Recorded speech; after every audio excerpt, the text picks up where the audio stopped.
The 1903 British expedition into Tibet, led by one Colonel Francis Younghusband, a pivotal maneuver in what was known as the Great Game, the intense imperial competition between Britain and Russia for control in Central Asia.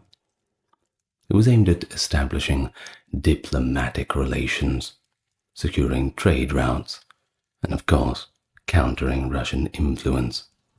Younghusband commanded a force of approximately 1,400 men through the challenging Himalayan terrain to reach the Tibetan capital of Lhasa. In April 1904, the expedition successfully negotiated the Treaty of Lhasa, which granted the British government concessions and expanded the geopolitical presence in the region. It was a bold and strategic mission that not only solidified British influence in Tibet, but also set the groundwork for future interactions, but also tensions. It shows the length to which empires will go to secure their interests and shape the politics of the early 20th century. Welcome to the channel. Interesting one today. That mysterious kingdom. That is, well, just as mysterious today as it was over 100 years ago. If you like this sort of content, and if you're a big fan of history, I suppose you better click the subscribe button, and then you'll get even more of it, or you might even learn something. Now, with that all being said, let's get busy. And we go back to 1815 first. We must provide a little bit of context, don't you think? You see, in the wake of annexing Kumaon and Garhwal in 1815, the British Empire in India endeavored to establish relations with Tibet. But there was a problem. Tibet did not want to establish relations with really anybody. They just wanted to be left alone. Despite expending their influence into regions like Punjab and Kashmir, the British attempts to initiate trade or any kind of negotiations with Tibet were completely unsuccessful.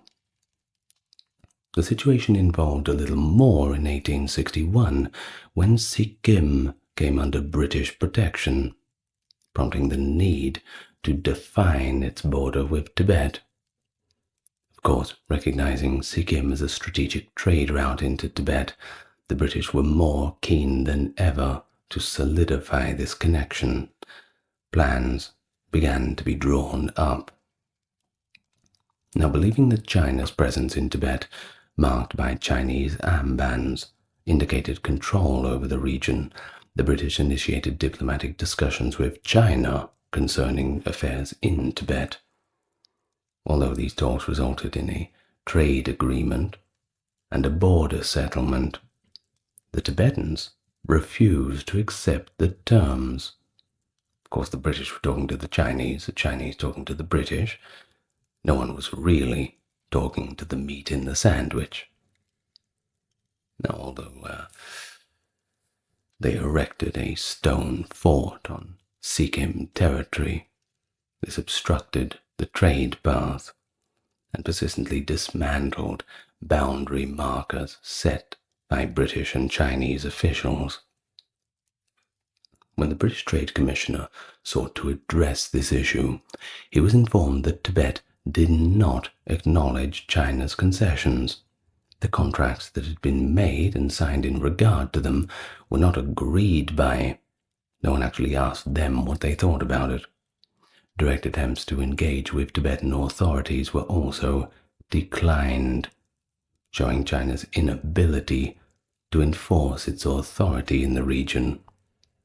Now, this led the British Governor-General to describe China's apparent suzerainty over Tibet as a constitutional fiction, mainly maintained for convenience and keeping face, but all in all, lacking any real power.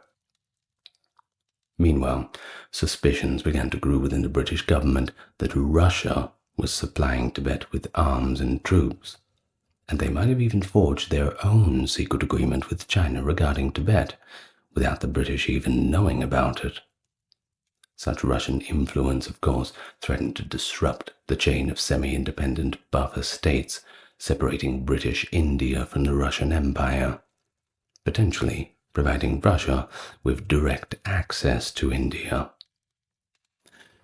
In fact, the presence of Russian envoy Agvan Doriev at the Dalai Lama's court intensified these concerns. Of course it would. Why is it that the Russians are allowed to have someone in there, but the British are not? Certainly raises a few eyebrows. Acting as an intermediary between the Dalai Lama and the Russian Tsar, Doriev met the Tsar on September 30th, 1900, at the imperial summer residence at Livadia, presenting a plea for Russian protection. Discussions about establishing a Russian consulate in Tibet ensued, and gifts were exchanged. Doriev and the other Tibetan envoys met the Tsar again in 1901 at Petrov.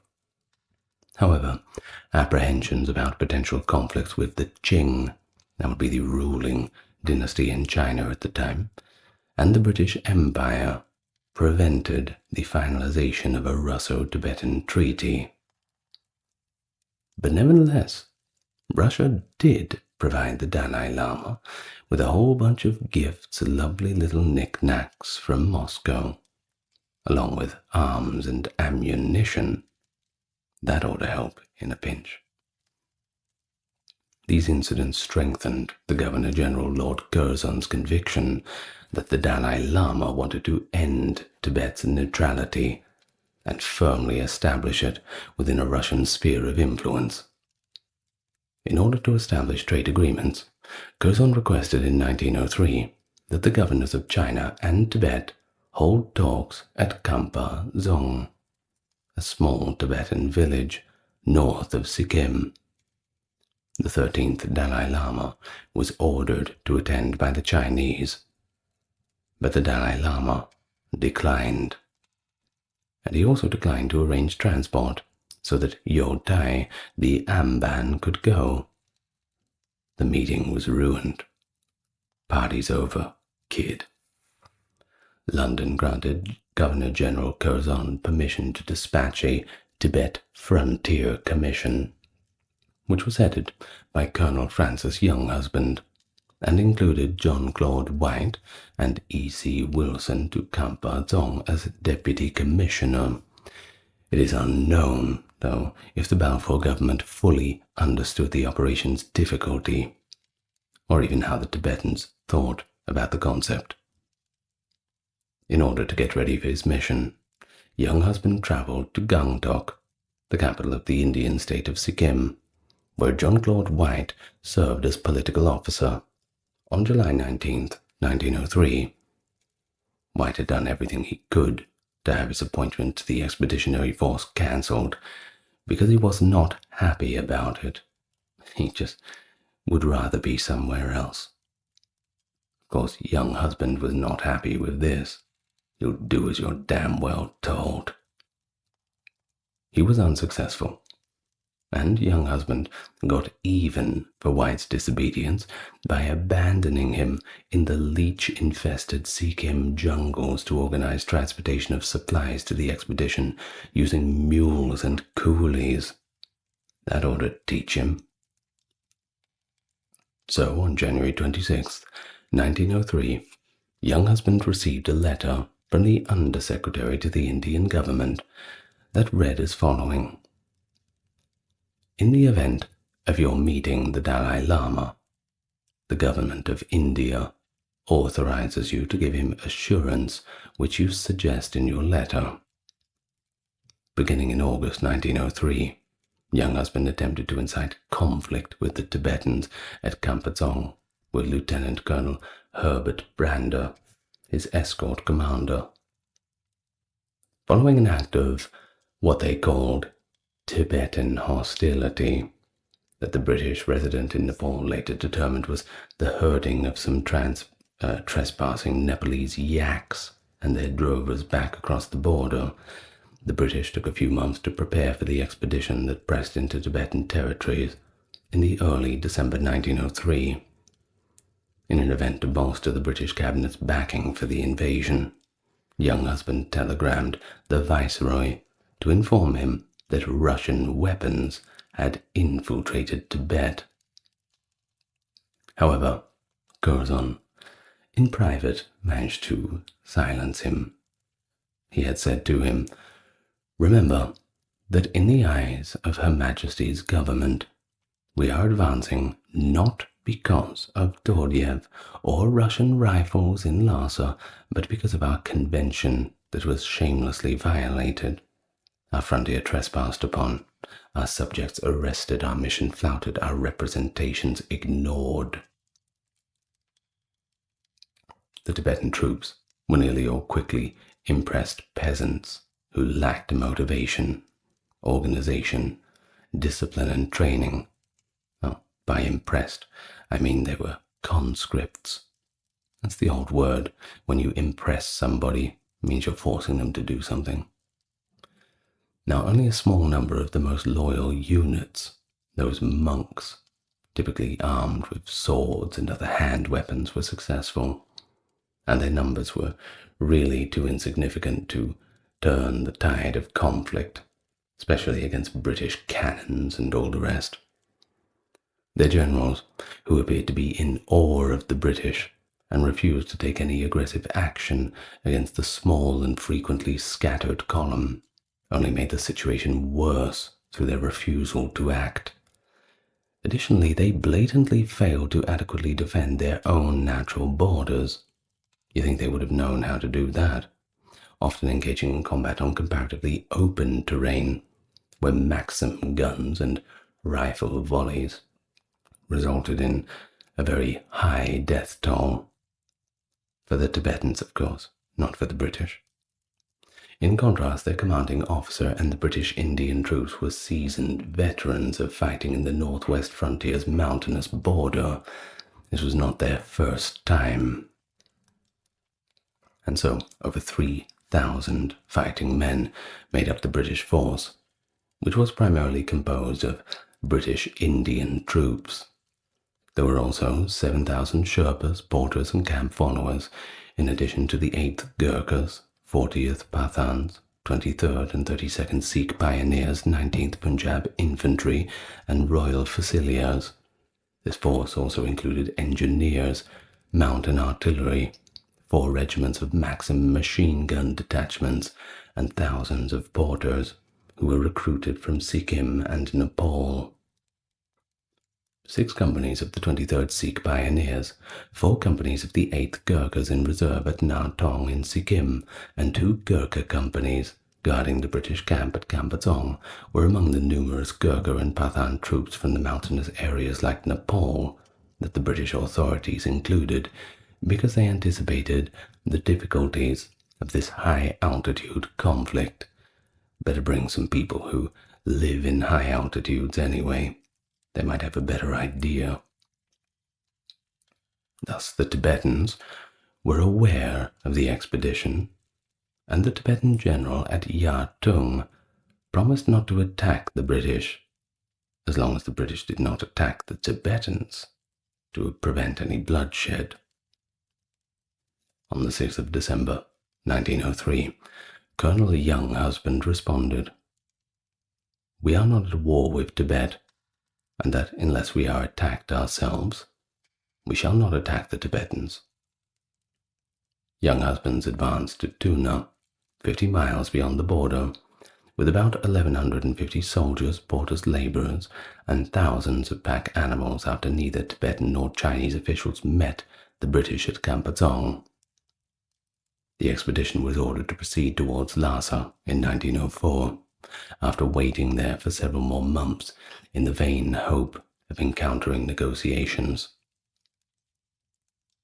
When a foreign power sent a military mission to its capital, the Tibetan government, led by the 13th Dalai Lama, became concerned I wonder why, and began to gather its troops, just in case.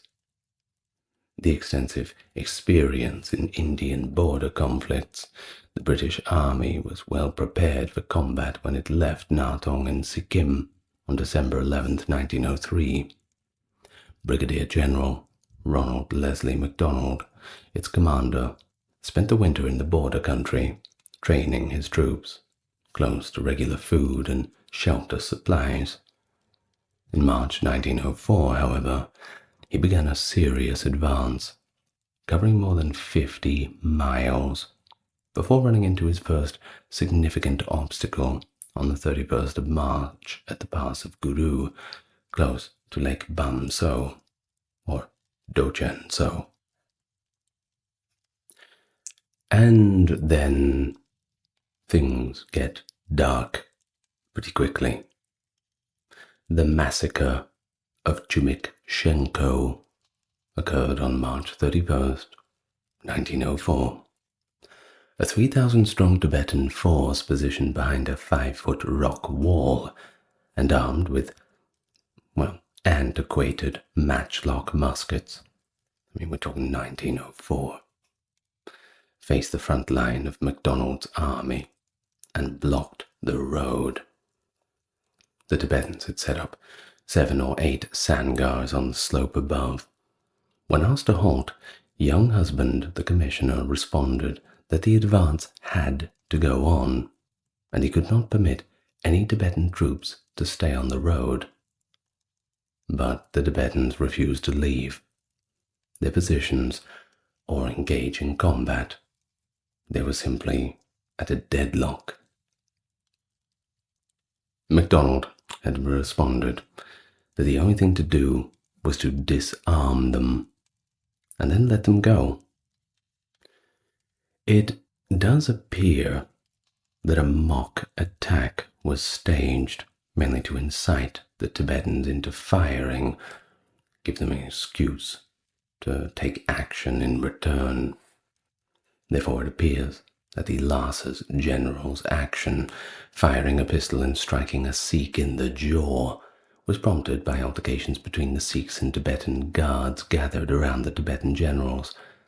According to British accounts, the situation quickly escalated when the Tibetan general became enraged upon witnessing the brawl unfold and shot the Sikh soldier in the face, causing the fellow soldiers to retaliate violently.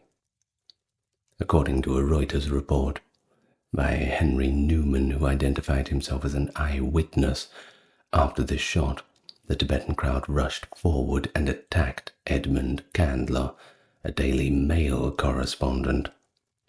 Shortly after, fire was upon the Tibetans, gathered behind the wall from 3 different directions.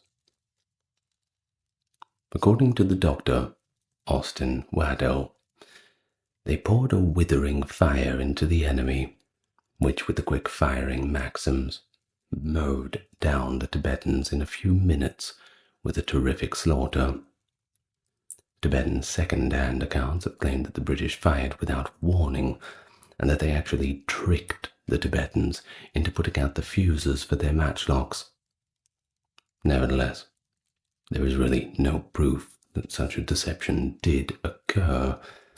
It's more likely that the cumbersome weapons were likely of little use under the given conditions.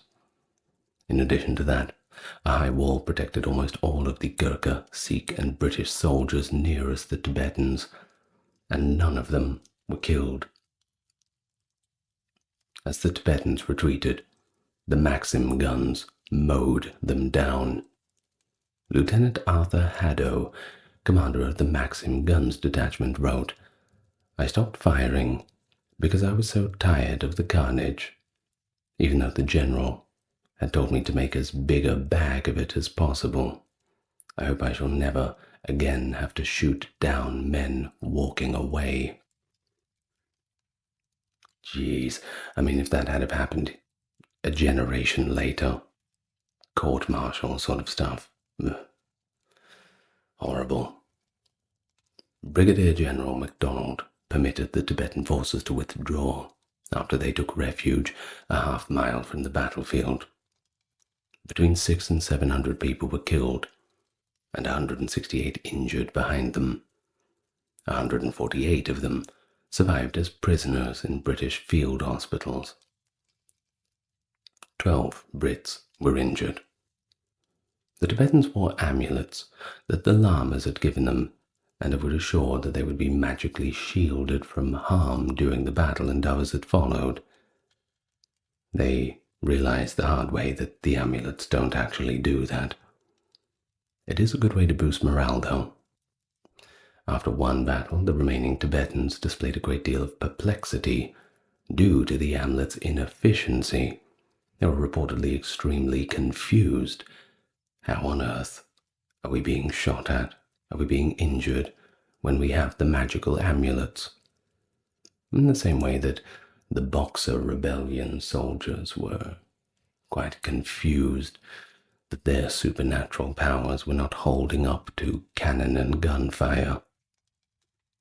Finding out the hard way. Well, a day later, Younghusband wrote in a telegram to his superior in India as follows: I trust the tremendous punishment they have received will prevent further fighting and induce them at least to negotiate. A week later, MacDonald's force broke through the first barrier and, gaining momentum, crossed the deserted defences at Kangma. On the 9th of April, they made an attempt to cross the Red Idol Gorge, which had been fortified to block passage. MacDonald gave his Gurkha soldiers orders to climb the gorge's steep hillsides and expel the Tibetan forces that were positioned atop the cliffs. They started doing this, but were soon engulfed in a raging blizzard that cut off all communication with the Gurkha force. Exploratory probes down the pass were shot at with a few hours later, and the fruitless battle lasted until the storm passed at noon, demonstrating that the Gurkhas had somehow managed to get a position above the Tibetans. Faced with gunfire from both sides as Sikh troops advanced up the hillside, the Tibetans decided to retreat, once more coming under the heavy fire of the superior British artillery, and they did so in a timely manner, leaving only 200 dead in their wake.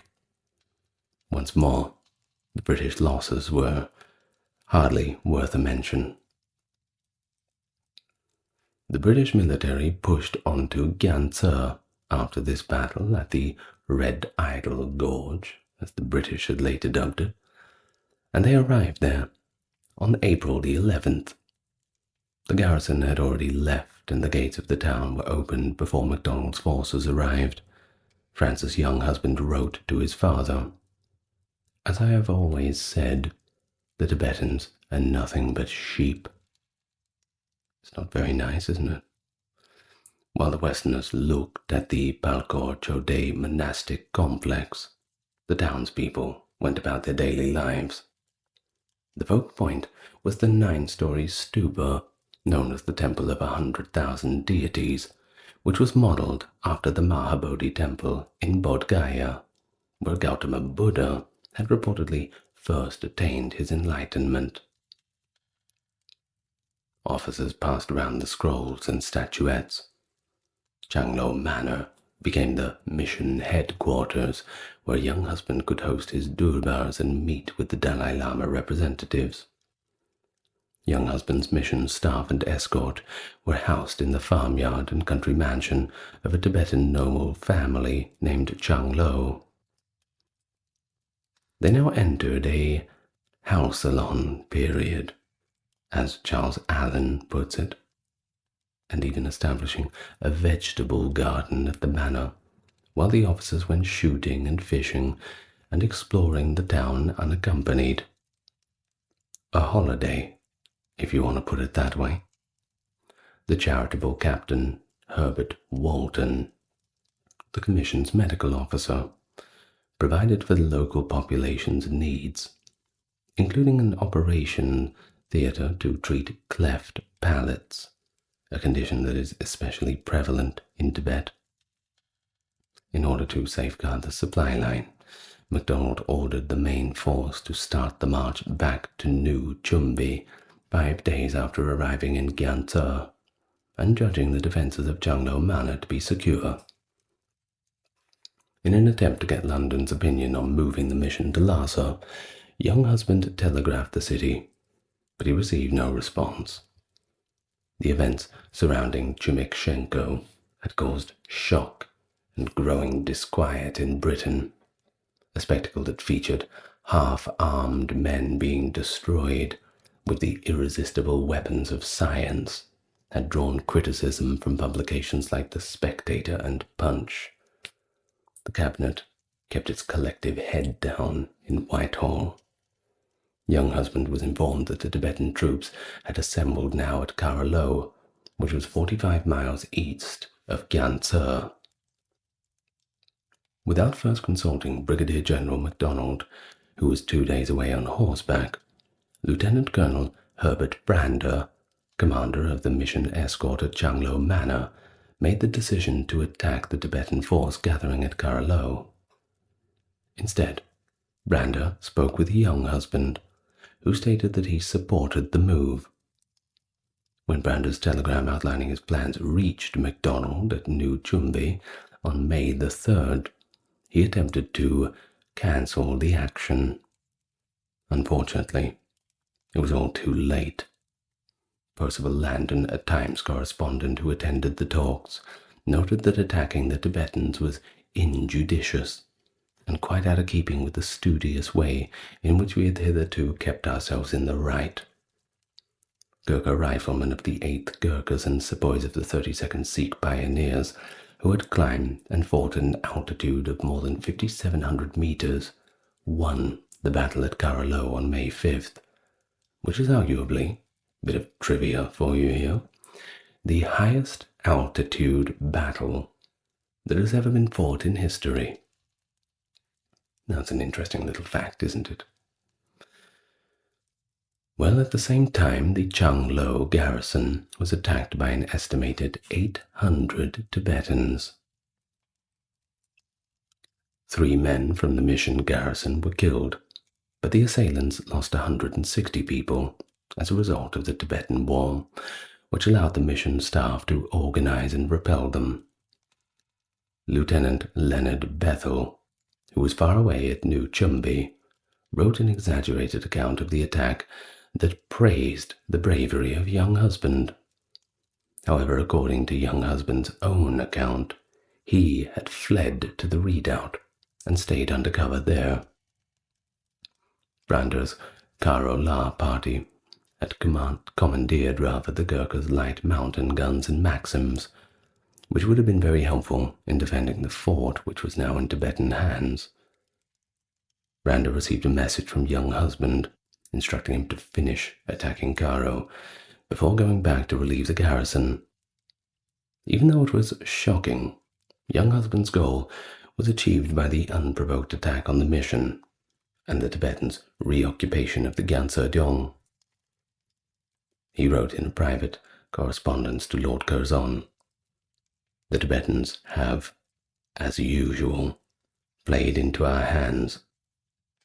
He also wrote to Lord Ampthill in Simla, "His Majesty's government must see that the necessity for going to Lhasa has now been proved beyond all doubt." The Dzong continued to fire on the mission and its garrison after the attack on May 5th. Even though the Tibetan weapons were antiquated and ineffective, they maintained a steady pressure, and the deaths were an erratic but a persistent reality.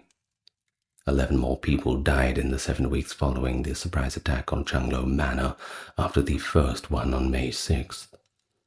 In response, the garrison launched its own assaults. 1 Maxim was positioned on the roof, and brief bursts of machine gun fire struck targets as they emerged on the Dzong's walls. Some of the mounted infantry, who had returned from Carolo with new standard-issue Lee Enfield rifles, pursued the Tibetan horsemen. Yeah, look, when the Lee Enfield came out, that was pretty much the best you could get at the time. Now, the assault on Changlo Manor appeared to actually motivate the Indian and British governments to step up their efforts. And, as planned, reinforcements were sent out. In addition to the 6 companies of Indian troops from the 40th Pathans, a party from the 1st Battalion, the Royal Irish Rifles with 2 Maxim guns, a British Army mountain battery with 4 10-pounder guns, and Murray Mountain Battery, 2 field hospitals and British troops stationed at Le Bon were sent, with the 1st Battalion of the Royal Fusiliers, the closest British infantry available. The Royal Fusiliers departed on May 24, 1904, and joined MacDonald in the first days of June at the Tibet Mission's base depot in New Chumbi. During this time there were notable alarms and actions, such as the successful fighting on May the 18th to 19th that aimed to take a building away from the Tibetans between the mission post and the Dzong. The structure was renamed the Gurkha House after about 50 Tibetans were shot dead. On May 21st, Brander's troops departed for the village of Naini, where the Tibetans had taken control of the monastery and a small fort. They engaged in intense combat, but had to disband in return to protect the mission from the Dzong's coordinated attack, which Otley's mounted infantry had put down. The Tibetan commander of the garrison at the Gyanse Dong, one Dapon Tai Ling, made one final serious attempt to seize Changlo Manor. British morale was raised when a company of the 32nd Sikh pioneers arrived on May 24th, and Captain Seymour Shepherd, dubbed a legend in the Indian Army, arrived at Gyanse leading a group of sappers. He participated in an assault on the Pala Manor, which is located 1,000 yards east of Changlo Manor, on May 28th. There were, at this time, 400 Tibetans killed or injured, until MacDonald returned with additional troops, and Brander focused on fortifying 3 positions: the manor, the Gurkha House, and the Pala Manor. No further attacks were considered. He also reopened the lines of communication with New Chumbi. It was by this point that Lord Kitchener, the commander-in-chief in India, was adamant that Brigadier General MacDonald take full responsibility for the mission going forward. Back in Simla, there was a perception that Younghusband was overly eager to leave for Lhasa. On June the 6th, Younghusband left for New Chumbi and sent a telegram to Curzon's Foreign Department head, Louis Dane, stating, "We are now fighting the Russians, not the Tibetans. Since Kerala, we are dealing with Russia." He also sent off a series of letters and telegrams asserting that there was ample proof that the Tibetans were dependent on Russian assistance, and they were getting significant amounts of it. The problem was, the assertions were pretty much baseless. In his capacity as acting viceroy, Lord Amthil gave Younghusband instructions to resume talks and make another effort to get in touch with the Dalai Lama. In 2 different letters, Younghusband reluctantly gave the Lama and the Chinese Amban Manchu resident in Lhasa, Yu Tai, an ultimatum. However, as he wrote to his sister, he opposed the course of action because he believed it would give them another chance of negotiating. Younghusband arrived at New Chumbi on June 10th, following a discussion between MacDonald and Younghusband, and on June 12th, the Tibet Field Force marched out of New Chumbi. The road to Lhasa would be open after Gyanse Dong was removed as a barrier. The main target of MacDonald's army was Gyanse Dong because it was too powerful for a small raiding force to take, and because it overlooked British supply routes. On June 26th, the 40th Pathan soldiers and Gurkhas engaged in house-to-house combat inside a fortified monastery at Naini that overlooked the approach. Additionally, when the garrison at Janglo Manor joined the battle, Tibetan forces in 2 forts in the village found themselves between 2 fires. On June 28th, the companies of Gurkhas, the 40th Pathans, and the 2 waves of infantry cleared the Sechen monastery to the northwest and the fortress that protected its rear, removing the last barrier to the assault on Gyanse Dong. Thus far, Tibetan reactions to the invasion have mostly consisted of static defenses and mountain sniping at the passing column. Frankly, neither of them were very successful. The Tibetans had made no attacks against the British positions, except for that abortive attack on Changlo 2 months earlier. It was this mindset that resulted from a combination of legitimate fear of the Maxim guns, can hardly blame them when they're wielding matchlocks against them, but also confidence in the strong foundation of their defenses. But they were consistently let down in battle, mostly due to their subpar equipment and inexperienced officers. And yes, the amulets weren't working. So Younghusband instructed the Tibetan delegation to vacate Dzong within 36 hours, following a formal durbar held at the mission on July 3rd. Although it was unclear why negotiations could not take place while the Tibetans controlled the Dzong, Younghusband made no attempt to engage in dialogue. On the other hand, a campaign to weaken General MacDonald's authority was launched against a more patient man.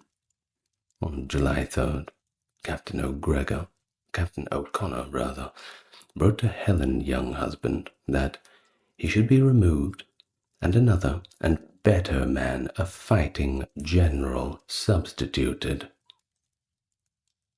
The best Tibetan soldiers and the nation's sole artillery defended the heavily fortified Gyanse Dong, which held a commanding position above the valley below.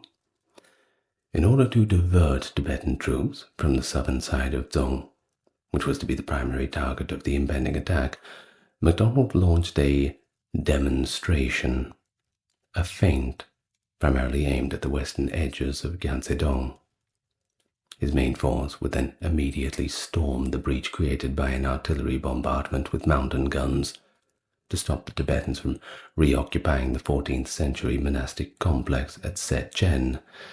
I'm sorry to say that it was set on fire.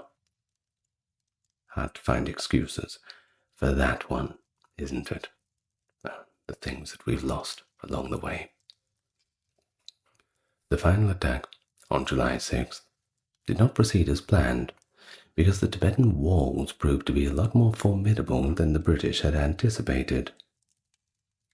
3 columns of infantry were to advance from the southwest, south, and southeast, according to the plan of General MacDonald. However, there was a near catastrophe at the start of the attack when 2 columns collided in the dark. Breaking through took 11 hours. The attack had little chance of success before nightfall, because the breach was not finished until 4 p.m. Gurkhas and Royal Fusiliers were heavily fired upon, and they did suffer some casualties as they breached the broken wall. As rocks rained down upon them, one of the Maxims misdirected fire and struck more Gurkhas than Tibetan defenders above them. Gurkha troops scaled the rock face and climbed the rock directly beneath the upper ramparts. 2 soldiers, both wounded, broke through a bottleneck under fire after multiple unsuccessful attempts to scale the walls. They established a foothold that the subsequent troops took advantage of, allowing the walls to be captured. For the rest of the campaign, the Tibetans remained a constant threat, but never a major issue. Regardless, the Tibetans continued to retreat, giving the British control of the road to Lhasa, but denying MacDonald a safe route to get there. Now, both of the soldiers who breached the Ganse Dong wall received substantial rewards. Havildar Kabir Pun received the Indian Order of Merit First Class, which is equivalent to the Victoria Cross, because Indian soldiers actually were not eligible for Victoria Crosses until the First World War, which he should have been given one afterwards anyway. Well, while Lieutenant John Duncan Grant received the only Victoria Cross given out during the expedition. Despite having witnessed the Gordons at Dargai, Major Wimberley, one of the mission's medical officers, wrote that he thought the storming at the breach at Gansedong by the Gurkhas was a far finer performance. Following the fall of Gansedong, soldiers pillaged the monasteries, including Parkour Chodeh and Dongsa. Looting appeared to be acceptable if the army believed it had been opposed in any way, regardless of what general orders and the Hague Convention of 1899 may have required. Yes, the Hague Convention goes back that far. While Dr. Waddell, Brigadier General MacDonald, and his Chief of Staff, Major Eagledon, claimed that the monastic sites were most religiously respected. Major William Bainan, in a letter to his wife on July 7th, stated that some of the pillaging was actually officially authorized. It wouldn't surprise me if you know about what happened with the old Summer Palace. Terrible. On July 14th, MacDonald's force marched east along the Lhasa Road after the sappers demolished the Surchen Monastery and fort on July 12th. On the heights, to the left and the right, the Gurkhas engaged in combat with the resolute group of Tibetan fighters at Karula, the wide-mouthed pass where fighting had taken place 2.5 months earlier. But in essence, resistance pretty much waned prior to the advance, and a scorched earth policy was implemented. The Tibetans cleared villages and took what food and whatever fodder they could, denying the British of loot. There were plenty of red shanks and gulls in the lakes, but the troops could also fish there. They travelled along the Yamdokso's shores and arrived at the Nakatsa fortress, which was empty, save for a group of Lhasa delegates.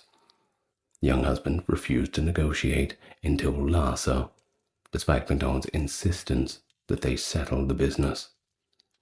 When mounted infantry advanced to take control of the Iron Bridge, or the crossing at Jushul Chazkam on July 22nd, the troops encamped beneath the wall of another fortress, Pote Dzong, and were abandoned and in ruins. After 4 days, the army started to cross the Tsangpo on July 25th, following the mounted infantry. The 13th Dalai Lama had actually escaped all the way to Urga. Now, if you don't know where that is the old capital of Outer Mongolia. When the force reached Lhasa on August 3rd, 1904, he was well and truly gone. Disappointing. But the Amban was there, and he told the British that he had no power to negotiate with them. But he did lead his personal guard into the city. The Tibetans informed them that the only person with the power to sign any agreements was the Dalai Lama, and he was not there. The Chinese emperor was advised by the Amban to remove the Dalai Lama. As August went on, the Tibetan Council of Ministers and the General Assembly started to yield to pressure on the terms, with the exception of the indemnity, which they felt was excessively high for a developing nation. However, Younghusband eventually coerced the Tibetan National Assembly and the regent, Ganden Tri Rinpoche, into signing a treaty that he had drafted on September 7th, 1904, which became known as the Convention of Lhasa. at the Patala Palace. It was once more signed at Younghusband's insistence. It was his ability to ram the whole treaty down their throats that he wrote to his wife. So the main points of the Convention of Lhasa are as follows. First was that they acknowledged the border between Tibet and Sikkim. The Chumbi Valley would be given to Britain until the substantial indemnity was paid by Tibet. Trade in Yatung, Gyansa, and Gatok was permitted, and that Tibet would not interact with any other foreign nations. The Tibetan negotiators had found it most difficult to accept the amount of the indemnity. In fact, it was about 7.5 million rupees, a little bit expensive. In fact, Sir John Broderick, the Secretary of State for India, had stated that it must be within the power of the Tibetans to pay, and had allowed Younghusband to be guided by circumstances in this matter. The Younghusband added that British trade agent based in Gyansa should be allowed to travel to Lhasa for consultations whenever he wanted, and increased the amount of the original indemnity, which was £5,900,000, to the 7.5 million. He appears to have continued to pursue Lord Curzon's geopolitical goal of securing the Chumbi Valley for Britain in order to increase British influences in Tibet. Since the British occupation of the Chumbi Valley was guaranteed until payment was made, the valley would have remained in British hands. Younghusband wanted the payment to be made in annual installments.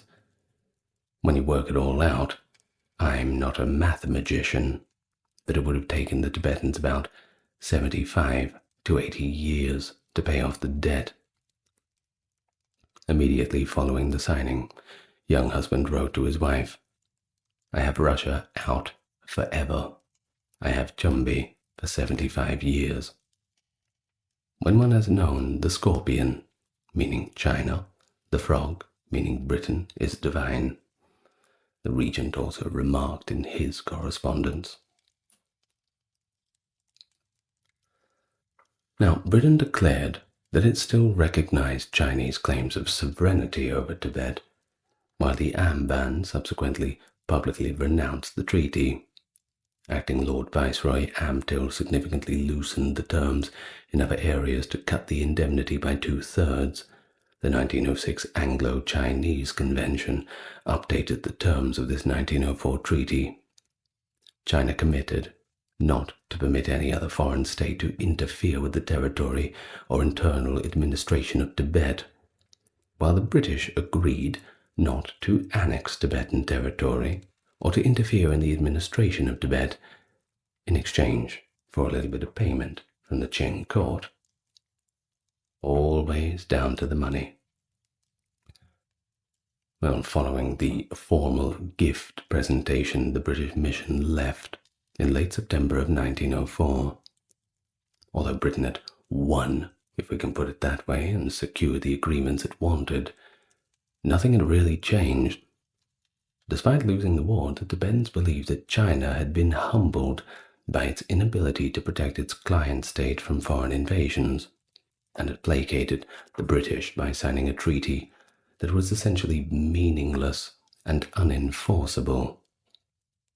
When the war ended, Tibetan troops who had been captured were released unconditionally, many of them after undergoing medical care.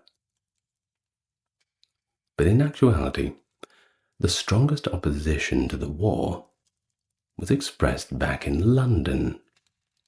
You see, colonial wars had been pretty unpopular by the Edwardian period. Both public and political opinion had disapproved of starting wars for such trivial reasons as Curzon's were, and the initial battle, which was characterized in Britain as a willful slaughter of defenseless men, was seen as equally unpopular. King Edward VII's backing was the only reason why Younghusband, MacDonald Grant, and others received any recognition for the war. Only 202 British soldiers were killed in the action. 411 got taken out by diseases. that around 2,000 to 3,000 Tibetans are thought to be killed, or at least gravely injured. Even though Younghusband became the residency of Kashmir after the campaign thanks to a little grease of the wheels from Curzon, political decisions regarding Kashmir and the princely states were made without consulting him, because his judgment was simply no longer trusted. Younghusband had no future in the Indian political service after Curzon's protection ended. When George Roos Capel was appointed Chief Commissioner of the Northwest Frontier Province in 1908, Younghusband retired from India at the age of 46. The legendary Battle of Rorke's Drift, which took place between January 22nd and 23rd in the year 1879, is a monument to courage and perseverance in the midst of insurmountable obstacles. Situated in the secluded South African mission station of Rorke's Drift, a small band of 150 British soldiers heroically held their ground against a massive army of about 4,000 Zulu fighters at the height of the Anglo-Zulu War. British defenders, under the command of Lieutenants John Chard and Gonville Bromhead, withstood relentless onslaughts by combining clever strategy, well-fortified defenses, and unflinching bravery. The troops held their ground in the face of overwhelming odds and constant enemy attacks, killing or wounding a large number of Zulus and resulting in a stunning triumph. In addition to showcasing the incredible bravery of the British soldiers, the heroic stand at Rorke's Drift became a literary and cinematic icon, a manifestation of unwavering resolve. Hello and welcome. Here we go today, do a little bit of English, a little bit of African history, I suppose. I suppose it's colonial history. It is the Battle of Rorke's Drift. Now, I'm assuming that you've seen the old film starring Michael Caine, which has a fantastic portrayal of the battle. If you have not, I will assign it to you as homework. It's a little bit dated, but don't let that turn you off. The old movies are better than the new ones, especially the historical films. Now, without further ado, do the like and comment and subscribe thing and we can begin. So, Rorke's Drift, known in the Zulu language as Jim's Land, or in their rendering, Kwajimu, held significant historical and strategic importance in the late 19th century. Originally, it was a modest trading post, founded by its namesake James Rorke, an Irish-born merchant who migrated to the Eastern Cape. It was situated at a vital crossing point on the Buffalo River. The river acted as a natural boundary between the powerful Zulu kingdom and the British colonial territory of Natal, making Rorke's Drift a focal point in the unfolding military campaign. But the site later became a mission station, managed by none other than the Church of Sweden, adding a layer of humanitarian purpose to its strategic location. On January the 9th, 1879, the British No. 3 Centre Column, under the command of Lord Chelmsford, arrived at this point and established a camp. This movement was part of a larger British plan to exact military pressure on the Zulu kingdom following the expiration of an ultimatum demanding Zulu compliance with British terms. 2 days later, January the 11th, Chelmsford's column crossed the river and set up a forward position on the Zulu-controlled bank, signifying a clear escalation of hostilities. The post at Rorke's Drift was subsequently adapted for military use, being transformed into a hospital and supply depot. The strategic conversion was overseen by the experienced Brevet Major Henry Spaulding, a senior member of Chelmsford's staff from the 104th Foot Regiment. To defend this makeshift stronghold, a small garrison consisting of B Company, 2nd Battalion, the 24th Regiment of Foot, was placed under the command of Lieutenant Gonville Bromhead, a capable, yet relatively junior officer, noted for his quiet demeanor. Preparatory efforts included reconnaissance patrols and the construction of an essential wagon track to facilitate the movement of supplies and equipment. Now, with all these measures in place, Chelmsford led the main body of the army away from Rorke's Drift on January 20th, advancing approximately 6 miles east to the encampment of Isandlwana. Recognizing the vulnerability of the remaining garrison, the British command reinforced it with a detachment of the 2nd and 3rd Natal Native Contingent, usually abbreviated to the NNC. This force, commanded by Captain William Stevenson, added a fluctuating number of local troops, estimated to range from 100 to 350 men. These men, though crucial to pad out the numbers, were often less armed and, of course, less trained than their British counterparts. To further bolster the defensive position, Captain Thomas Rainforth's G Company of the 1st and 24th Foot was instructed to proceed from their post at Helpmacar, located 10 miles southeast of Rorke's Drift. Their movement aimed to fortify the mission station with additional troops capable of sustaining defensive operations.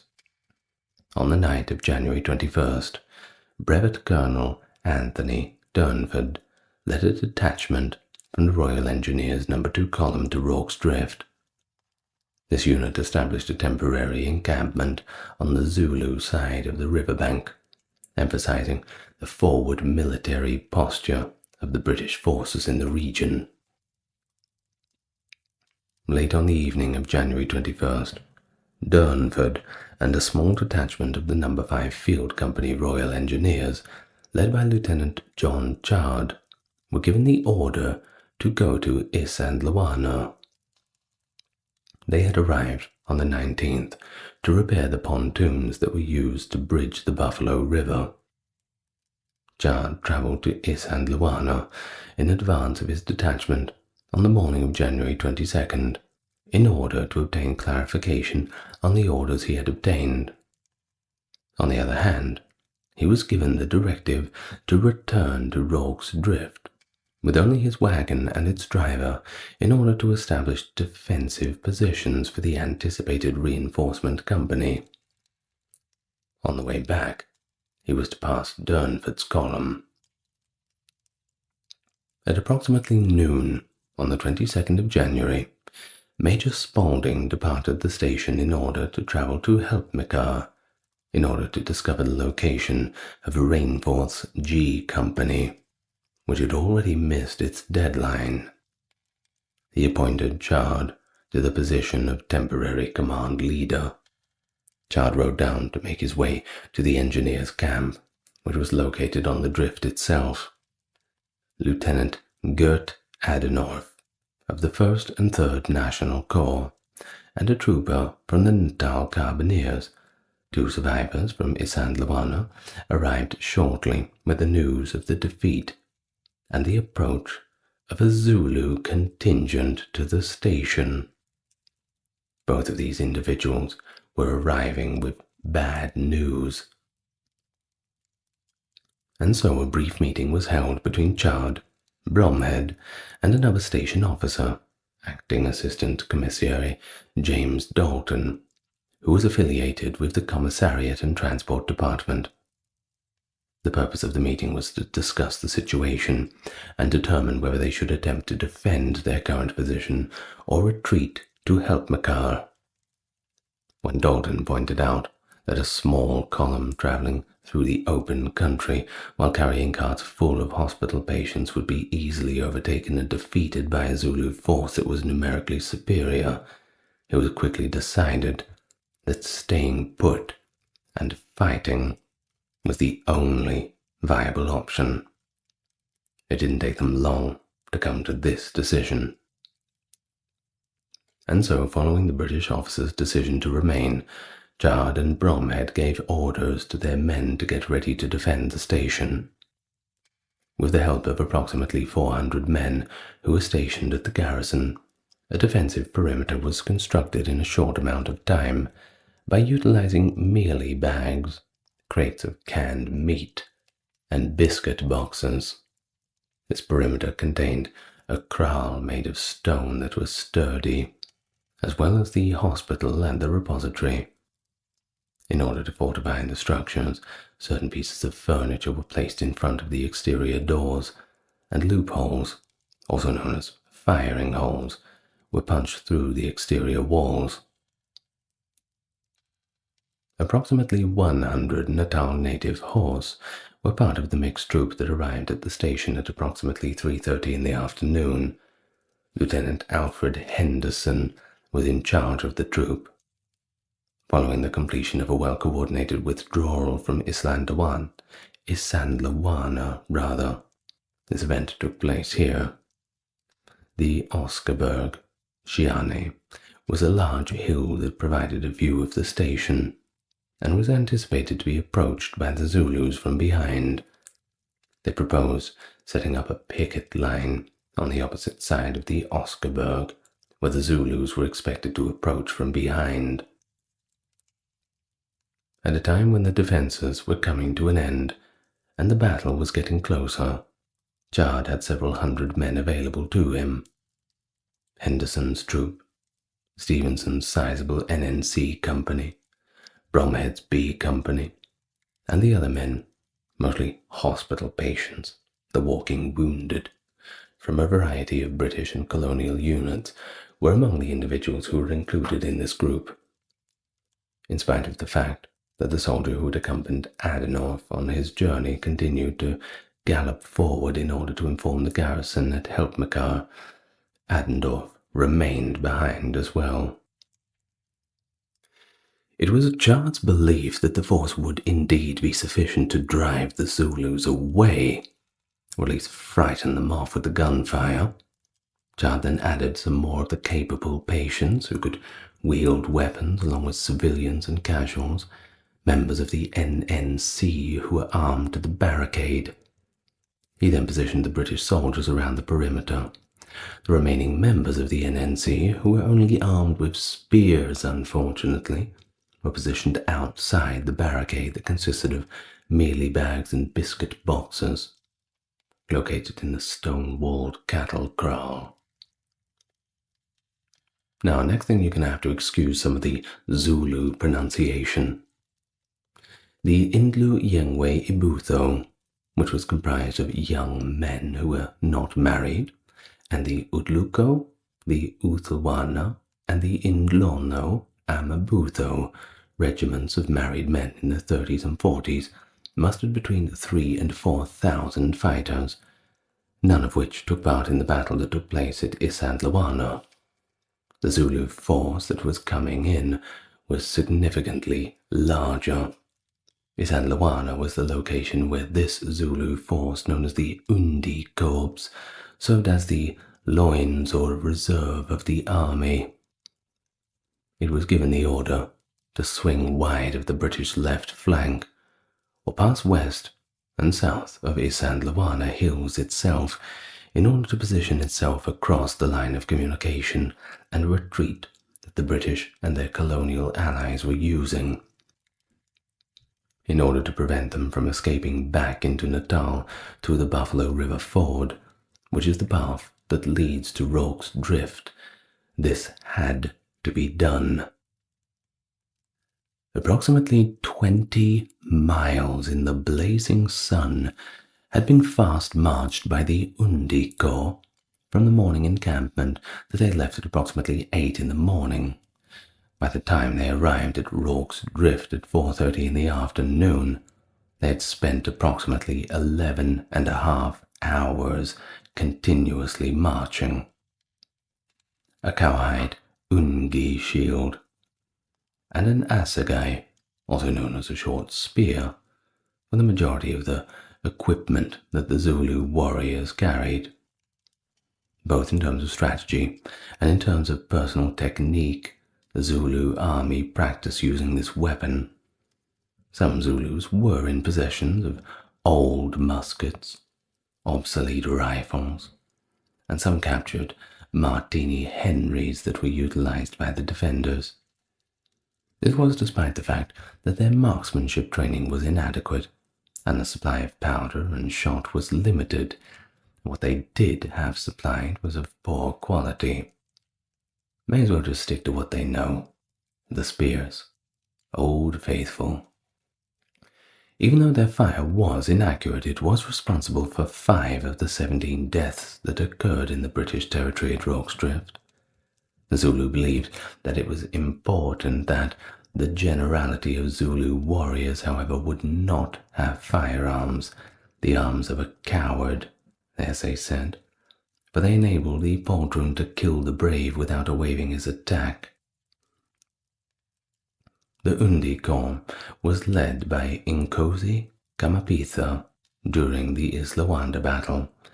However, after Kamapitha sustained an injury while pursuing British survivors from Isandlwana, the commander of the Undi Corps was transferred to Prince Dabulamanzi Kampande, who was the half-brother of the Zulu king, Kestwayo Kampande. Prince Dabulamanzi was considered to be reckless and aggressive due to the fact that he had disregarded King Seshwayo's directive to act solely in defense of Zulu territory against the British soldiers and to refrain from carrying the war across the border into enemy territory. As the main body of the Undi Corps Zulus advanced onto Rorke's Drift, many of them broke off to raid other African kraals and homesteads. As a result, the attack on Rorke's Drift was classified as an impromptu raid, rather than a coordinated counter-invasion. Surgeon James Reynolds, Army Chaplain Reverend George Smith, and Otto Witt, the Swedish missionary who oversaw the mission at Rorke's Drift, descended from the Oscarberg hillside at approximately 4 o'clock in the afternoon, when the news of the Zulu body was no more than 5 minutes away, and was crossing the river to the southeast. It was at this point that Witt made the decision to leave the station, because he desired to be with his family, who resided in a remote farmhouse approximately 19 miles from the station. In addition to Witt, one of the patients at the hospital, Lieutenant Thomas Purvis of the 1st 3rd National Corps, and Witt's native servant left also. At approximately 4:20 p.m., the NNH troops under Lieutenant Henderson's command engaged the vanguard of the main Zulu force for a brief period of time. They were positioned behind the Oscarberg. The men under Henderson's command, on the other hand, departed for Helpmekar because they were worn out from the conflict at Isandlwana, and retreat to Rorke's Drift had made them tired. They also had run out of ammunition for their carbines. It was Henderson himself who conveyed to Lieutenant Chard the information that his men would not obey his orders, but were going off to Helpmekar, and that the adversary was in close proximity. After that, Henderson began to follow his men as they departed. After witnessing Henderson's NNH troop withdraw, Captain Stevenson's NNC company fled the cattle kraal. which resulted in a significant reduction in the strength of the garrison that was defending the area. Angry British soldiers were responsible for the death of Corporal William Anderson. You see, they were enraged by the fact that Stevenson and a few of his colonial NCOs had also managed to escape from the barricades. As of this moment, the garrison consisted of approximately 154 to 156 men, and the Zulus were very close. Between all of these, the only one that could be considered a unified entity was Bromhead's men. In addition, there were as many as 39 members of his company who were hospitalized at the station. However, only a small number of them were able to take up arms. Chard came to the conclusion that the defenses needed to be altered because there were fewer men. He gave the order for the biscuit boxes to be used in the construction of a wall that would run through the middle of the post. This would allow the hospital side of the station to be abandoned, if it was necessary to do so. At approximately 4:30 p.m., the Zulus made their way around the Oscarberg and approached the south wall. Private Frederick Hitch, who was serving as the lookout on the top of the storehouse, reported that a large group of Zulus was approaching. An assault was launched by the 600 members of the Zulu vanguard against the south wall, which served as a connection between the storehouse and the hospital. The Zulus, commanded by Indluyengwe, were approximately 500 yards away when the British began to volley fire their weapons.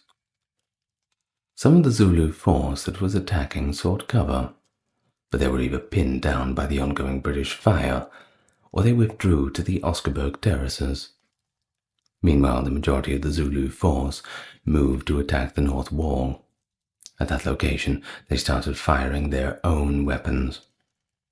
While this was going on, another Zulu force made its way around the corner of the northwest wall and the hospital.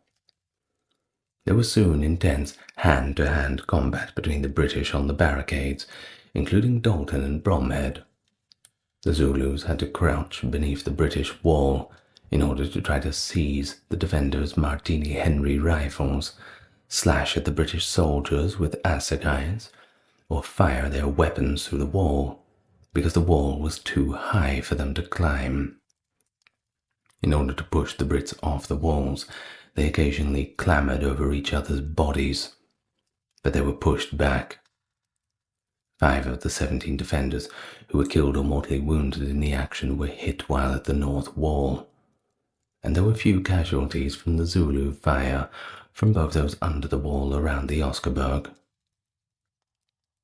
Chard realized that the north wall could not hold because the Zulus were attacking it constantly and so fiercely. He dragged his men back into the yard at 6 p.m., leaving the hospital's front 2 rooms behind. The Zulus, who were still being shot, grabbed at the protruding rifles. But if the holes were left unoccupied, the Zulu warriors would stick their own weapons through to fire into the rooms, making the hospital unworkable. Privates Cole, Dunbar, Horrigan, Hitch, John Williams, Joseph Williams, Alfred Henry Hook, Robert Jones, and William Jones were among the soldiers assigned to the hospital, along with Corporal William Wilson Allen. They chose to switch to revolvers, since they were running low on the Henry pellets or rifle ammunition. Using bayonets and revolvers, Privates Horrigan, Williams, Joseph Williams, and other patients attempted to block the hospital entrance. 14 dead Zulus were later discovered beneath the small window that Joseph Williams had himself defended. John Williams started hacking a way out of the wall that separated the hospital's central room for a corner room in the back as it became evident that the Zulus were taking control of the front of the building. The Zulus then launched a fierce attack on the central room door as he made a passable breach, and he barely had time to pull 2 bedridden patients out before the door collapsed. Private Hook and 9 other patients were in the corner room where John Williams had dragged the 2 patients. A firefight broke out as the Zulus fired through the door, and Hook returned fire, striking his helmet and leaving him stunned as John Williams used his bayonet to cut the wall leading to the next room. Williams dragged the patients through the hole, which was large enough to reach the next room, which was only occupied by patient Private Waters. Hook was the last man out, and before he dove through the hole, he killed a few Zulus who had knocked down the door. 50 minutes later, the hole was big enough to pull all the patients through, and Privates Robert Jones and William Jones were protecting the majority of the men in the final room. The patients then navigated across the yard to the barricade after scrambling out through a window. While hiding in a wardrobe, Private Waters and Beckett suffered injuries, and Waters eventually passed away from the wounds suffered from the Zulu spears. All of the able-bodied men and 9 of the 11 patients made it to the barricade. James Henry Reynolds reported that 4 defenders were killed in the hospital. Private Jenkins and Sergeant Maxfield, who refused to be moved due to a fever, were also killed, as was an NNC member who had a broken leg. Jenkins and Private Adams reportedly refused to move, and both were stabbed after being apprehended. When Private Cole, who was assigned to the hospital, ran outside, he was also killed. Trooper Hunter of the Natal Mounted Police was another hospital patient who died. Trooper Green of the Natal Mounted Police, who was shot in the thigh. Corporal Mayer of the NNC and Bombardier Lewis of the Royal Artillery were among the hospital patients who did manage to flee.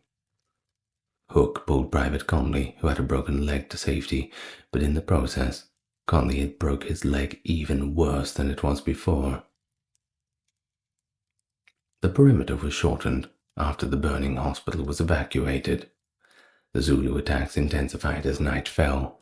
The British troops withdrew to the center of the station where a last defense had been hurriedly constructed, and the remaining men were left in a small bastion surrounding the storehouse after the cattle kraal was evacuated by 10 p.m. due to renewed attacks. The Zulus continued the attack on the British positions throughout the night, and the attacks only slowed after midnight and ended by 2 a.m., after which they were replaced by harassing Zulu gunfire after 4 a.m. The garrison had suffered 14 fatalities at this point. 8 people, including Dalton, suffered serious injuries, and 2 more were killed. Nearly all of the men were wounded in some way or another. After fighting for almost 10 hours and running out of ammunition, they were completely spent. Only 900 of the 20,000 rounds that were in reserve at the mission were left. The British could see that the Zulus, as dawn broke, had vanished, leaving only the dead and those 2 injured to flee. Patrols were sent out for survivors, recover rifles, and scout the battlefield. Many of them were killed when they were discovered. When an impi of Zulus unexpectedly materialized around 7 a.m., the British remanned their positions. However, since the Zulus had been on the move for 6 days before the battle and not eaten properly for 2 of those days, no attack came to pass. They were days away from any supplies and had hundreds of wounded in their ranks, and so the Zulus quickly departed their original path as quick as they had appeared. The defenders left their breakfast to reman their positions when another force arrived around 8 a.m.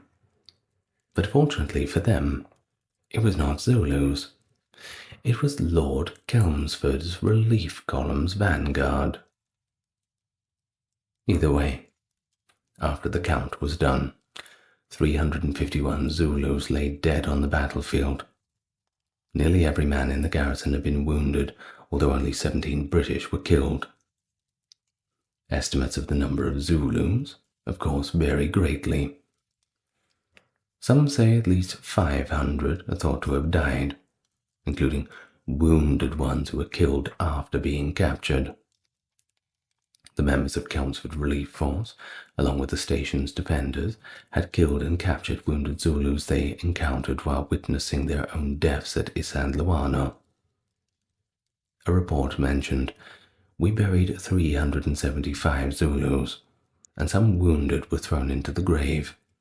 Seeing the manner in which our wounded had been mutilated after being dragged from the hospital, we were very bitter, and we did not spare the wounded Zulus," wrote NNC police trooper William James Clark in his diary.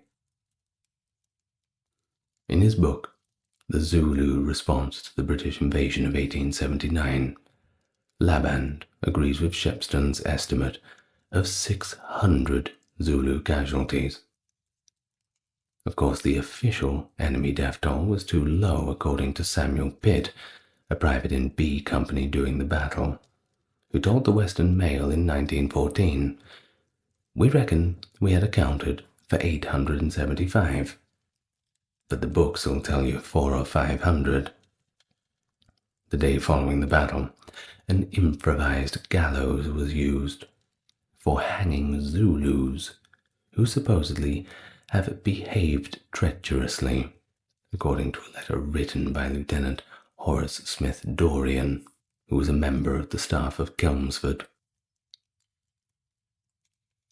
The 2nd and 24th Foot Soldiers received 7 of the 11 Victoria Crosses given to the defenders of Rorke's Drift, the most ever received for a single regiment's action. The Battle of Inkerman, which took place on November 5th, 1854, saw the most awards given in a single day.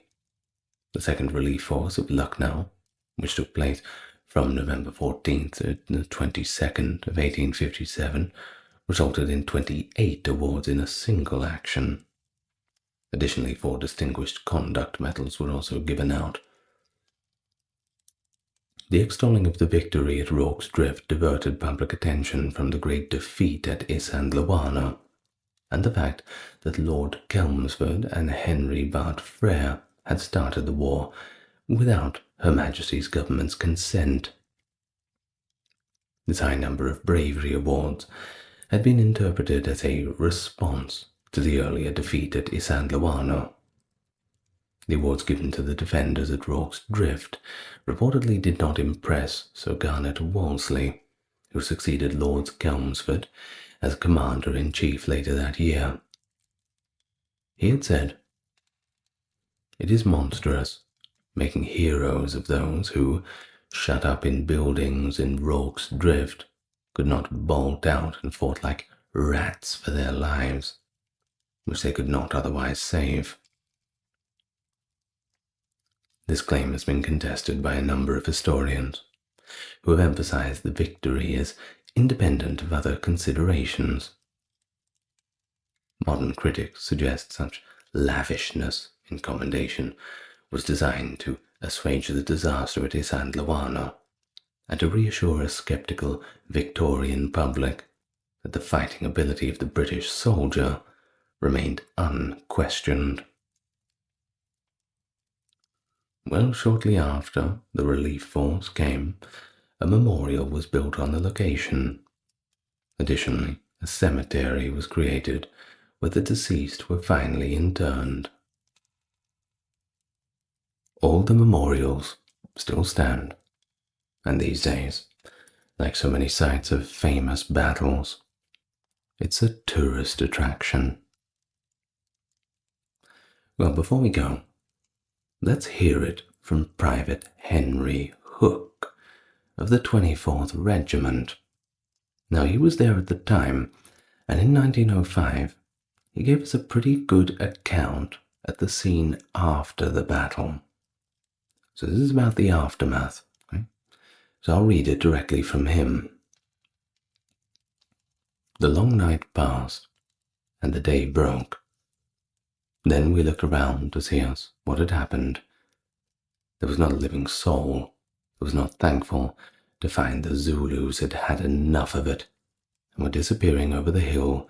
To the southwest, orders were given to patrol the ground, collect the arms of the dead blacks, and make our position as strong as possible in case of fresh assaults. One of the first things I did was go up to the man who was looking over our breastworks with his rifle presented to the spot where so many Zulus had been. I went up to him. He didn't move. He looked very quiet. I went nearer. I said, "Hello, what are you doing here?" He made no answer and did not stir, and I went still closer, and something in his appearance made me tilt his helmet back, as you sometimes tilt back a hat when you want to look closely in the face. As I did, so I saw a bullet mark in his forehead, and I knew that he was dead. I went right away, and was walking up the dry bed of a little stream near the drift with my own rifle in my right hand and a bunch of assegais over my left shoulder. Suddenly I came across an unarmed Zulu lying on the ground, apparently dead, but bleeding from the leg. Thinking it strange that a dead man should bleed, I hesitated and wondered whether I should go on, as other Zulus might be lurking about. But I resumed my task. Just as I was passing, the supposed dead man seized the butt of my rifle and tried to drag it away. The bunch of assegais rattled to the earth. The Zulu suddenly released his grip of the rifle with one hand, and with the other fiercely endeavored to drag me down. The fight was short and sharp, but it ended by the Zulu being struck in the chest with the butt and knocked to the ground. The rest was very quickly over. There was no time for me to sit down, no time to mope. And there was sick and wounded, as well as the rest to look after. So when the commander-in-chief arrived, I was back at my cooking in my shirt sleeves, making tea for the sick. The sergeant ran up and said, "Lieutenant Bromhead wants you." "Wait till I put my coat on," I said. "Come as you are, straight away," he ordered. And with my braces hanging about me, I went into the midst of the officers. Lord Chelmsford asked me all about the defence of the hospital, as I was the last to leave the building. An officer took our names. He wrote down what we'd done. And when the relief had come up to the men of the column that were sent out to bury the Zulus, there were 351 dead blacks counted, and these were put into 2 big holes in front of the hospital. The column was made the Kaffirs who were with them to dig the trenches. But although they dug the holes, they positively refused to bury the bodies. There were only a few badly wounded left, as the Zulus had carried off their wounded as they retreated. A great many dead were found in the mealie field, not far from the hospital. As for our own comrades, we buried them. This was done the day after the fight, not far from the place where they had fell, and at the foot of the hill. It was soon afterwards that the cemetery was walled in, and a monument was put up in the middle.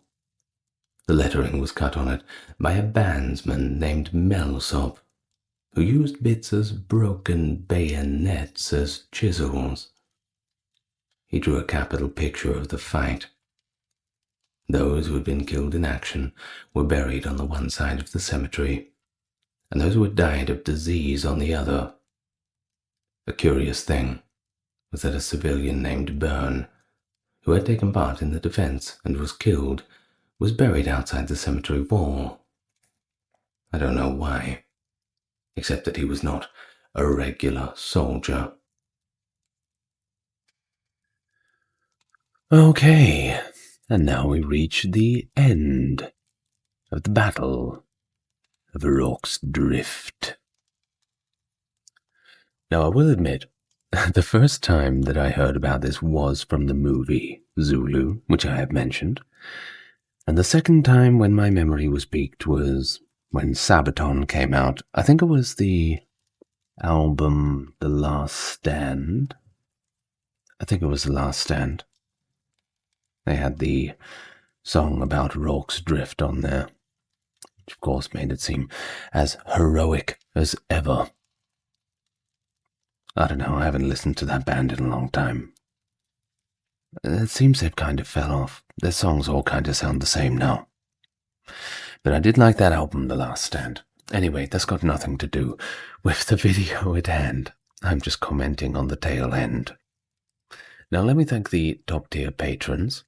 Dark, Kerry, Kimberly, Ember, Ben, Britt, Charles, Erin, James, Jeffrey, Melissa, Scott, Stark Factory, Wendy, Jaden, Sherry, Jessica, Christine, Sally, Katiana, Christine, Fizarbo, Legitimus, Maverick, Susan, Dr. Neuro Nerd, Cameron, Alexander, Daniel, JR, and Charlene.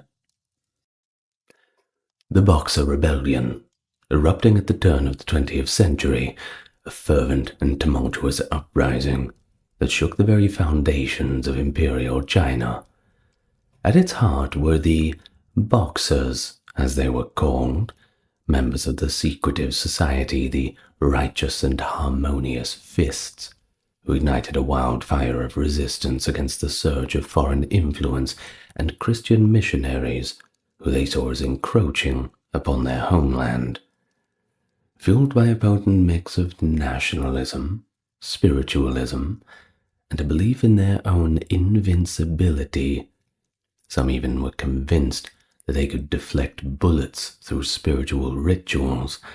The Boxers swept across the northern provinces, attacking foreign legations and Chinese converts with unbridled zeal.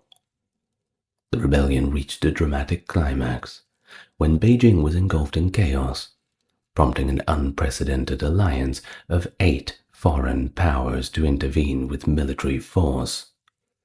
The ensuing clash was a vivid spectacle of tradition versus modernity, East versus West, as the battle for the soul of China unfolded. Hello, how you doing? Welcome to another video. As always, best way to support the channel is just a like, comment, subscribe, and tell all of your buddies. And then we can all have a good time and learn something over here. So today we're talking about the Boxer Rebellion. It's going to be interesting. So strap yourself in. Let's get nice and relaxed. And we can begin. And we begin in the inland regions of China's Shandong province, a northern coastal area that's pretty much always been marked by social unrest, religious sects, but also these martial societies. And it was within this area that the significant movement known as the Righteous and Harmonious Fists emerged. Now, these disciplined and athletic young men practiced martial arts and weapons handling, which of course caught the attention of the American Christian missionaries, who, not knowing terribly much about things like kung fu and all the rest, simply referred to them as boxers. So that's where we get the name. Now, their activities centered around spiritual possession rituals, involving elaborate sword dances, working themselves up into a trance-like state, along with intense physical exercises and chants that were used to invoke various deities. Now, the movement particularly attracted the unemployed village youths, many of them as young as teenagers, who were not quite pleased with the Western encroachment. Of course, all of this is happening in the wake of the Opium Wars. If you don't know much about that, well, certainly left a poor taste in a lot of mouths in China. Imperialism at its finest. I have made a full video on it. It goes for about 3.5 hours, I think, but it's well worth watching. Now, long-standing traditions of spiritual possession and beliefs in invulnerability gained new significance amidst this backdrop of Western military technology. Armed with rifles and swords, the Boxers claimed this supernatural immunity to cannons, bullets, and blades, believing that armies from heaven would descend and help them expel the foreign oppression from China. Well, in 1895, Yu Xian, a Manchu official serving as a prefect of Cao Prefecture, who later became a provincial governor, collaborated with a society called the Big Swords, despite having his own reservations about their rather unconventional practices. Originally formed to combat banditry, which was rife at the time, the society operated in an area where German Catholic missionaries from the Society of the Divine Word had established a strong presence by accepting many converts seeking legal protection. In a notable incident, a defeated bandit gang claimed to be Catholic to avoid prosecution from Chinese authorities. That's a neat little trick, isn't it? Now that, of course, blurred this line between Christians and criminals. Of course, if you're a recent convert to the faith, some might think you only did so because you did something wrong and you were looking for a safe house. Well, some missionaries, like George Maria Stens, used their influence to intervene in legal matters, prompting retaliation from the Big Sword Society, who attacked and burned Catholic properties. Under diplomatic pressure from the capital, Yu Xian executed several leaders of the Big Swords, but he stopped short of further punishment. So, these events, of course, obviously had people talking, and they led to the rise of additional martial societies, albeit this was not so much out in the open, very clandestine sort of stuff. If you've watched any Chinese films about the old societies like that, they all seem to run that way. Quite interesting. You should go and watch a few of them. Now, initially, the movement was a collection of various village activities, rather than a unified organization with a single purpose. Martial folk religious groups like the Bagua Dao, the 8 trigrams, laid the groundwork for the Boxers' emergence. Similar to traditions like the Red Boxing School and the Plum Flower sect, the Boxers in Shandong emphasized traditional social and moral values, old Confucianism, back to the basics. We're talking filial piety, of course, ancestor worship, that sort of thing. Well, this was, of course, over direct opposition to foreign influences. First, they had to be traditional. First, they had to go back to their roots. And from there, you build the foundation to drive out the outsiders. Now, there was one prominent leader, Zhu Hongdeng, who started as a wandering healer of sorts, specializing in skin ailments, and he gained widespread respect, mainly because every time he'd show up to a little village and practice his craft, he outright refused payment for his services. What a nice guy. Well, he actually claimed descent from the Ming Dynasty emperors due to his surname. Zhu declared his mission to revive the Qing and destroy the foreigners. In Chinese, we say, 复清灭洋. Now, the Boxers identified foreign influence as their main adversary, firmly in their targets. They labeled Christian missionaries as the primary devils, and the Chinese converts to Christianity as secondary devils. Of course, they believed that both of these groups needed to either repent, be expelled, or short of that, eliminated, pulled out of the ground like weeds in a garden that's grown out of control. Now, several factors contributed to the uprising. Rising tensions that led the Chinese to oppose the foreign devils involved the late 19th century scramble for China, just like they had the scramble for Africa. No doubt you've seen that horrible caricatured painting of the, illustration rather, of the poor Qing official panicking over the Western powers carving up the map. Well, art imitates reality. Now, Western dominance, growing anti-imperialist sentiment, and even severe weather events acted as catalysts for the movement. You see, a drought that was followed by floods in Shandong during 1897 to 98 forced farmers to abandon their lands and migrate to urban areas in search of sustenance and maybe a few coins to make.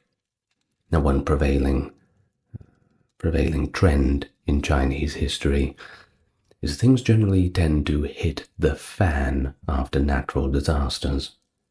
You have something called a mandate of heaven. Effectively, that is the mandate, kind of like a divine mandate placed upon the current rulers when everything's all peaceful and nice. Well, when you have something deemed as a divine punishment, well, that's also deemed as a loss of the mandate of heaven, so the people must take it upon themselves to remove the current ruler and put in a new one, which heaven is a little bit more liking. If we put it that way. What's the word? Well, that's effectively what it is. Now, missionary activities were a significant source of discontent in northern China. The Boxers resisted German missionaries in Shandong and opposed the German concession in Qingdao. Now, interesting thing about Qingdao before we move on, if you know the Chinese beer, Tsingtao, right, that is the old name for it, the old rendering. Well, that brewery was actually set up by the Germans who went there, and I believe that it was the first brewery in China making beer. Of course, the Germans couldn't go without that, so they had to set up a brewery quite quickly. And to this very day, they're still making Tsingtao, but we just call it Qingdao beer. Now, the Treaty of Tianjin and the Convention of Peking, of course these being the old names for Tianjin and Beijing, concluded in 1860 after the Second Opium War, and it granted foreign missionaries the freedom to evangelize throughout China, and also to acquire land for church construction. And where else to acquire land? Well, sometimes you have to acquire other people's. Public outrage grew over the appropriation of Chinese temples, which were replaced by Catholic churches, perceived as intentionally disrupting feng shui. Now, another source of dissatisfaction was the destruction of burial sites in order to construct the German railroads and telegraph lines. In response to Chinese protests against these railroads, which there were plenty of, German forces made a show of force, and they fired upon the demonstrators. Economic conditions in Shandong also fueled the insurrection. You see, northern Shandong's economy relied heavily on cotton production, and this was suffering due to the importation of foreign brands. Declining traffic on the Grand Canal further undermined the local economy. The region had also experienced more droughts and flooding, exacerbating the hardships faced by the population. It was not a good time to be in Shandong. Oh, such a beautiful province today, though. Now, an inciting incident was the Juye incident, whereas Chinese insurgents attacked a missionary residence in Juyue County, and that resulted in the deaths of 2 German missionaries. This event prompted the German Navy's East Asia Squadron to seize Jiaozhou Bay on the southern shore of the Shandong Peninsula. Bit of an overreaction, but, well, everyone's looking for an excuse to take little nibbles out of the coastline, and this was just the excuse they needed. Now, December 1897, Kaiser Wilhelm II announced his intention to acquire territory in China, triggering a scramble for concessions. We're talking treaty ports, this sort of thing. Britain, France, Russia, and Japan established their respective spheres of influence over China. Germany secured exclusive rights over developmental loans, mining operations, and railway ownership in Shandong province. Russia gained control over all territory north of the Great Wall, along with little tax exemption for trade in Mongolia and Xinjiang, establishing economic authority over regions like Fengtian, Jilin, and Heilongjiang. Now, France, they extended their influence over Yunnan and most of Guangxi and Guangdong, while Japan focused on Fujian. As for Britain, they secured dominance over the entire Yangtze Valley, including provinces adjacent to the Yangtze River, as well as Henan and Zhejiang, parts of Guangdong and Guangxi provinces, and a little bit of Tibet. The Chinese government declined only Italy's request for Zhejiang. These spheres of influence excluded the least territories where foreign powers exercise complete authority. So you talk about places like Hong Kong, Macau, these sorts of treaty ports. Now, in some regions, foreign governments militarily occupied areas, enforced their own legal systems and educational institutions, appropriated mining and logging rights, resettled their own citizens, and established municipal governance. Effectively, full annexation. In October 1898, a faction of Boxers assaulted the Christian community in Liyuantun village, where a temple dedicated to the Jade Emperor had been converted into a Catholic church. You see, conflicts had surrounded this church since 1869, when the temple was allocated to the village's Christian inhabitants. And this was the first use of the slogan, "Support the Qing, destroy the foreigners," at least in a more public manner, after which it became a kind of battle cry, a defining phrase of the movement. Now, that is not to say that everybody loved the Qing, believe me, they didn't. The Qing were, well, unpopular, to say the least. But at least they were somewhat Chinese. I mean, they were Manchu, but that's more Chinese than the foreigners were. So everyone thought that they'd throw their lot in with them. Now, by October 1899, during the Battle of Senlor Temple, the Boxers referred to themselves as the Militia United in Righteousness for the first time in a confrontation with the Qing government forces. By adopting the term militia instead of Boxers, they distanced themselves from prohibited martial arts groups and sought to legitimize their movement as defenders of traditional values. Now, just a reminder, the Qing hadn't quite put in their full support with the Boxers yet, but they will. Don't worry, they will. Now, violence against missionaries and Christians prompted strong reactions from foreign diplomats, including the Western occupations of harbors and forts, troop deployments in anticipation of broader conflict, and the acquisition of additional territory through force or coerced long-term leases from the Qing dynasty. In 1899, the French minister in Beijing assisted missionaries in securing an edict that granted official status to every order within the Roman Catholic hierarchy. This empowered local priests to aid their congregants in legal or familial disputes, often bypassing local authorities completely. Following Germany's acquisition of Shandong, a lot of Chinese feared, and quite justifiably so, that foreign missionaries and Christian activities were simply imperialist efforts to carve the melon, as they put it, symbolizing a gradual colonization of China.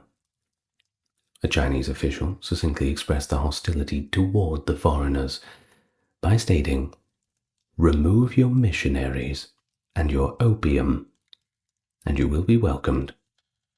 That's not too much to ask, isn't it? Just stop colonizing us and stop ramming drugs down our throat. A lot of this is the reason why China has such strict drug laws as it does now. History, well, you learn from it, don't you? Well, by 1899, the Boxer Rebellion had escalated into a widespread movement. The previous year, the 100 Days Reform, during which progressive Chinese reformers convinced the Guangxu Emperor to implement modernization initiatives, was quashed by Empress Dowager Cixi and Yuan Shikai. The Qing political elite grappled with the challenge of maintaining authority. The government perceived the Boxers as a mechanism to resist foreign powers. Domestically, the national crisis was predominantly viewed as a result of foreign aggression, nothing more, nothing less. The Qing administration was, of course, deeply corrupt, with ordinary citizens frequently subjected to extortion by officials, and it failed to protect the population from the violent acts of the Boxers. So they couldn't stop the marauders, they couldn't stop the bandits, they couldn't stop the Boxers, they couldn't stop the foreigners, and they were extorting their own people. Well, you can see how they were not terribly popular. Well, the Qing dynasty's military suffered a significant setback from the First Sino-Japanese War, Sino being the term that refers to China, by the way, prompting these nascent military reforms that were still underway during the Boxer Rebellion when they were called to combat. The majority of the combat was carried out by forces already present in Zhuli, with troops from other provinces arriving only after the primary hostilities had concluded. Pretty useless. All too late. The inability of the Qing forces to resist the Allied forces was unsurprising due to the insufficient time for reform and the absence of China's best troops, who were actually stationed in Huguang and Shandong instead of engaging in actual combat where they were needed. The officer corps was notably inadequate. Many were devoid of the fundamental knowledge in strategy and tactics, and even those with training had not actively led troops in the field. However, the regular soldiers exhibited deficient marksmanship and inaccuracy, while the cavalry was poorly organized and not utilized to even half of its potential. The Chinese maintained a tactical belief in the primacy of defense, frequently retreating when flanked, a tendency stemming from insufficient combat experience and training, coupled with a lack of initiative among commanders who preferred retreat over counter-offensive. Accusations of cowardice, of course, were actually pretty scarce. This represented a significant improvement compared to the earlier Sino-Japanese War of 1894 to 95, as Chinese troops did not retreat en masse as they had previously. When commanded by valiant officers, the troops frequently engaged in a fight to the death, as exemplified by generals such as Ma Yü-kun and Nie Shi-cheng. While conversely, Chinese artillery was esteemed and actually inflicted significantly more casualties than the infantry at Tianjin, demonstrating superiority over Allied artillery in counter-battery operations. The infantry were praised for their effective use of cover and concealment, as well as their resilience in resistance, doing what they could with what they had. By 1900, Empress Dowager Cixi, swayed by a conservative faction within the imperial court, actually reversed her position on the Boxers. She issued edicts in direct support of them, which of course led to protests from the foreign governments. Although Cixi urged provincial officials to back the Boxers, few actually agreed to it. In the spring of that year, the Boxer movement rapidly spread northward from Shandong into rural areas near Beijing. The Boxers destroyed more Christian churches, killed more Chinese Christians, and intimidated officials who opposed them. American Minister Edwin H. Conger sent a message to Washington saying, "The entire country is swarming with hungry, discontented, and hopeless idlers." This paints a grim picture, doesn't it? Well, on May the 30th, diplomats led by British Minister Claude Maxwell MacDonald requested the government of the deployment of foreign troops to protect the legations in Beijing. The Chinese government agreed, but reluctantly, and the next day a multinational force of 435 naval personnel from 8 countries arrived by train from the Dagu forts to Beijing. These days we just call them the Dagu forts, if you want to look that up. Quite a good tourist attraction. Well, they established defensive perimeters around their respective missions, getting ready for a fight. By June the 5th, 1900, the Boxers had cut the railway line to Tianjin, effectively isolating Beijing. On June the 11th, at Yongdingmen, Sugiyama Akira, the secretary of the Japanese legation, was attacked and killed by troops under General Dong Fuxiang, who was stationed in the southern part of Beijing's walled city. Armed with Mauser rifles and wearing traditional uniforms, Dong's forces had previously threatened the foreign legations in late 1898, prompting the deployment of U.S. Marines for protection. Kaiser Wilhelm II was so alarmed by the Chinese Muslim forces, who had come from the western and northwestern parts of the country, that he asked for Ottoman Caliph Abdul Hamid II to intervene, try and talk some sense into them, prevent them from fighting.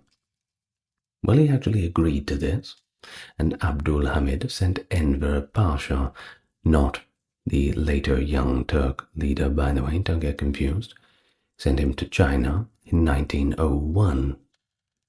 But of course, by then the rebellion had already ended, so a bit of a wasted trip, I'm afraid. Well, on June the 11th, the first Boxer was seen in the legation quarter of Beijing.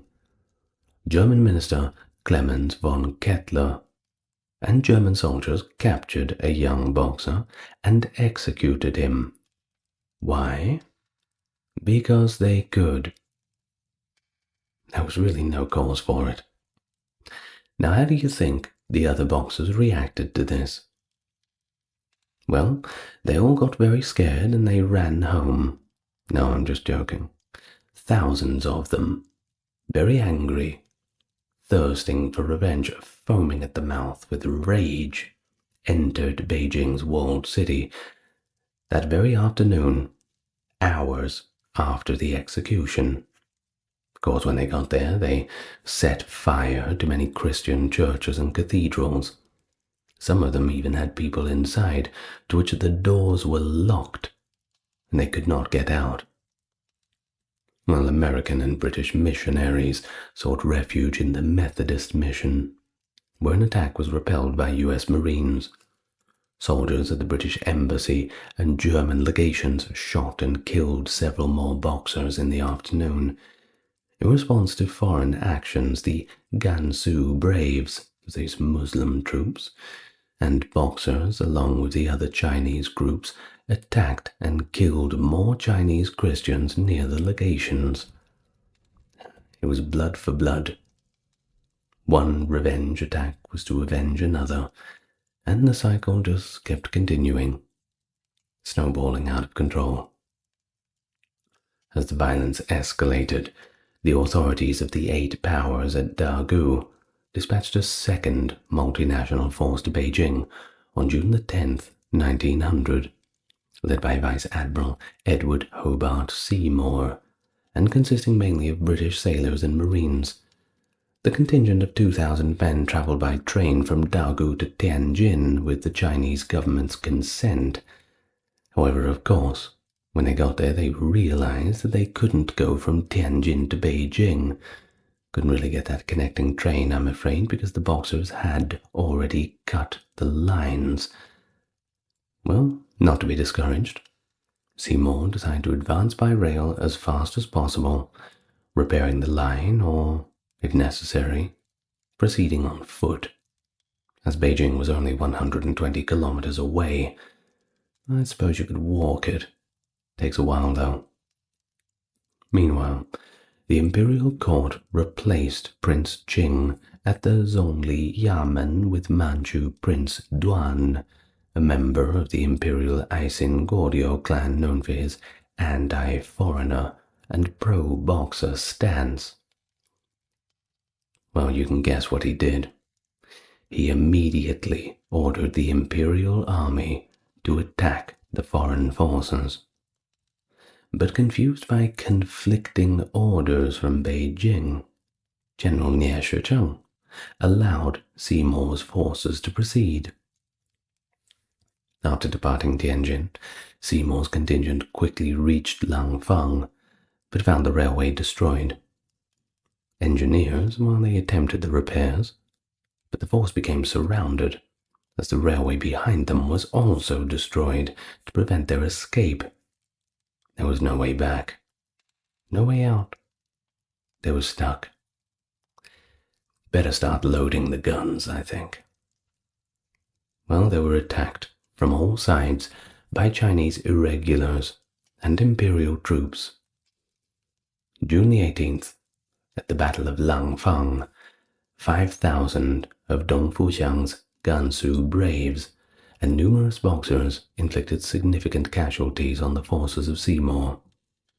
Unable to locate the Chinese artillery bombarding them, Seymour's men faced mining operations, engineering tactics, flooding and coordinated assaults, including pincer movements, ambushes, and effective sniping. Realizing on June the 18th that the legation quarter in Beijing was under attack, Seymour decided to proceed along the Beihe River towards Tongzhou, 25 kilometers from Beijing. By June the 19th, facing increasing resistance and having suffered the loss of over 200 men, the force began retreating south along the river. They were critically low on food, lower on ammunition, and medical supplies were even harder to come by.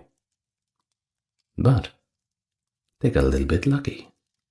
They discovered the great Sikui Arsenal, a hidden Qing munitions depot, previously unknown to the 8 powers. What good luck.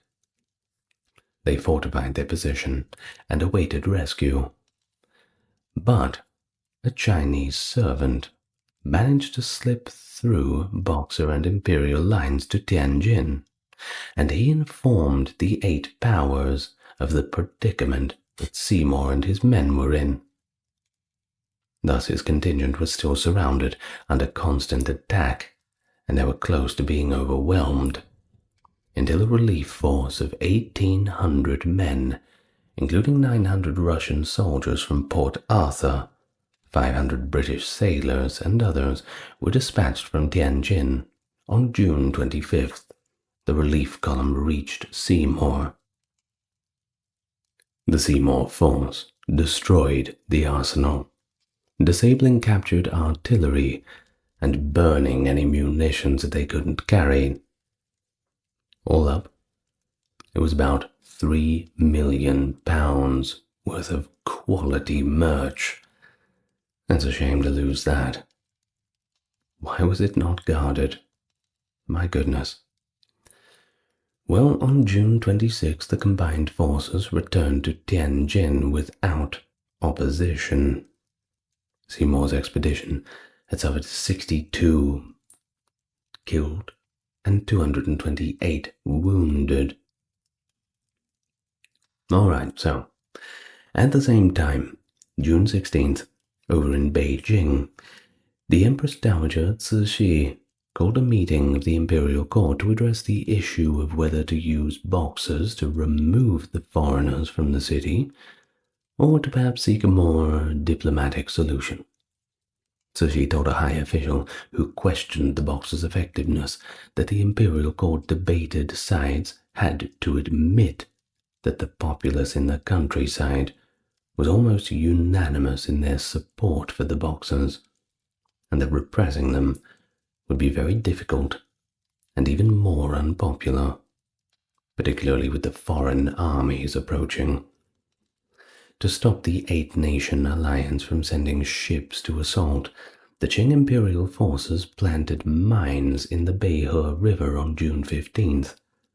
The Allied nations made measures to greatly augment their military presence in response to the challenging military situation in Tianjin and the complete collapse of communications between the two cities. They advanced on Tianjin's approaches by seizing the Dagu forts on June 17th, and thereafter sent reinforcements adrift.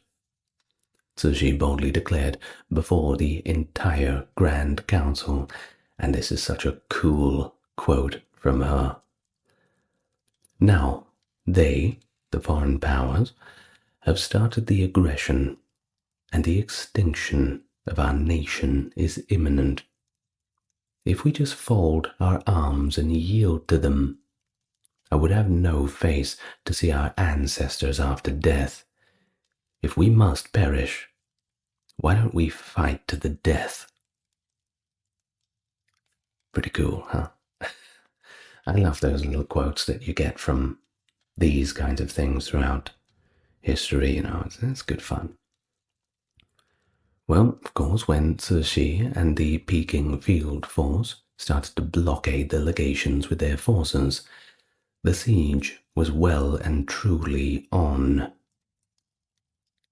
Now, Cixi had also said as well that she had always thought the Allied soldiers were let out of the war too easy in 1860, and this was a chance for vengeance.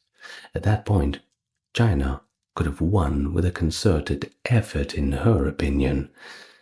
And, well, it had finally come, the time where they could get one back on the foreign devils. Well, the news of the attack on the Dagu forts reached Empress Dowager Cixi on the 19th of June, and she promptly issued an order to the legations requiring all foreigners, including diplomats, to leave Beijing within 24 hours, and if they did so, they would be accompanied by the Chinese army for their safety, so they didn't have any reason to fear the Boxers getting them on the way out or robbing them or anything. The Chinese army would escort them, then they can get on their boats and go home. Well, diplomats from the besieged legations convened the following morning to deliberate the Empress's proposal. Think about what their next move should be. The general consensus was that the Chinese troops, who were sent to protect them, could simply not be trusted. In order to avoid certain death, they consented to reject the Empress's demand. Now, Baron Clemens von Kettler, the German imperial envoy, was so enraged by the behavior of the Chinese army forces that he was hell-bent on bringing his grievances to the imperial court. The foreigners advised the baron not to leave the legations, but he wasn't listening and he insisted, leaving behind only one assistant and a group of porters to transport his furniture. A Manchu captain shot and killed von Kettler as he made his way to the palace through the streets of Beijing. A member of his staff escaped the assassination attempt and reported the baron's demise to the diplomatic compound. Well, as a result of hearing this, the other ambassadors decided to ignore the Chinese order to leave Beijing, even though they were afraid for their safety if they did so. Rapid fortifications were erected by the legations. Now, the British legation, being the biggest diplomatic enclave, became a haven for the majority of the foreign citizens, including numerous missionaries and businesses. After Prince Su was compelled to leave his property by foreign forces, the majority of Chinese Christians sought refuge in the palace, that being the Fu Palace.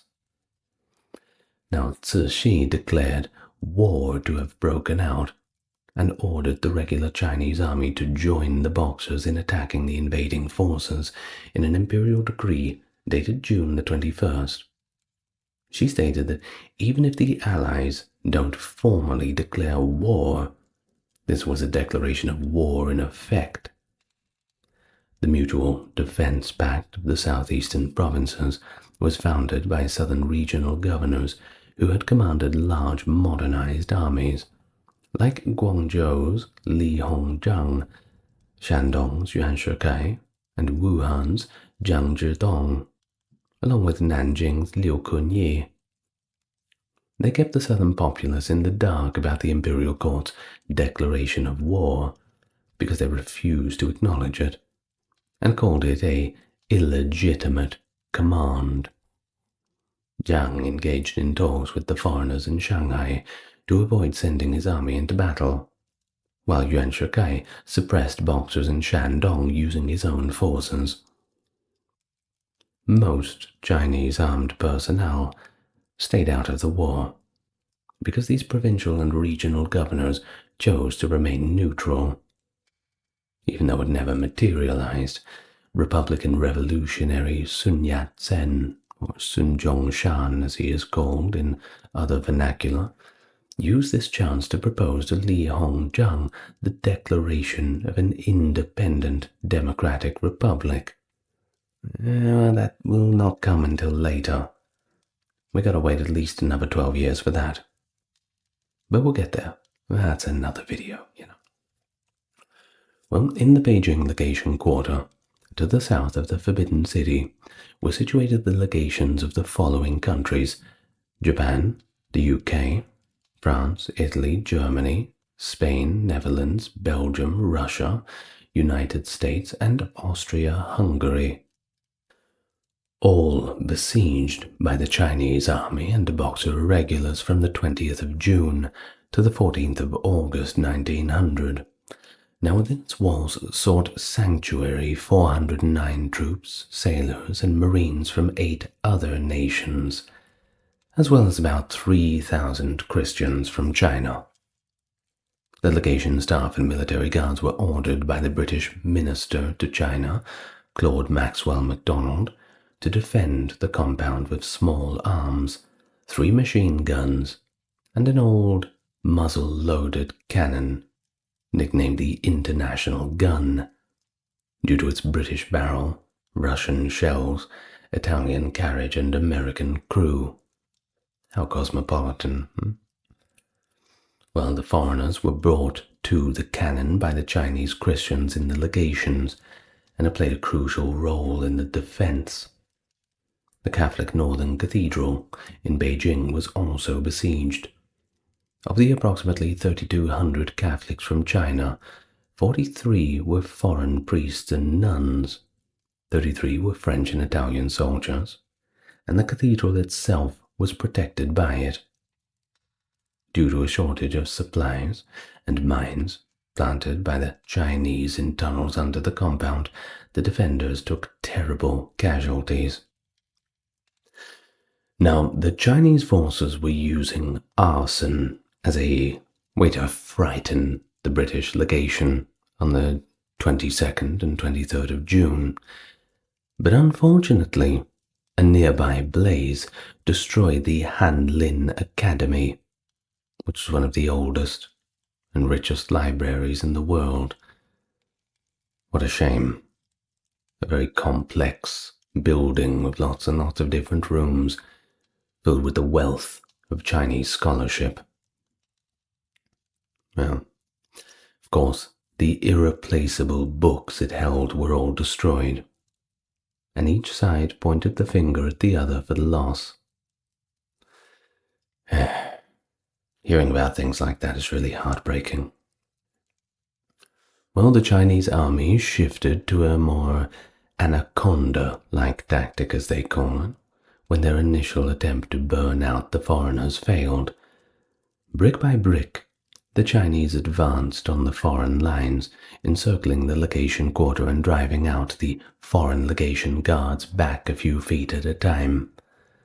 Now, the Fu, a region populated mostly by Christians in China, and protected by Italian and Japanese naval forces, was a prime example of this strategy in action.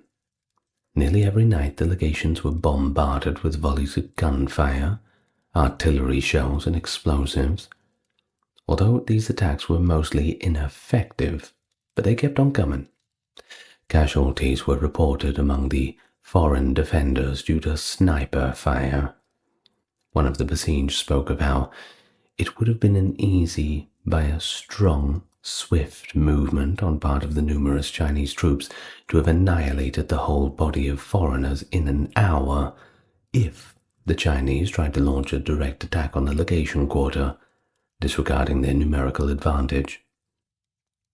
As they strengthened the legation quarter, American missionary Francis Dunlap Gamewell and his band of fighting parsons enlisted the help of Chinese Christians to carry out the bulk of physical labor.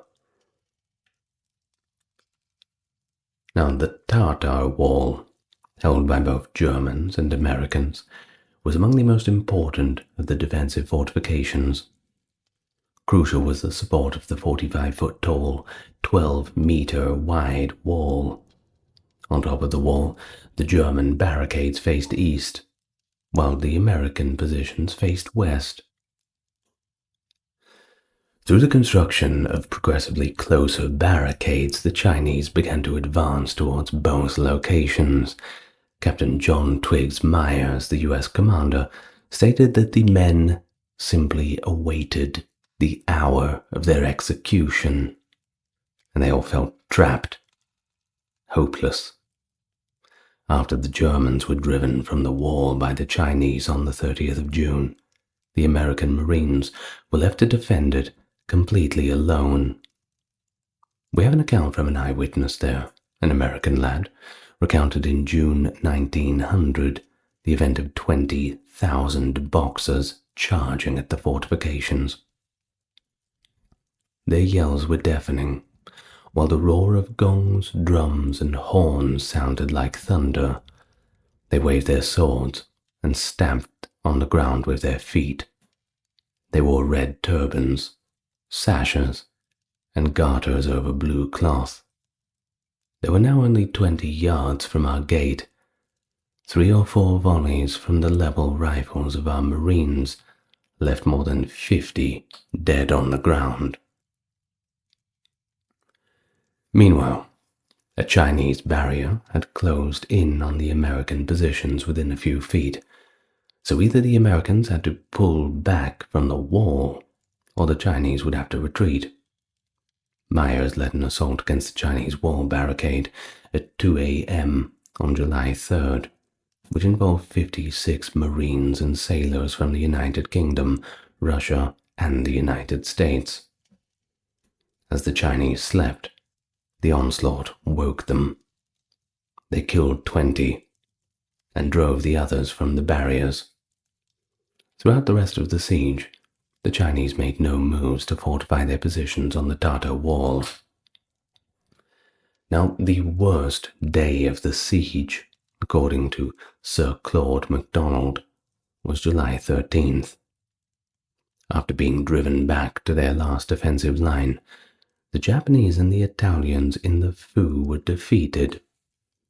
The French and Austrians were forced to evacuate most of the French legations after a mine was exploded beneath it. George Ernest Morrison, a journalist who was wounded on July the 16th, and the most competent British officer, was murdered that day. After American Minister Edward H. Conger made contact with the Chinese government, the latter finally announced an armistice on July 17th. Well, after considering the futility of fighting all of the forces at once, General Rong-Lu decided against reinforcing the siege. To eliminate the legations, Yi desired artillery for Dong's forces. Yi and Dong were unable to launch an attack because Rong-Lu prevented the delivery of artillery to them. The foreigners were saved, and diplomatic concessions were made when Rong-Lu persuaded Dong Fuxiang and his forces to withdraw from the finishing of the siege and destroying the legations. While the foreigners were besieged by the Gansu braves under Dong Fuxiang and the Boxers, Rong-Lu and Prince Qing dispatched food to the legations and attacked with their bannermen. The Gansu warriors disregarded the edicts that ordered the protection of the foreigners, and instead engaged in combat with bannermen who sought to drive them from the legations. Dong Fuxiang also gave orders to the Boxers. Furthermore, Rong-Lu hid an imperial decree from Nie Shichang on purpose. Of course, the decree had stated that the foreigners had invaded, the people were suffering, and that due to this, he should stop fighting the Boxers. Well, even though the foreign forces were entering China, Nie persisted in fighting against the Boxers, and murdered numerous of them as a result of Rong-Lu's activity. Well, either way, the foreign invasion was able to swiftly convey itself into China because portions of the railways were spared under the orders of Rong-Lu. Even though the Allies outnumbered Nie Shichang by 4,000 men, he nevertheless dedicated thousands of troops to fighting the Boxers rather than the foreigners. At Tianjin, he chose to walk into the range of the Allied artillery in order to sacrifice his life after being accused of attacking his own people. Now, the slaughtering of foreign diplomats and avoidance of extraterritorial rights are unique in China and overseas. According to Xu Jincheng, who had been the ambassador to several of the states besieged in the legation quarter, along with 5 other officials, Xu pleaded with Empress Cixi to put an end to the Boxers, have their commanders executed, and negotiate a peace with the foreigners. Xu and the other 5 were executed for willfully and absurdly petitioning the imperial court, basically asking stupid questions and building subversive thought. I suppose having stupid opinions too, after the Empress Dowager Cixi was so incensed by their outrageous actions. In fact, they put their heads up to be displayed at Beijing's Caishiko execution, not education grounds, after their execution on July 28, 1900. Now, the situation in Beijing became more and more complicated as different groups within the city pursued goals that were at odds with one another. The foreign legations remained encircled by the Gansu and Qing imperial armies. It appears that Rong-Lu's imperial men mostly tried to adhere to Cix's order and defend the legations, but Dong's Gansu army, which had grown in size with the arrival of the Boxers, wanted to continue the siege. But Ronglu's troops also opened fire on the legations and set off fireworks to make it seem like they were fighting the foreigners, just to appease the conservatives in the imperial court.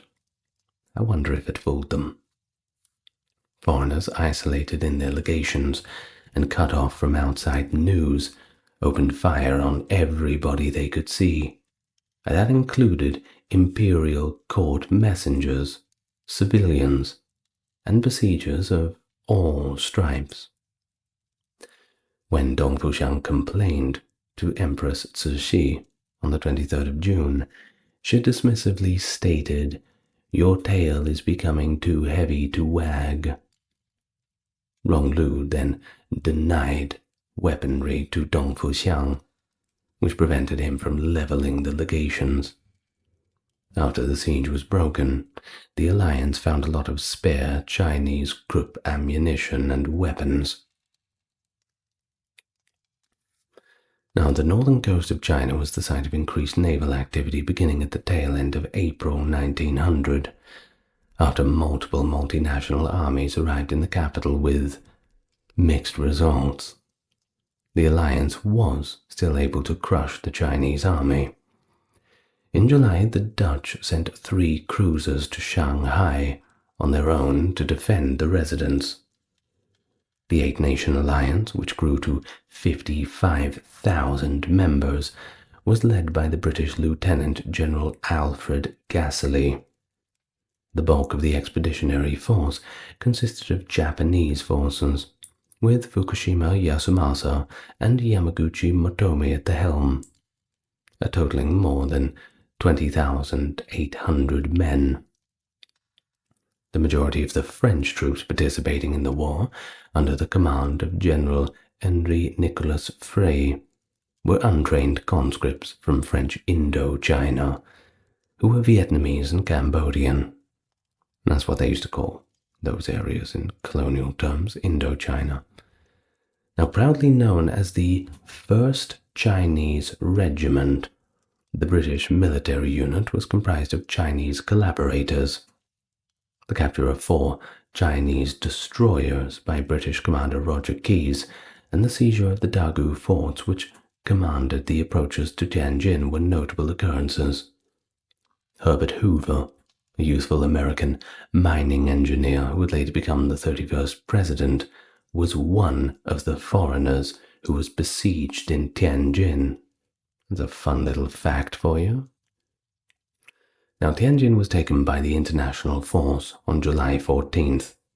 The Boxer Rebellion's multinational contingent took most hits at the Battle of Tianjin, and from their base there, the multinational force marched 20,000 Allied troops the 120 kilometers to Beijing. About 70,000 Qing imperial troops and 50 to 100,000 Boxers were present on the 4th of August. The Allies fought at Beisang and Yangchuan, where they met with minimal opposition. General Nikolai Linovich of the Russian Federation spearheaded the attack at Yangchuan with the 14th Infantry Regiment of the United States and Britain. But there was a problem. It was too damn hot. Extreme humidity accompanied occasionally high temperatures, all the way up to 42 degrees. That's almost 110 Fahrenheit. As a result of the heat and the bugs that come along with it, the Allies were quite out of their depth. The horses began to die, and the soldiers were dehydrated. Now, they did seek for wells, and as they were doing so, Chinese locals took the opportunity to murder them. Now, soldiers from the Allied forces died from heat exhaustion and even began to vomit up blood. On both sides, the techniques used throughout the rout were horrific. It was a death march. Allied troops assaulted Chinese women and girls and murdered or bayoneted Chinese people who were still alive, thinking that they were all enemies, all boxers. Well, according to reports, Japanese kicked a Chinese soldier to death, and Cossacks slaughtered Chinese people nearly automatically. Well, in retaliation for the Alliance's crimes, the Chinese resorted to brutality and bloodshed as well, particularly against Russian prisoners of war. The bones of 2 Japanese servicemen, their tongues severed and eyes gouged out, were discovered by Lieutenant Smedley Butler, who found them bound to a wall. Now that's horrifying. Well, in spite of suffering injuries to his leg and chest, Lieutenant Butler went on to receive the Brevet Medal for his bravery and service during the trip. Well, on August 14th, the multinational force did arrive in Beijing, albeit quite demoralized. Now, after the First Sino-Japanese War, the Chinese government put quite a lot of money into updating the imperial army. They gave the Beiyang army new weapons, including Krupp artillery and Mauser rifles. The Beijing metropolitan region was guarded by 3 upgraded divisions of Manchu bannermen. The anti-Boxer prince and Rong Lu oversaw 2 of these divisions, while the anti-foreign prince Duan led the 10,000-strong Hushan Ying, also known as the Tiger Spirit Division, which had attacked foreigners with the Gansu Braves and Boxers. The German diplomat Kettler was murdered by a captain from Hushan Ying.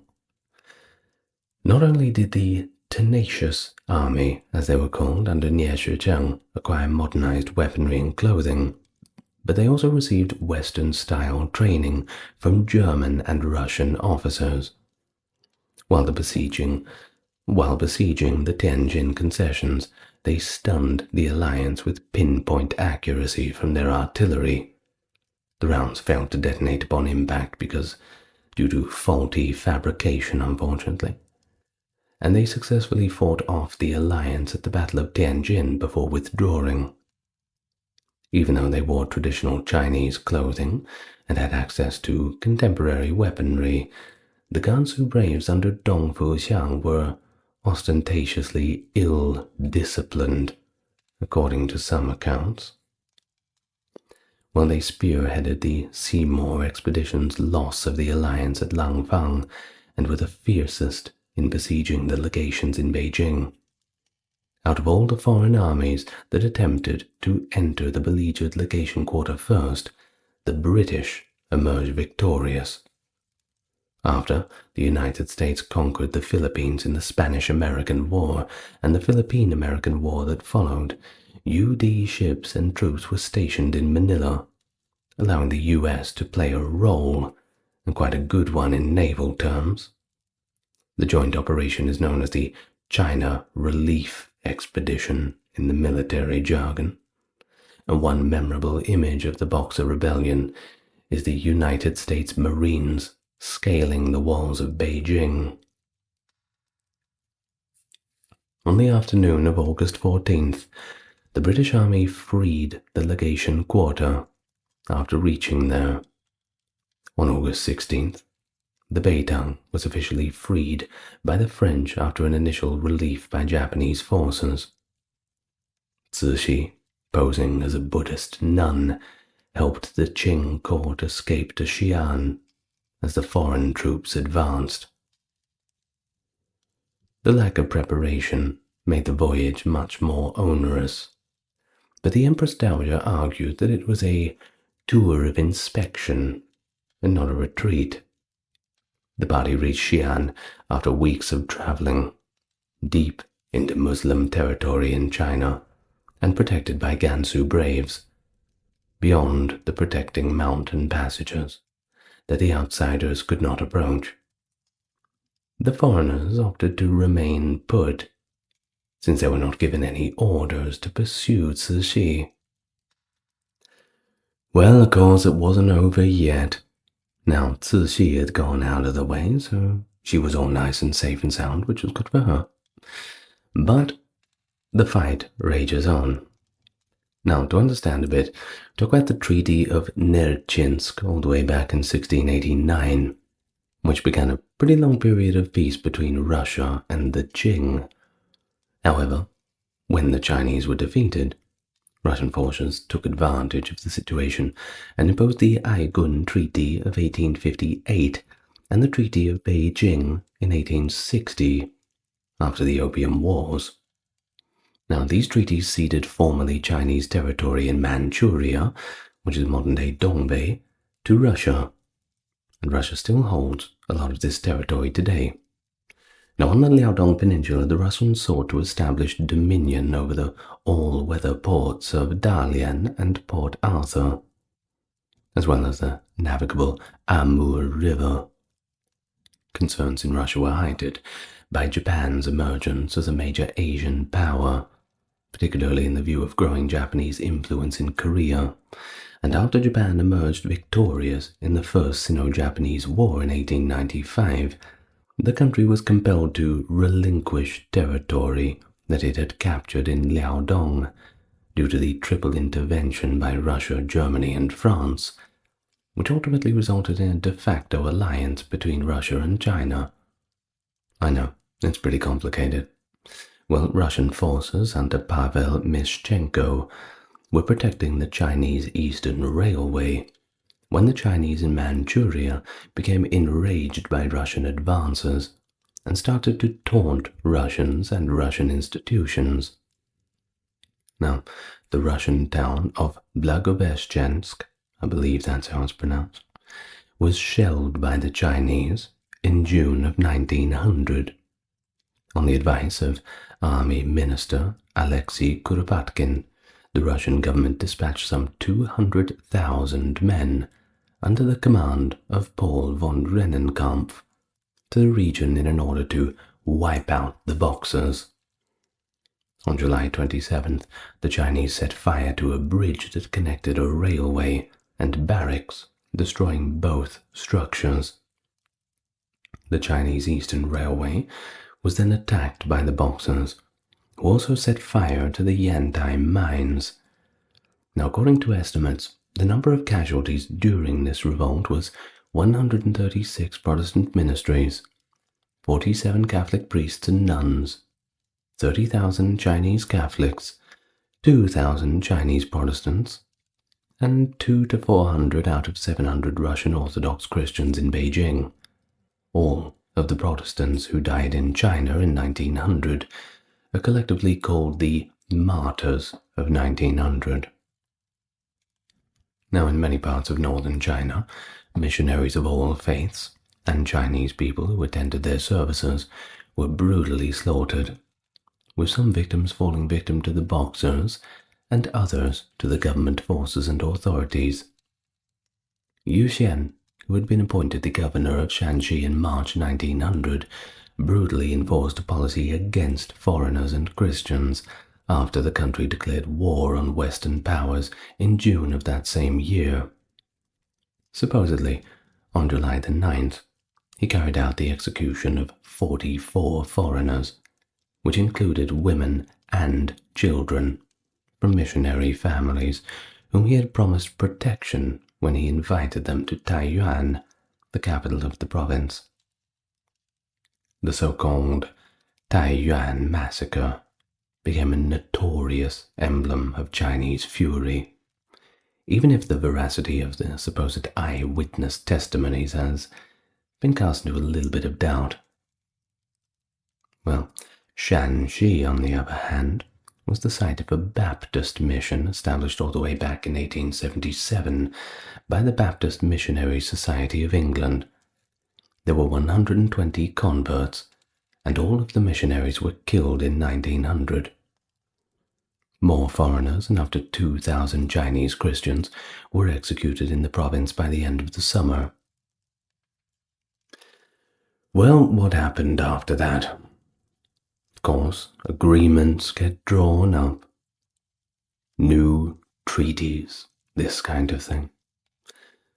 Russia seized Manchuria, and the Eight-Nation Alliance took control of Zhuli. The remainder of China remained unoccupied because a number of Han governors banded together to form the Mutual Protection of Southeast China, which refused to comply with the proclamation of war and kept its armies and provinces out of the conflict. Now, if the Eight-Nation Alliance were to invade provinces in violation of the Mutual Defense Pact, Zhang Zhedong would have to confess to British Consul General Everard Fraser in Hankou that he hated Manchus, and well, that is of course going to put him at odds with the Qing, because they're all Manchu. While the International Expeditionary Force, led by German Field Marshal Alfred von Waldersee, occupied Beijing, Tianjin, and Zhuli province for over a year. Waldersee had been appointed commander of the Eight-Nation Alliance during the uprising, but he did not reach China until after the majority of the fighting had subsided.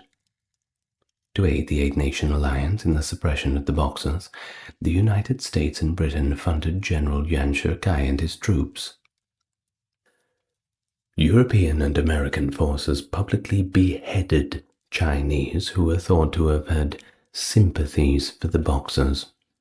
They also looted their possessions, shot and killed farm animals, and destroyed their crops on a regular basis, along with destroying religious and public buildings, religious texts, and assaulting Chinese women and girls on a large scale during their attacks over suspected people of having Boxer sympathies, occurring from September 1900 to March 1901.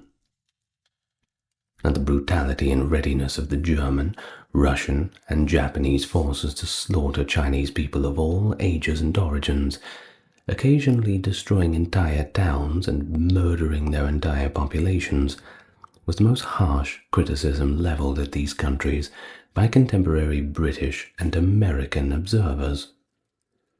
Though they were too late to join in the conflicts, German troops nevertheless launched punishing raids into rural settlements. Arthur Henderson Smith, a missionary, wrote that the Germans cut off the heads of many Chinese within their jurisdiction, many of them for absolutely trivial offences, in addition to plundering and burning. German and French troops would torch buildings where defenseless peasants sought refuge, and then bayonet and shoot anybody who tried to escape.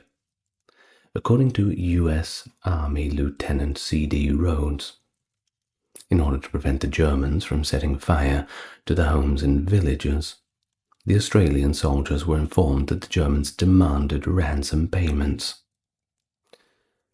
Kaiser Wilhelm II made an unplanned, yet rather insulting comment about the Hun invaders of continental Europe during the 27th of July departure ceremonies for the German relief force, and it went as follows. Should you encounter the enemy, he will be defeated. No quarter will be given. Prisoners will not be taken. Whoever falls into your hands is forfeited. Just as 1,000 years ago the Huns under their king Attila made a name for themselves. Under that even today makes them seem mighty in history and legend. May the name German be affirmed by you in such a way in China that no Chinese will ever again dare to look cross-eyed at a German. Well, finally, the British writer George Lynch leaves us with this.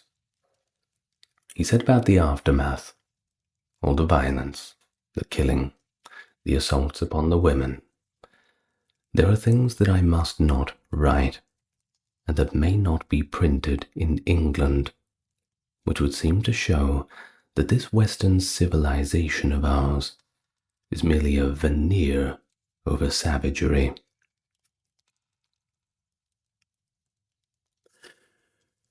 Well, what did you think?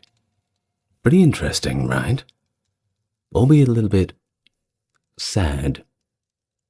I tell you what, The Queen, she is one hell of a woman. Fighting to the end. I love that.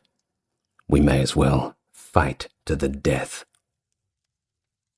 You know, often I'll watch some Chinese films, and they're war films a lot of the time. They make quite a lot of them.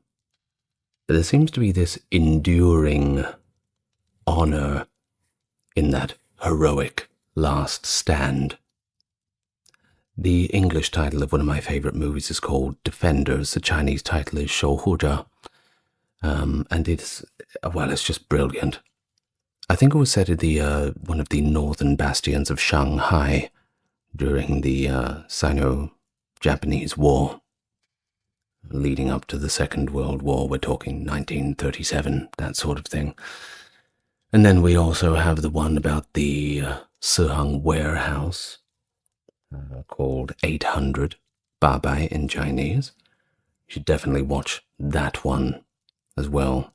Another one about heroic last stands. Certainly seems to be the prevailing theme. Now, with that being said, I know it's a little bit off topic, but I feel like I'm going to praise Chinese war films because they really do not get enough praise. And the budget that they have for these films, oh, my goodness. Anyway, the French and Indian War, spanning from 1754 to 1763, it was the North American theater of the broader conflict known as the 7 Years' War, which ultimately shifted the balance of the power on the continent by establishing British dominance over the French territories. Initiated by disputes over territorial claims in the Ohio Valley, crucial for fur trading with Native American tribes, the war saw France and its Native American allies battling against the British forces and American colonists. Key battles, including the pivotal capture of Quebec, led to a decisive British victory. The war concluded with the 1763 Treaty of Paris, where France ceded extensive North American territories to Britain, including all of Canada and parts of Louisiana east of the Mississippi River. This significant transfer of land not only impacted the Native American tribes, but it also set the stage for the later American Revolutionary War, as Britain's new taxation policies on the American colonies to cover their war debts sparked widespread colonial dissent. Hello everyone, welcome back to the channel. Now today we're going to cover something a little bit in the early modern period as we get into a little bit more of the American history over the next month or so. Hope you're looking forward to that. As always, the most interesting and insightful comment will be pinned on top for all to see, so do write something relevant, or just something thought-provoking. Now let's get on with it, shall we? Well, we find ourselves first in the mid-18th century, and at this time, North America, east of the Mississippi River, was largely under control of the British or the French, albeit shaky control, but vast regions remained that were unsettled, at least by European colonists. Now the French population, which was around 75,000, was concentrated along the St. Lawrence River, Arcadia, which is now parts of New Brunswick and Nova Scotia, and settlements in Louisiana and the Illinois country. Now at the time, if you were going to go and try to make it out in the New World, you'd probably do what most of the other people who just worked with their hands by the sweat of their brow did. You'd become a fur trapper or trader. And thus many of the French did exactly that. French fur traders and trappers navigated the St. Lawrence and Mississippi rivers, trading with and even marrying into Native American tribes. Of course, this certainly solidified alliances with the indigenous leaders. It also helped to grease the wheels when you give them a couple of guns. They seem to like them. Well, in contrast, the British settlers numbered a little bit more, approximately 1.5 million. Rough mathematics, this outnumbers the French by 20 to 1. And they were spread along the Atlantic coast, from Nova Scotia to Georgia, with settlements gradually expanding inland. Now, although Britain had claimed territories like Nova Scotia and Rupert's Land, many interior regions were still controlled by indigenous tribes. Now, several Native American groups maintained influence between the French and British colonies. In the north, the Mi'kmaq, Abenakis, and other tribes resisted the British encroachment in Nova Scotia and Acadia. The Iroquois Confederation dominated parts of New York and the Ohio country, and they strategically aligned with either the British or the French, depending on what trade advantages they could get. It all comes down to convenience. At the end, you get the best deal. Well, in the southeast, there were tribes like the Catawbs, the Creeks, the Choctaws, and Cherokees who resided more in the interior areas. Of course, the situation with all of these tribes is incredibly complex. Quite hard to explain where the territories begin and end. Perhaps visual aids would be more useful in this regard. But we're not going to go too deeply into that. And in general, I will use the blanket term Native Americans, even though from my understanding, many natives in the United States prefer to be referred to as their tribal classification rather than just that broad umbrella term before someone makes the comment. Now, during this war, the French used their trade networks to recruit warriors from tribes in the western Great Lakes. That includes from the Hurons, the Ojibwas, and Potawatomi. The British colonists initially received support from the Iroquois Six Nations and the Cherokees. The relations with the Cherokee deteriorated, leading to the Anglo-Cherokee War in 1758. Can't deteriorate much more than that now, can't you? Well, in the same year, the province of Pennsylvania successfully negotiated the Treaty of Easton, securing neutrality from several Ohio County tribes in exchange for land concessions. Most northern tribes aligned with the French, their primary trade partner and supplier of weapons, and indeed many of the native tribes were using guns. Now, diplomatic efforts were also made by the French and the British to secure the allegiance or neutrality of the Creek tribe and the Cherokee tribe. But of course, the world is not just Britain and France. Spain at this time also controlled Florida and Cuba, as well as other West Indies territories, making them also military targets during the 7 Years' War. Florida's European population was admittedly small, and this small population was mainly concentrated in the settlement of St. Augustine. Now, at the start of the war, New France did not have French regular army troops in America, and they relied instead on around 3,000 Marines and Colonial regulars who were experienced in forest warfare. Certainly comes in handy in the New World.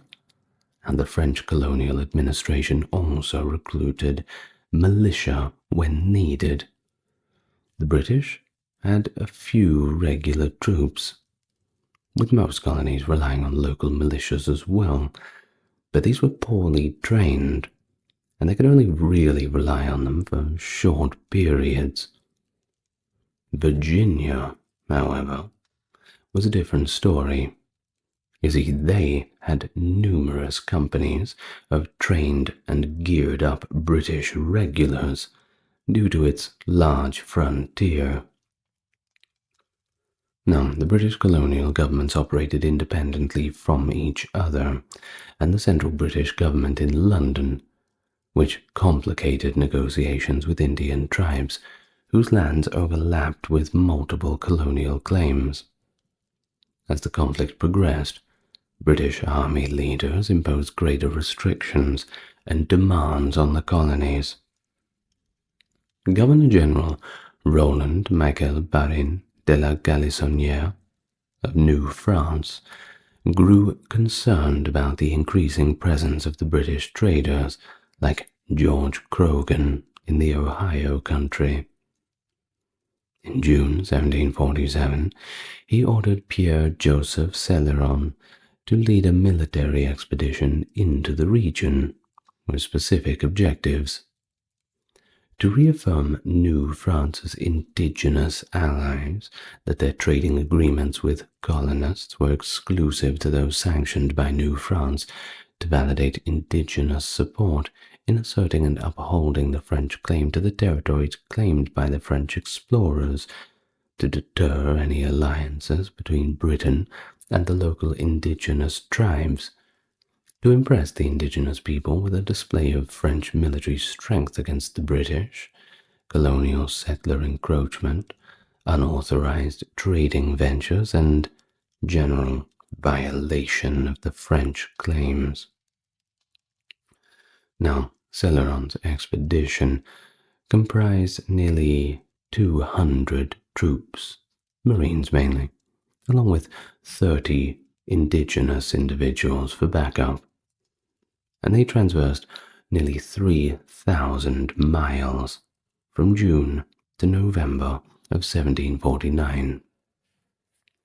They ascended the St. Lawrence, proceeding along the northern shoreline of Lake Ontario, traversed the portage at Niagara, and adhered to the southern shoreline of Lake Erie. The expedition advanced inland from the Chautauqua portage in Barcelona, New York, tracing the Allegheny River to the location of Pittsburgh. Now, Céloron interred lead plates inscribed with the French assertion of sovereignty over the Ohio country. Upon encountering British colonial merchants or fur traders, he notified them of the French claims to the land and instructed them to basically get the hell out. Well, Céloron's expedition reached Logstown, where local indigenous people asserted their ownership of the Ohio country and indicated their willingness to trade with British colonists, irrespective of what the French thought about it. You can imagine the French were not too pleased with this. Well, after this, Céloron proceeded south until his expedition arrived at the junction of the Ohio and Miami rivers, located just south of the settlement of Pickawillany, the residence of the Miami chief, referred to as Old Britain. Now, Céloron admonished Old Britain with dire repercussions should he persist in trading with British colonists. Although Old Britain disregarded the caution, Céloron returned to Montreal with disappointment in November of 1749. He wrote a meticulously detailed report, and from it he wrote, "I can only state that the indigenous populations of these regions harbor significant animosity towards the French and are wholly loyal to the English. I am uncertain regarding the method of their potential restoration." While prior his return to Montreal, news of the situation in the Ohio country was reaching London and Paris, with both sides advocating for intervention. Governor William Shirley of Massachusetts asserted empathetically that British colonists would remain unsafe as the French remained in the vicinity. The War of Austrian Succession at this time concluded in 1748 with the signing of the Treaty of Aix-la-Chapelle, which principally addressed the European issues back home. The competing territory claims between the British and French colonies were submitted to a commission, which unfortunately rendered no conclusion. You see, both parties asserted claims over frontier territories, extending from Nova Scotia and Acadia in the north to the Ohio country in the south. The conflicts also stretched into the Atlantic Ocean, where both nations sought access to the abundant fisheries of the Grand Banks near Newfoundland. In 1749, the British Crown granted land in the Ohio country to the Ohio Company of Virginia for trade and colonization, requiring the settlement of 100 families and the construction of a fort. Pennsylvania, also claiming the region, sought to strengthen its own claims.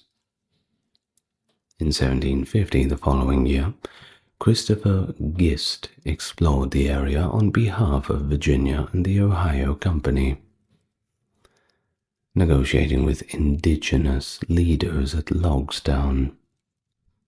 The resulting 1752 Treaty of Logstown, agreed upon by the indigenous half-king, as they called him, Garrison, and an Iroquois representative, allowed the British to build a fortified dwelling at the confluence of the Monongahela River in present-day Pittsburgh, Pennsylvania.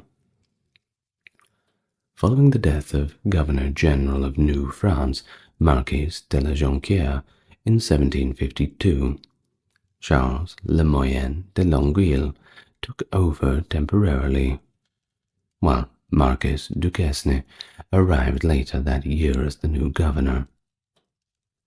The growing British presence in the Ohio country prompted Longueuil to send Charles Michel de Langley, leading 300 French Canadians and Ottawa warriors, to punish the Miami tribe at Pickawillany for trading with the British.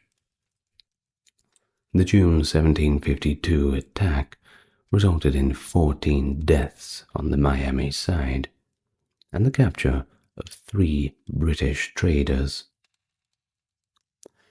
In 1753, Paul Marin de la Marche led a 2,000-man French expedition to secure French claims in the Ohio Valley, constructing Fort Presque Isle near the present-day Erie, Pennsylvania, and Fort Le Boeuf to protect French interests. This worried both the British and the Iroquois, especially the half-king, as they called him, Garrison, who held a deep grudge against the French. He visited Fort Le Boeuf, threatening military action, but Marin dismissed him.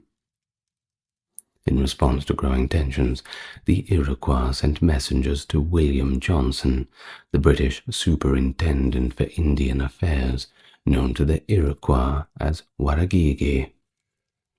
Johnson, well versed in their languages, had long-standing ties with the Iroquois people, and had even served as a colonel in the Western New York militia. It's quite a resume, isn't it? You imagine back then having to learn those sorts of languages. It was hard enough for me in the 2020s to learn Mandarin. I can only imagine what it was like back then.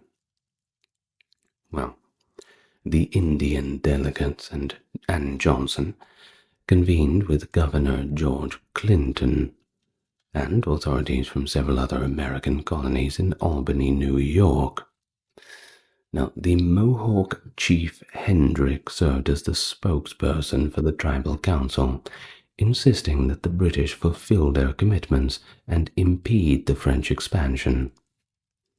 But Clinton did not answer enough, and Hendrik stated that the Covenant chain, a long-standing amicable relationship between the Iroquois Confederacy and the British Crown, had been well and truly severed. Now, Governor Robert Dinwiddie, which is a very interesting name, of Virginia, was a stakeholder in the Ohio Company, which faced financial losses if the French maintained their territorial claim. He instructed the 21-year-old Major George Washington, whose sibling was also an investor in the Ohio Company, of the Virginia Regiment, to admonish the French to vacate Virginia land in October of 1753. Washington departed with a small entourage, including Jacob Van Braam as an interpreter, Christopher Gist, a corporate surveyor in the region, and other Mingos commanded by Tanagreeson. On December the 12th, Washington and his troops arrived at Fort Le Boeuf. Now, Jacques Legardeur de Saint-Pierre succeeded Marin as the commander of the French soldiers following Marin's death on October 29th, and he sent an invitation to Washington to have dinner together. It's very nice of him. Well, during dinner, Washington presented Saint-Pierre with Dinwiddie's letter requesting an immediate French withdrawal from the Ohio country. Of course, this was perhaps not the best dinner conversation. Well, Saint-Pierre reportedly stated, "Regarding the summons you have sent me to retire, I do not believe I am obliged to comply." Somewhat of a polite response. Well, he informed Washington that France's assertion to the territory was more legitimate than that of the British, as René Robert Cavalier, Sieur de la Salle, had visited the Ohio country almost 100 years ago. Try proving him otherwise, I suppose. Well, dessert all finished up, Washington's party departed Fort Le Boeuf on December the 16th and reached Williamsburg on January 16th, 1754, where he reported that the French had advanced south, outlining the measures that they implemented to strengthen the region and their objectives to reinforce the junction of the Allegheny and Monongahela rivers.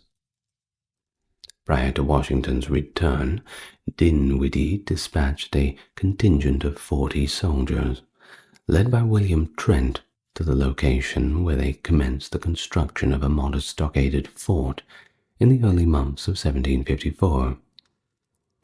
Governor Duquesne dispatched supplementary French troops under Claude Pierre Picardy de Contrecoeur to assist Saint-Pierre concurrently. Now, and Contrecoeur, he also commanded 500 soldiers southward from Fort Venango on April 5th, 1754. The soldiers reached the fort on April 16th, some 11 days later, although Contrecoeur graciously permitted Trent's diminutive contingent to retreat. He acquired the construction tools that they had to proceed with the construction of what ultimately became Fort Duquesne. So you can go, but we're taking your things.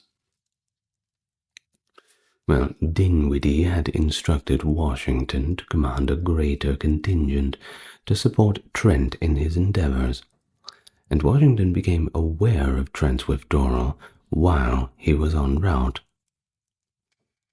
Mingo, Sachem, Tangrison had pledged assistance to the British, prompting Washington to proceed to Fort Duquesne to confer with him.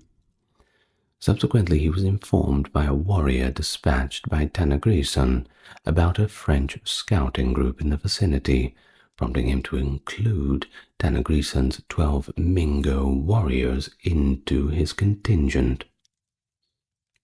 Washington's contingent of 52 ambushed 40 Canadians, those French colonists of New France, on the morning of May 28th, an engagement that became known as the Battle of Jumonville Glen. Now, numerous Canadians were slain, including their commanding officer, Joseph Colon de Jumonville, whose skull was allegedly cleaved by Tanagrisan with a tomahawk. Now, it's also said that Tanagrisan sought to get the British backing and re-establish his power over his own people with their help. They were, either way, predisposed to endorse the French, with whom they had established extensive business links. One of Tanagrisan's subordinates informed Contrecoeur that Jumonville had succumbed to British musket fire. But historians typically regard the Battle of Jumonville Glen as the inaugural conflict of the French and Indian War in North America, marking the commencement of hostilities in the Ohio Valley. Well, subsequent to the battle, Washington retreated several miles and constructed Fort Necessity, which was assaulted by the Canadians under the leadership of Jumonville's brother during the Battle of Fort Necessity on the 3rd of July. Washington capitulated and engaged in negotiations for an armed retreat. A report from one of his men indicated that the Canadian contingent was joined by Shawnee, Delaware, and Mingo warriors, precisely those whom Tanagrisan had aimed to sway to his side. Well, reports of the two confrontations arrived in England in August, and following months of discussions, the Duke of Newcastle's government resolved to dispatch a military expedition to the subsequent year to expel the French. Major General Edward Braddock was selected to command the expedition. Information regarding the British military plan was actually disclosed to France prior to Braddock's departure for North America. Well, in 1755, King Louis XV sent 6 troops to New France, led by Baron d'Escars. In February 1755, the British dispatched their own fleet with the objective of blockading the French ports. However, the French navy weren't even there. They'd already left, and there's no point in blockading them in if they're not actually in the port. Kind of defeats the purpose, doesn't it? Well, Admiral Edward Hawke dispatched a rapid squadron to North America to intercept the ships. Well, a subsequent British operation, Admiral Edward Boscawen engaged the French vessel Alcide on June 8, 1755, and seized her, along with 2 troop ships. Chalk one up to the British. The British subjected the French shipping to harassment in 1755, confiscating vessels and apprehending sailors wherever they could. These actions finally led to formal declarations of war in the spring of 1756. Now, the Albany Congress, to rewind a little bit for you, was convened in June and July of 1754 as a significant political response to the commencement of the war. Now, the objective of Congress was to establish a cohesive strategy in commerce and talks with the indigenous peoples, prepare for what to come. And as the loyalty of the several tribes and nations was so important, well, they really had to get to work. So, the plan endorsed by the delegates was neither adopted by the colonial legislatures nor sanctioned by the Crown, but the structure of the Congress and other details of the plan served as a kind of model for confederation throughout the War of Independence. We'll always get to that one later.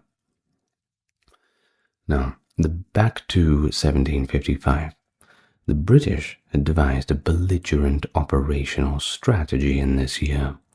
General Braddock was assigned to command the expedition at Fort Duquesne, and Massachusetts Governor William Shirley was tasked with building Fort Oswego and assaulting Fort Niagara. Sir William Johnson was tasked with seizing Fort St. Frederick in Crown Point, New York, while Lieutenant Colonel Robert Monckton was sent to seize the Fort Beauséjour on the east, on the border between Nova Scotia and Arcadia. Now, in June of the year 1755, Braddock commanded approximately 1,500 men and provincial militia during the Braddock expedition to capture Fort Duquesne, with George Washington serving as one of his advisors. The expedition was a failure.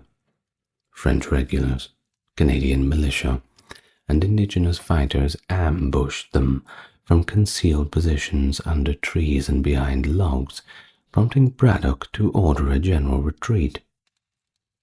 But he was killed, and around 1,000 British men were either wounded or met the same fate. The remaining 500 British troops sadly withdrew back to Virginia, commanded by Washington. Of course, Washington and Thomas Gage were instrumental in orchestrating the retreat. Of course, the two future adversaries in the American Revolutionary War. Now, in response to Braddock's defeat and the beginning of Parliament session in November 1755, the British government launched a series of measures aimed at strengthening its military capabilities. These actions included the Recruiting Act of 1756, the Commissions to Foreign Protestants Act of 1756, and the Naval Prize Act of 1756, which authorized the capture of enemy vessels and permitted privateering after the war was declared on May 17th. Now, just quickly, if you don't know what privateering is, basically, if you're a pirate, you find the ships transporting goods, silver, tea, all the rest, that sort of thing. You board them and you steal it. Now, pirates are criminals, right? Well, if you're really good at it, then the government might employ you to disrupt the trade shipping lines of their adversaries. So, let's say, for example, the British are at war with the French, and you're quite a good pirate. They might say, how about you become a privateer for us? You find all of the ships that are carrying all the Spanish goods, basically the backbones of their economy, and you capture them and give them to us instead. It's government-sanctioned piracy, just with a more palatable name. Now, back to the main point. Meanwhile, the French obtained British military plans, including those of Generals Shirley and Johnson. Now, Shirley's efforts to reinforce Oswego were hampered by logistical problems and inexperience. He stationed troops in Oswego, Fort Bull, and Fort Williams to prepare for an assault on Fort Niagara. However, the French began massing forces of their own, getting ready to attack Oswego, which forced Shirley to prioritize a defensive strategy rather than an offensive. Now, Governor Vaudreuil of New France saw Johnson as a great threat and sent Baron Dieskau to confront him at Fort St. Frederick. Dieskau planned to attack Fort Edward, but hesitated due to resistance from his indigenous allies. The two forces eventually did clash in the Battle of Lake George, which ended inconclusively, and both sides withdrew without really gaining anything worth writing home about. Now Johnson's progress stopped at Fort William Henry, while the French retreated and began constructing Fort Carillon, later renamed to Fort Ticonderoga, after its capture by the British in 1759. In 1759, Colonel Monckton successfully captured Fort Beausejour, cutting off land-based French reinforcements to Louisbourg. Governor Charles Lawrence of Nova Scotia ordered the deportation of the French-speaking Acadians to further weaken Louisbourg, and these deportation efforts significantly contributed to the eventual fall. Now, following the death of Braddock, William Shirley assumed command of the British forces in North America and presented his plan for 1756. His strategy included attacks on Niagara, Crown Point, Duquesne, and Fort Frontenac, as well as an expedition aimed at Quebec. However, conflicts with the other leaders, such as William Johnson and Governor Sir Charles Hardy of New York, hindered the plan, resulting in limited support and progress. In January of 1756, Lord Loudoun replaced Newcastle as the new British commander, with Major General James Abercrombie as his deputy. Now, both of these men lacked the military experience of the French officers sent to North America, such as Major General Louis-Joseph de Montcalm, Chevalier de Levis, and Colonel Francois Charles de Bourlamaque, all of whom were seasoned veterans from the War of the Austrian Succession, which had just finished up, as we had mentioned before, with the treaty signed. Now in May 1756, French regular troops arrived in New France, and on May 17th, Britain officially declared war, escalating the conflict into Europe and giving rise to the 7 Years' War, the more broader conflict. Well, Governor Vaudreuil, eager to lead the French forces, acted before the arrival of French reinforcements. He identified vulnerabilities in the British supply lines and ordered an attack on forts along the Oneida Carry, leading to the destruction of Fort Bull and its supplies, including 45,000 pounds of gunpowder. Of course, this significantly weakened the British operations on Lake Ontario and endangered the garrison at Oswego. French forces also incited indigenous tribes in the Ohio Valley to raid frontier settlements, sending waves and waves of refugees eastward. While the new British command was slow to act, Abercrombie arrived in Albany by July but hesitated to engage without Loudoun's approval. Meanwhile, Montcalm seized the opportunity to besiege Oswego, while feigning an attack along Lake George. By August, Montcalm successfully captured Oswego, but tensions arose between his forces and their indigenous allies over the distribution of the prisoners' belongings. Loudoun, a capable administrator, but overly cautious in battle, planned an attack on Quebec in 1757, stationing a large force at Fort William Henry to distract Montcalm. However, William Pitt, the Secretary of State, redirected Loudoun's efforts to Louisbourg. Despite the preparations, the British fleet at Halifax were outmatched and outclassed by the larger French force at Louisbourg, forcing Loudoun to retreat to New York after hearing of a massacre at Fort William Henry.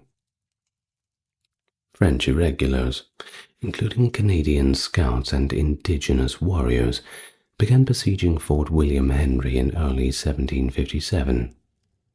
In January, they ambushed British Rangers near Ticonderoga, and in February raided positions across frozen Lake George, destroying storehouses. By August, Montcalm's force of 7,000 surrounded the fort, which surrendered on the condition that the British withdraw under parole. However, as they retreated, Montcalm's indigenous allies, angered by the loss of plunder, attacked the British, resulting in the death or capture of hundreds of men, women, and even children. The aftermath of the siege may have contributed to the spread of smallpox among the distant indigenous groups. But, well, there's no real concrete evidence to support this. Perhaps it's true, though. Well, in 1758, Vaudreuil and Montcalm received scant resupply due to the British blockade of the French coastline, which restricted French shipping. The circumstances in New France were worsened by a deficient harvest in 1757, a particularly harsh winter, and the purportedly fraudulent schemes of one Francois Bigot, the territory's intendant. His plans to provide the colony resulted in exaggerated pricing and were perceived by Montcalm as a means to enrich himself and his cronies. A significant smallpox outbreak among the Western Indian tribes also caused many to refrain from trading in 1758. Don't want to share blankets. You know what it's like. The disease likely disseminated due to the overcrowded circumstances in Fort William Henry following the fight.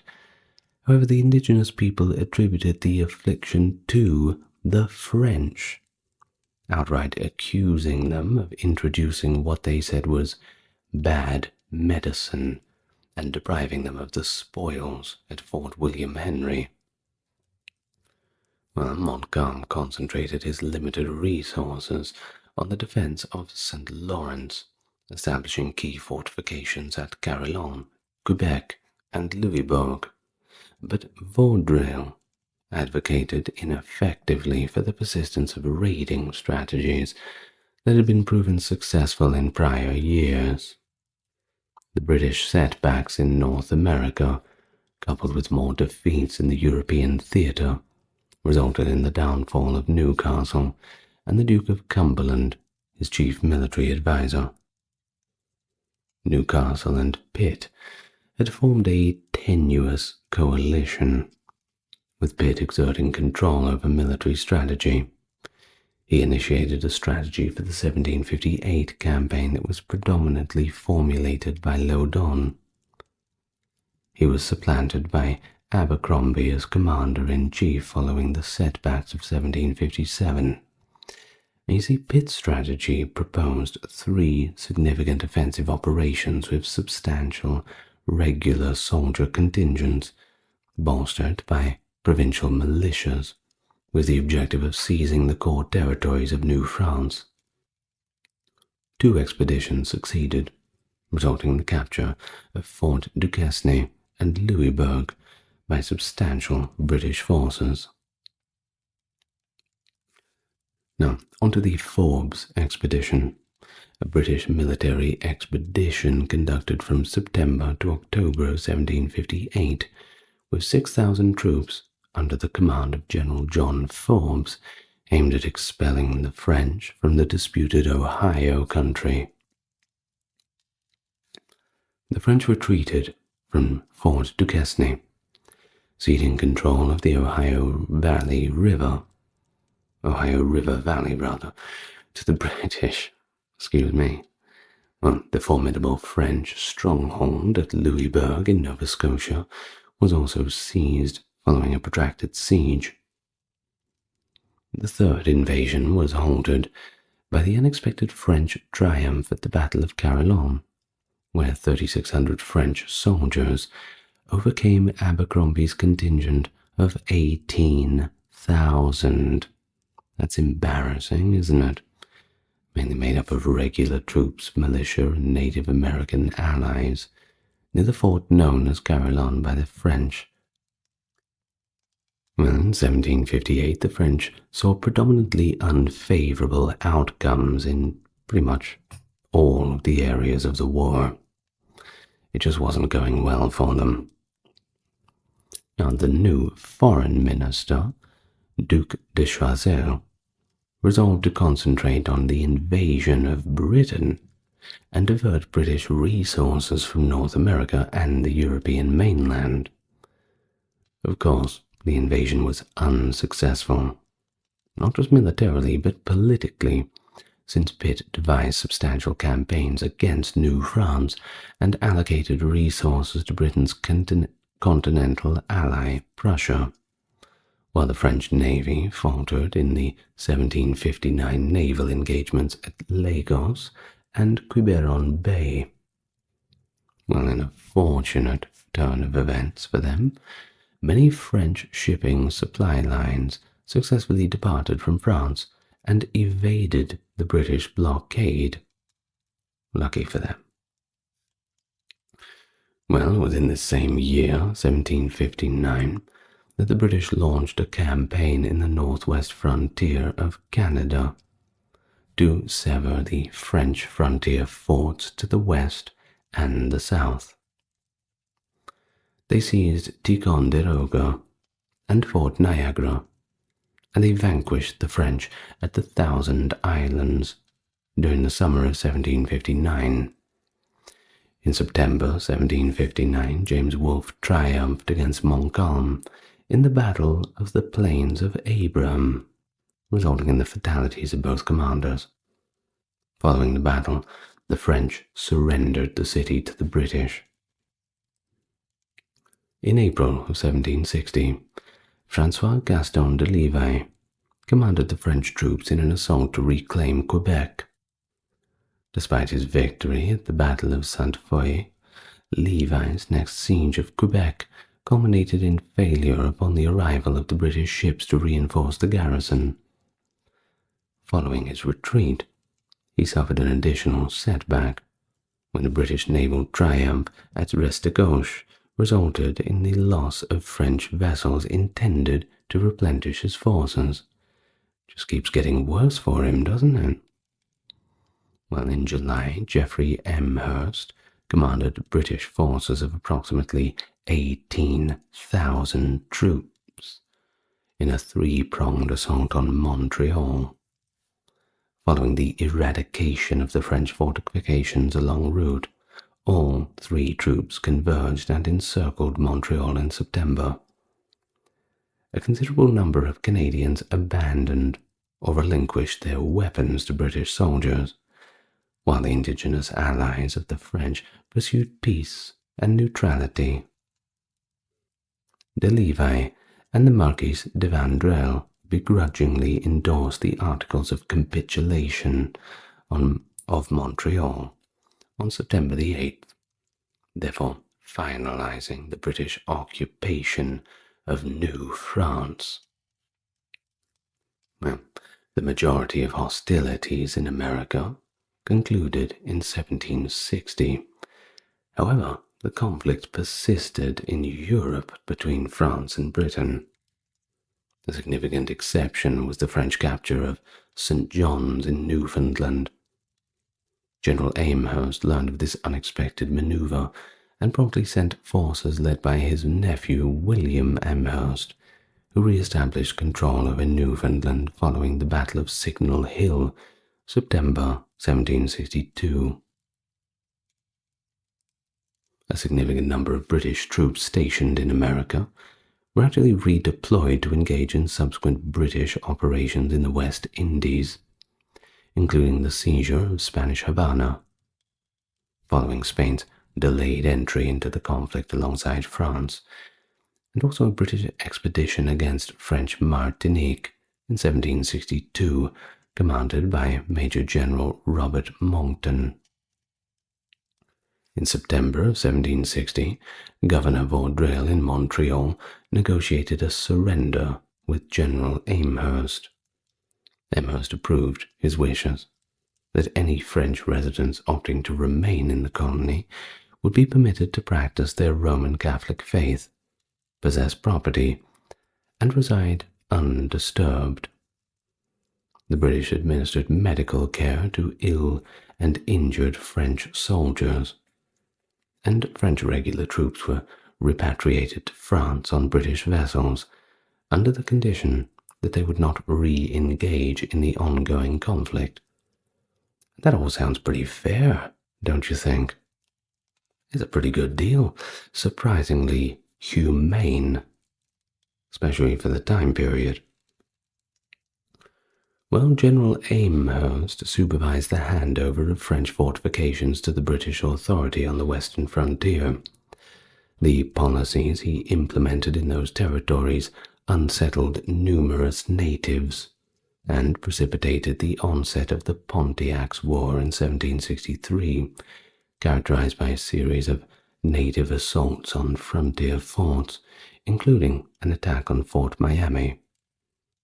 Well, that effectively concluded a nearly 5-year period of European garrisoning at Kekionga.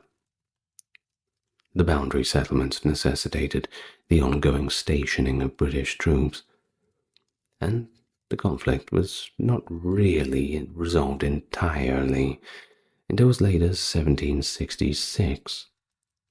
We all know what happened then. Well, from the 1750s to the 1760s, a smallpox epidemic ravaged numerous Native American tribes across the Midwest. The outbreak was partially instigated by victorious native fighters allied with the French, who returned with battle spoils contaminated by disease. You see, the Ojibwe, Odawa, and Potawatomi tribes were the most impacted by the pandemic. Odawa tribe chief and historian Andrew Blackbeard reported that the outbreak had, I quote, completely depopulated and devastated Waganigisi, a significant Odawa village. Well, the North American conflict, all part of this global 7 years war, concluded with the signing of the Treaty of Paris on the 10th of February 1763 by the kingdoms of Great Britain, France, Spain, and with the concurrence of Portugal. The British presented France with the option to relinquish either its continental North American territories east of the Mississippi or the Caribbean islands of Guadeloupe and Martinique, which had been seized by the British.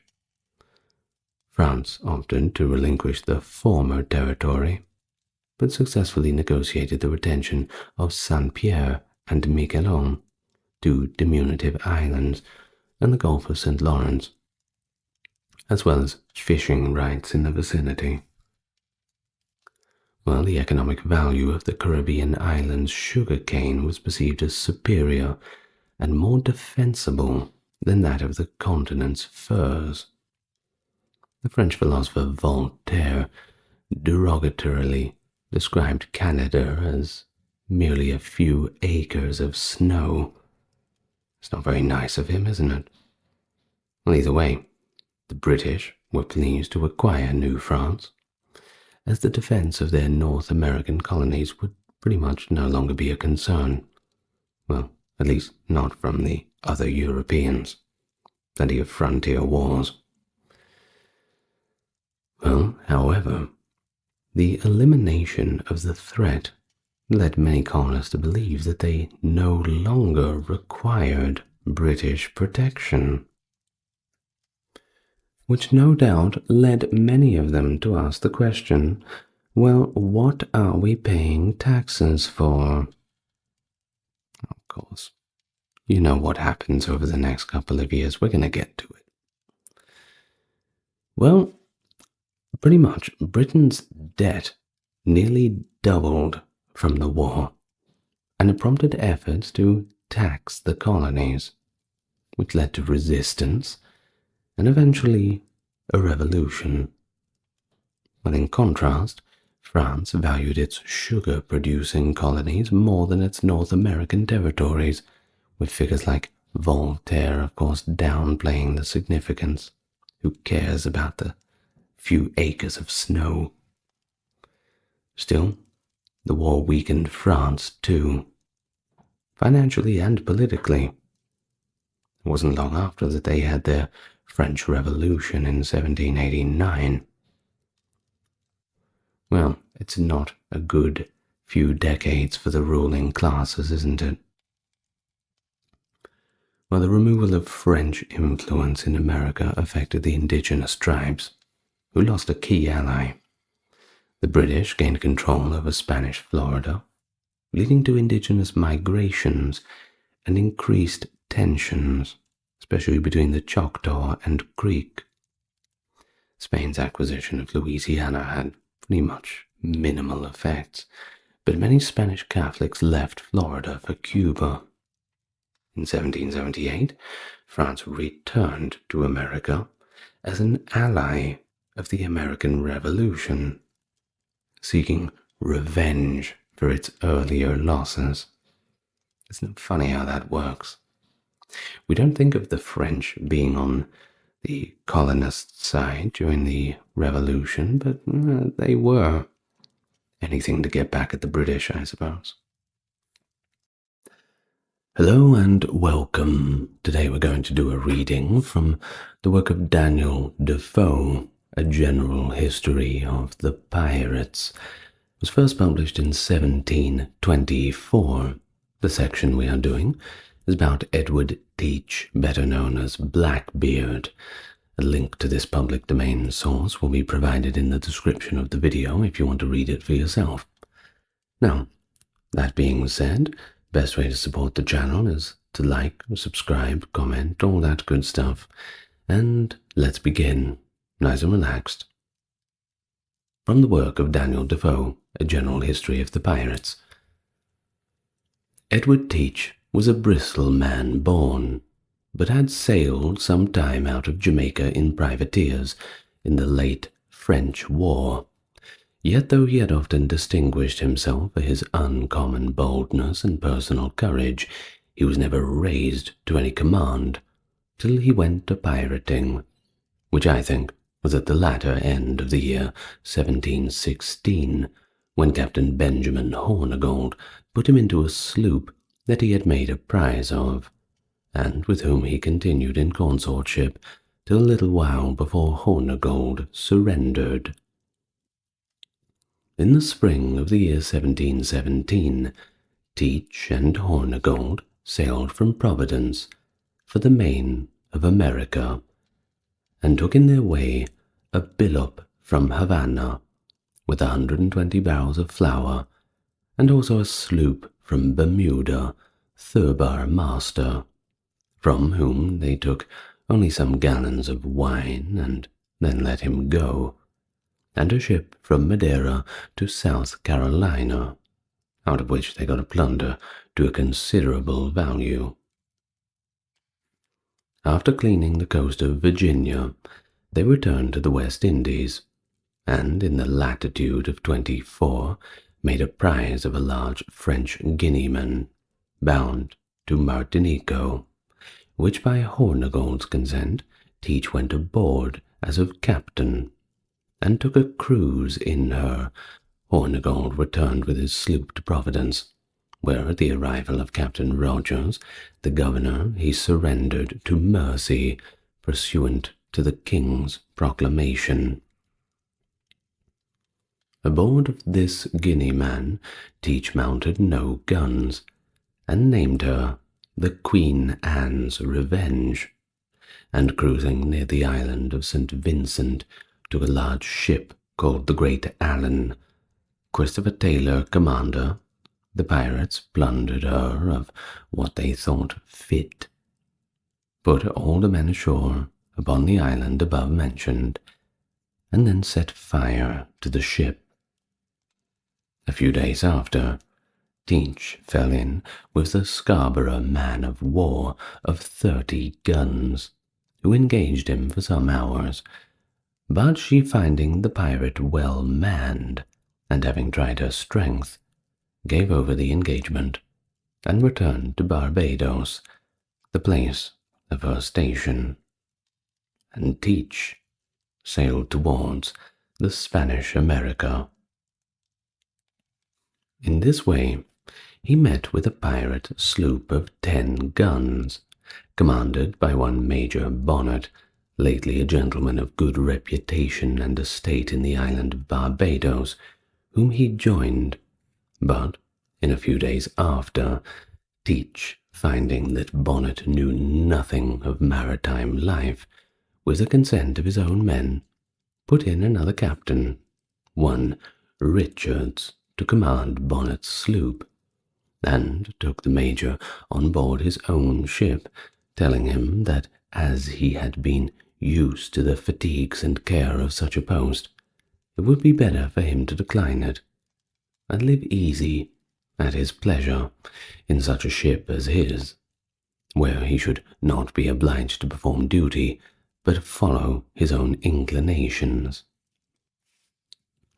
At Turniff, 10 leagues short of the Bay of Honduras, the pirates took in fresh water, and while they were at an anchor there they saw a sloop coming in, whereupon Richards in the sloop, called the Revenge, slipped his cable, and ran out to meet her, who upon seeing the black flag hoisted struck his sail and came to, under the stern of Teach the Commodore.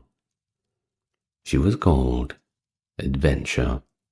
From Jamaica, David Harriot Master. They took him and his men aboard the great ship, and sent a number of other hands with Israel Hands, master of Teach's ship, to man the sloop for the piratical account. The 9th of April, they weighed from Turniff, having lain there about a week, and sailed to the bay, where they found a ship and 4 sloops. 3 of the latter belonged to Jonathan Bernard of Jamaica, and the other to Captain James. The ship was of Boston, called the Protestant Caesar, Captain Wire commander. Teach hoisted his black colours and fired a gun, upon which Captain Wire and all of his men left their ship, and got ashore in their boat. Teach's quartermaster and 8 of his crew took possession of Wire's ship, and Richards secured all the sloops, one of which they burned out of spite to the owner. The Protestant Caesar they also burned, after they had plundered her, because she belonged to Boston, where some men had been hanged for piracy earlier, and the 3 sloops belonging to Bernard they let go. From hence the rovers sailed to Turkille, and then to the Grand Caymans, a small island about 30 leagues to the westward of Jamaica, where they took a small turtler, and so to the Havana, and thence to the Bahama wrecks, and from the Bahama wrecks they sailed to Carolina for 5 or 6 days. They took here a ship as she was coming out, bound for London, commanded by Robert Clark, with some passengers on board for England. The next day they took another vessel coming out of Charlestown, and also 2 pinks coming into Charlestown. Likewise a brigantine with 14 slaves aboard, all of which, being done in the face of the town, struck a great terror to the whole province of Carolina, having just before been visited by the Vane, another notorious pirate, that they abandoned themselves to despair, being in no condition to resist their force. There were 8 sail in the harbour, ready for sea, but none dared to venture out, it being almost impossible to escape their hands.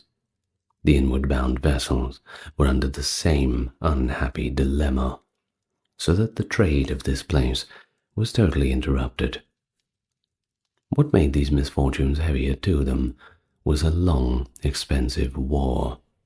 The colony had had this with the natives, which was but just ended when these robbers had infested them. Teach detained all ships and prisoners, and being in want of medicines, resolves to demand a chest from the government of the province. Accordingly, Richards, the captain of the Revenge sloop, with 2 or 3 more of the pirates, were sent up along with Mr. Marks, one of the prisoners whom they had taken in Clark's ship, and very insolently made their demands, threatening that if they did not send immediately the chest of medicines and let the pirate ambassadors return without offering any violence to their persons, they would murder all of their prisoners, send up their heads to the governor, and set the sails they had taken on fire. Whilst Mr. Marks was making application to the council, Richards and the rest of the pirates walked the streets publicly, in the sight of all people, who were fired with the utmost indignation, looking upon them as robbers and murderers, and particularly the authors of their wrongs and oppressions, but durst not so much as think of executing their revenge, for fear of bringing more calamities upon themselves, and so they were forced to let the villains pass with impunity. The government were not long in debating upon the message, though 'twas the greatest affront that they could not have been put upon them. Yet, for the saving so many of men's lives, among them Mr. Samuel Ragg, one of the council, they complied with the necessity, and sent aboard a chest, valued at between 300 and 400 L, and the pirates went back safe to their ships. Blackbeard, for so Teach was generally called, as we shall hereafter show, as soon as he had received for the medicines and his brother's rogues, let go the ships and prisoners, having first taken them in of gold and silver about 1,500 sterling, besides provisions and other matters. From the bar of Charlestown they sailed to North Carolina, Captain Teach in the ship, which they called the Man of War, Captain Richards and Captain Hands in the sloops, which they termed privateers, and another sloop serving them as a tender. Teach began now to think of breaking up the company, and securing the money and the best of the effects for himself, and some others of his companions he had the most friendship for, and to cheat the rest. Accordingly, on the pretence of running into Topsail Inlet to clean, he grounded his ship, and then, as if it had been done undesignedly and by accident, he orders Hans' sloop to come to his assistance, and get him off again, which he endeavouring to do so ran the sloop on shore near the other, and so were both lost. This done, Teach goes into the tender sloop with 40 hands, and leaves the Revenge there, and takes 17 others, and maroons them upon a small sandy island, about a league from the main, where there was neither bird, beast, nor even herb for their subsistence, and where they must have perished if Major Bonnet had not 2 days after found them and taken them away. Teach goes up to the governor of North Carolina with about 20 of his men, surrender to his Majesty's proclamation, and receive certificates thereof from his Excellency. But it did not appear that their submitting to this pardon was from any reformation of manners, but only to wait a more favourable opportunity to play the same game over again, which he soon after effected, with greater security to himself, and with much better prospect of success, having in this time cultivated very good understanding with Charles Eden, the governor above mentioned. The first piece of service this kind governor did to Blackbeard was to give him a right to the vessel which he had taken when he was pirating in the ship called the Queen Anne's Revenge. For this purpose, a court of vice-admiralty was held at Bath Town, and though Teach had never any commission in his life, and the sloop belonging to the English merchants, and taken in time of peace, yet was she condemned as a prize taken from the Spaniards by the said Teach. Now these proceedings shew that governors are but men. Before he sailed upon his adventures, he married a young creature of about 16 years of age, the governor performing the ceremony. As it is accustomed to marry here by the priest, so it is there by a magistrate, and this, I have been informed, made Teach's 14th wife, whereof about a dozen might still be living. His behaviour in this state was something extraordinary, for while his sloop lay in Ocracoke Inlet, and he ashore at a plantation where his wife lived, with whom after he had lain all night, it was his custom to invite 5 or 6 of his brutal companions to come ashore, and he would force her to sell herself to them all, one after another, right before his eyes. On June the 18th, he went to sea, upon another expedition, and steered his course towards Bermudas.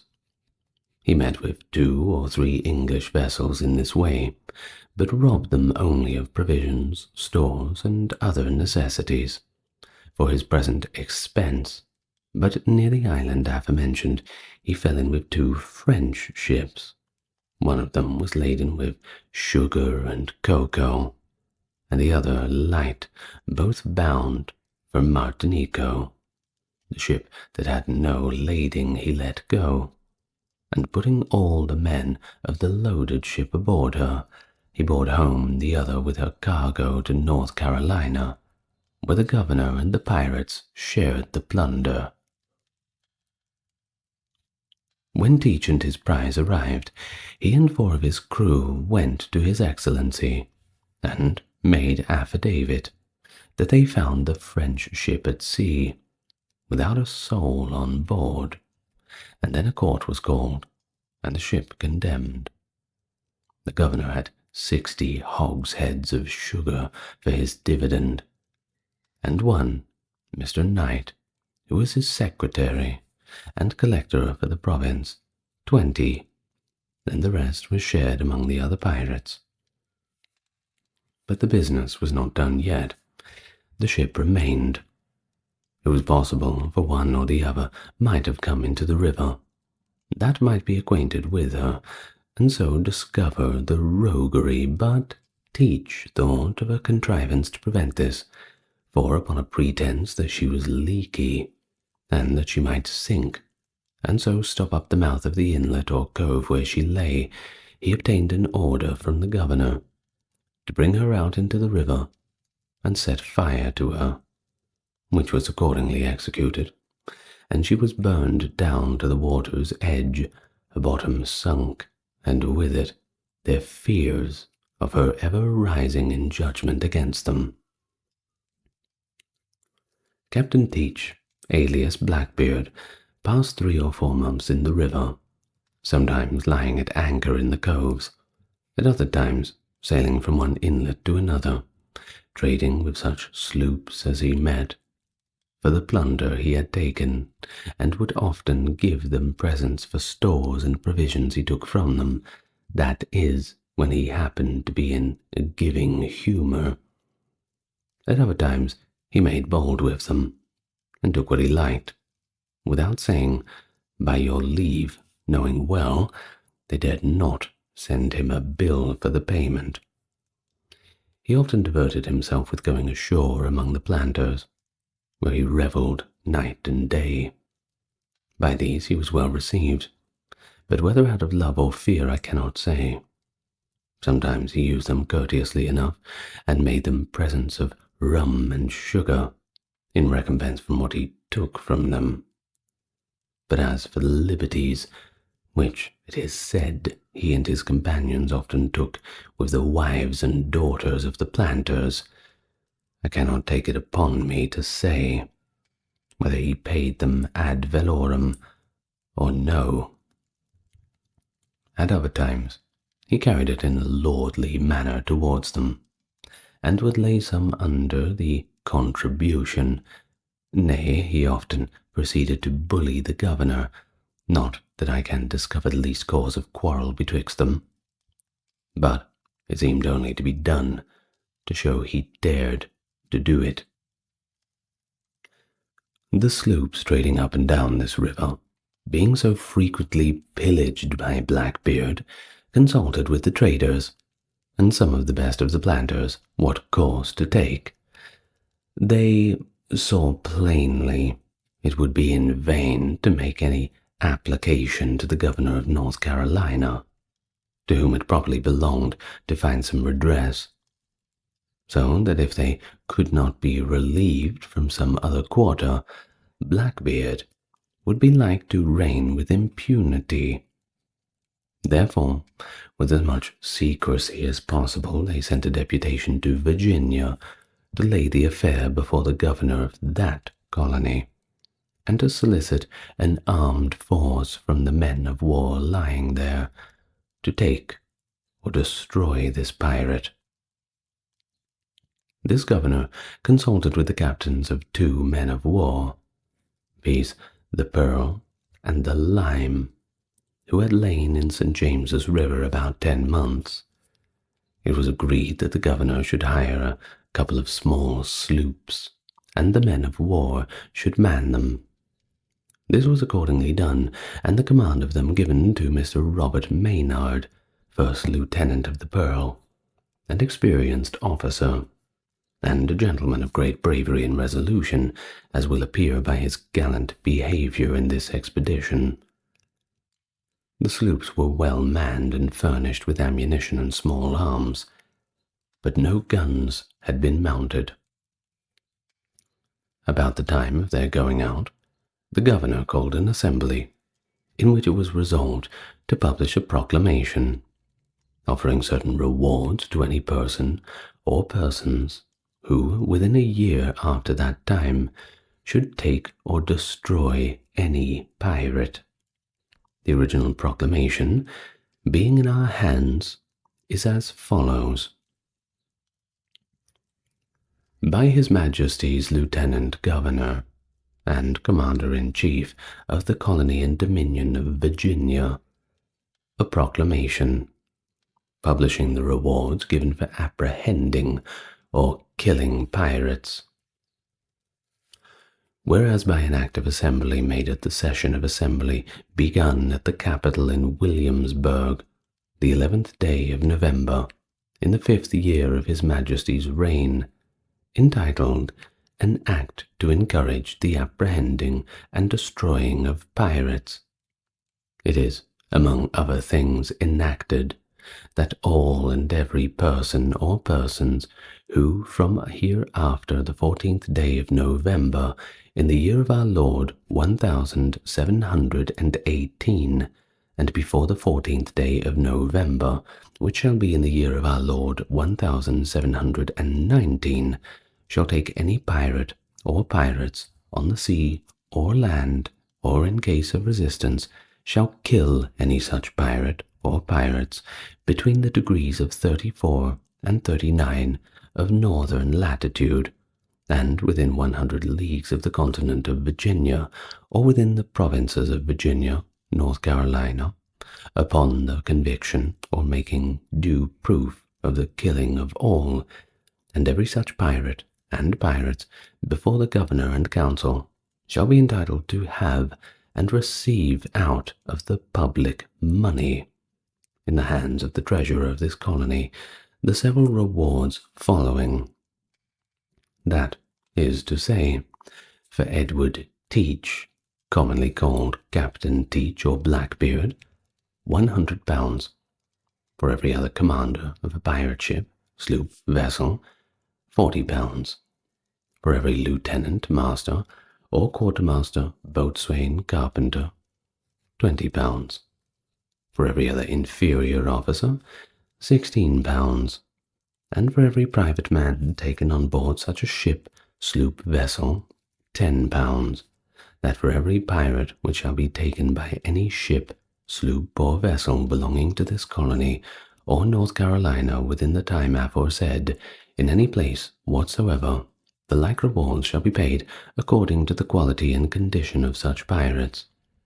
Wherefore, for the encouragement of such persons as shall be willing to serve his Majesty and their country in so just and honourable an undertaking as the suppressing a sort of people who may be truly called enemies to mankind, I have thought it fit, with the advice and consent of his Majesty's Council, to issue this proclamation, hereby declaring the said rewards shall be punctually and justly paid in current money of Virginia, according to the directions of the said Act. And I do order and appoint this proclamation to be published by the sheriffs at their respective county houses, and by all ministers and readers in the several churches and chapels throughout this colony. Given at our council chamber at Williamsburg, this 24th day of November 1718, in the 5th year of His Majesty's reign. God save the King. A. Spotswood.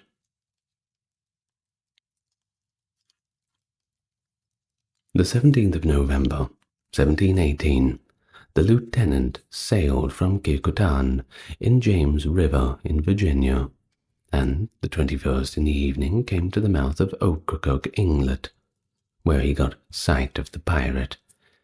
This expedition was made with all imaginable secrecy, and the officer managed with all the prudence that was necessary, stopping all boats and vessels he met with in the river from going up, and thereby preventing any intelligence from reaching Blackbeard, and receiving at the same time an account from them all of the place where the pirate was lurking. But, notwithstanding this caution, Blackbeard had information of the design from His Excellency of the province, and his secretary, Mr. Knight, wrote him a letter particularly concerning it, intimating that he had sent him 4 of his men, which were all he could meet with, in or about town, and so bid him be upon his guard. These men belonged to Blackbeard, and were sent from Bathtown to Ocracoke Inlet, where the sloop lay, which is about 20 leagues. Blackbeard had heard several reports, which happened not to be true, and so gave the less credit to this, nor was he convinced till he saw the sloops, whereupon he put his vessel in a posture of defence. He had no more than 25 men on board, though he gave out all the vessels he spoke with that he had 40. When he had prepared for battle, he sat down and spent the night drinking with the master of a trading sloop, who 'twas thought to have had more business with Teach than he should have had. Lieutenant Maynard came to anchor, for the place being shoal and the channel intricate, there was no getting in where Teach lay that night, but in the morning he weighed, and sent his boat ahead of the sloops to sound, and coming within gunshot of the pirate received his fire, whereupon Maynard hoisted the King's colours and stood directly toward him, with the best way that his sails and oars could be made. Blackbeard cut his cable, and endeavoured to make a running fight, keeping a continual fire at his enemies with his guns. Mr. Maynard, not having any, kept a constant fire with small arms, while some of his men laboured at their oars. In a little time, Teach's sloop ran aground, and Mr. Maynard's drawing more water than that of the pirate, he could not come near him. So he anchored within half gunshot of the enemy, and, ordered to lighten his vessel that he might run him aboard, the lieutenant ordered all his ballast to be thrown overboard, and all the water to be staved, and then weighed and stood for him, upon which Blackbeard hailed him in this rude manner: "Damn you for villains! Who are you? And from whence came you?"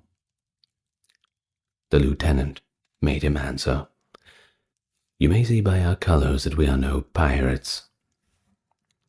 Blackbeard bid him send his boat on board, that he might see who he was, but Mr. Maynard replied thus: "I cannot spare my boat, but I will come aboard of you as soon as I can with my sloop." Upon this, Blackbeard took a glass of liquor, and drank to him with these words: "Damnation seize my soul if I give you quarters, or take any from you."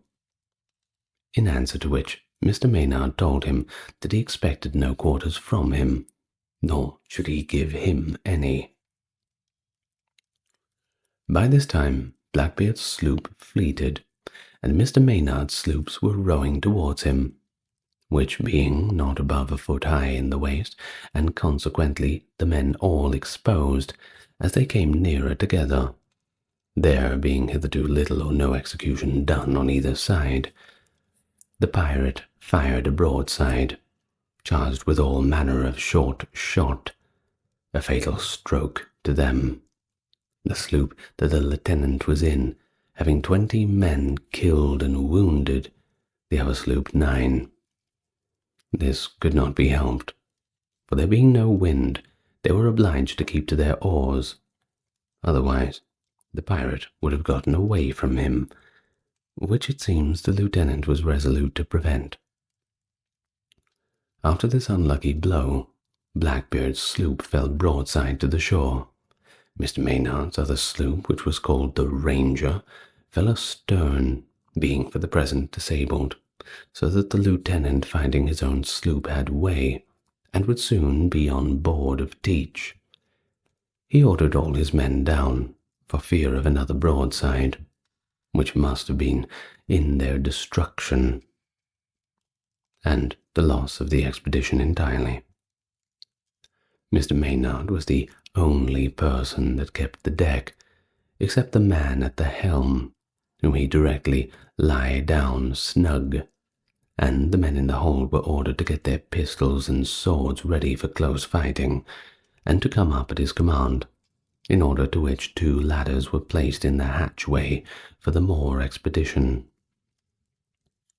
When the lieutenant's sloop boarded the other, Captain Teach's men threw in several new-fashioned sort of grenades, viz. Case bottles filled with powder, and small shot, slugs and pieces of lead or iron, with a quick match in the mouth of it, which being lighted without side, presently runs into the bottle of the powder, and is instantly thrown on board, and generally does a great execution, besides putting all the crew into a confusion. But by good providence, they had not that effect here, the men being in the hold, and Blackbeard, seeing few or no hands aboard, told his men that they were all knocked on the head, except 3 or 4, and therefore, says he, "Let's jump on board and cut them to pieces." Whereupon, under the smoke of one of the bottles just mentioned, Blackbeard enters with 14 men over the bows of Maynard's sloop, and were not seen by him until the air cleared. However, he just then gave a signal to his men, who all rose in an instant, and attacked the pirates with as much bravery that was ever done upon such an occasion.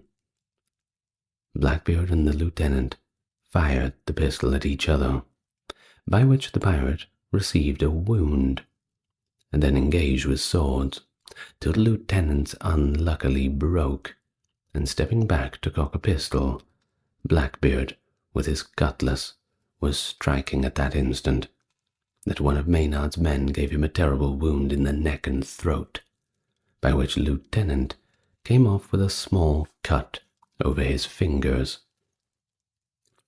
They were now closely and warmly engaged, the lieutenant and 12 men against Blackbeard and 14, till the sea was tinctured with blood round the vessel. Blackbeard received a shot into his body from the pistol that Maynard discharged, yet he stood his ground, and fought with great fury, till he received 25 wounds, 5 of them by shot. At length, as he was cocking another pistol, having fired several before, he fell down dead, by which time 8 more of the 14 dropped, and all the rest, much wounded, jumped overboard, and called out for quarters, which was granted, though it was only prolonging their lives for a few days. The sloop Ranger came up, and attacked the men that remained in Blackbeard's sloop with equal bravery, till they likewise cried for quarter. And here was the end of that courageous brute, who might have passed in the world for a hero had he been employed in a good cause. His destruction, which was of consequence to the plantations, was entirely owing to the conduct and bravery of Lieutenant Maynard and his men, who might have destroyed him with much less loss, had they had a vessel with great guns. But they were obliged to use such small vessels because the holes and places he lurked in would not admit of others of greater draught, and it was no small difficulty for this gentleman to get to him, having grounded his vessel at least 100 times in getting up the river, besides other discouragements, enough to have turned back any gentleman without dishonour who was less resolute and bold than this lieutenant. The broadside that did so much mischief before they boarded, in all probability saved the rest from destruction, for before that Teach had little or no hopes of escaping, and neither had posted a resolute fellow, a slave whom he had bred up with a lighted match in the powder room, with commandments to blow up when he should give them orders, which was as soon as the lieutenant and his men could have entered, so that he might have destroyed his conquerors. And when the slave found how it went with Blackbeard, he could hardly be persuaded from the rash action by prisoners that were then in the hold of the sloop. What seems a little odd is that some of these men, who behaved so bravely against Blackbeard, went afterwards to pirating themselves, and one of them was taken along with Roberts, but I do not find any of them were provided for, except one that was hanged. But this is a digression. The lieutenant caused Blackbeard's head to be severed from his body, and hung up at the bowsprit end. Then he sailed to Bathtown to get a relief for his wounded men. It must be observed that in the rummaging of the pirate ship they found several letters and written papers, which discovered the correspondence betwixt Governor Eden, the secretary and collector, and also some traders at New York and Blackbeard. It is likely that he had regard enough for his friends to have destroyed these papers before the action, in order to hinder them from falling into such hands, where the discovery would be of no use, either to the interest or reputation of these fine gentlemen, if it had not been his fixed resolution to blow up together when he found no possibility of escaping. When the lieutenant came to Bathtown, he made bold to seize the governor's storehouse, the 60 hogsheads of sugar, and from honest Mr. Knight 20, which it seems was their dividend from the plunder taken in the French ship.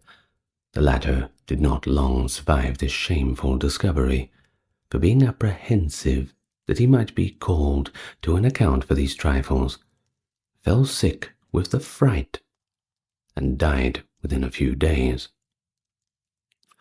Well, after the wounded men were pretty well recovered, the lieutenant sailed back to the man of war in James River, Virginia, with Blackbeard's head still hanging at the bolt spirit end, and 15 prisoners, 13 of whom were hanged. It appearing upon trial that one of them, Samuel Odell, was taken out of the trading sloop but the night before the engagement. This poor fellow was a little unlucky at his first entering upon his new trade, there appearing no less than 70 wounds upon him after the action, notwithstanding which he lived, and was cured of them all. The other person that escaped the gallows was one Israel Hands, the master of Blackbeard's sloop, and formerly the captain of the same before the Queen Anne's Revenge was lost in Topsail Inlet. The aforesaid Hands happened not to be in the fight, but was taken afterwards ashore at Barktown, having been some time before disabled by Blackbeard in one of his savage humours, after in the following manner. One night drinking in his cabin with Hans the pilot and another man, Blackbeard, without any provocation, privately draws out a small pair of pistols and cocks them under the table, which being perceived by the man, he withdrew and went up upon deck, leaving Hans, the pilot, and the captain together. When the pistols were ready, he blew out the candle, and crossing his hands, discharged them at his company. Hans, the master, was shot through the knee, and lamed for life. The other pistol did no execution. Being asked the meaning of this, he only answered by damning them, that if he did not now and then kill one of them, they would forget who he was. Hans being taken was tried and condemned, but just as he was about to be executed, a ship arrives at Virginia with a proclamation for the prolonging of the time of his Majesty's pardon to such the pirates as should surrender by a limited time therein expressed. Notwithstanding the sentence, Hans pleaded the pardon, and was allowed the benefit of it, and is alive at this time in London, begging for his bread.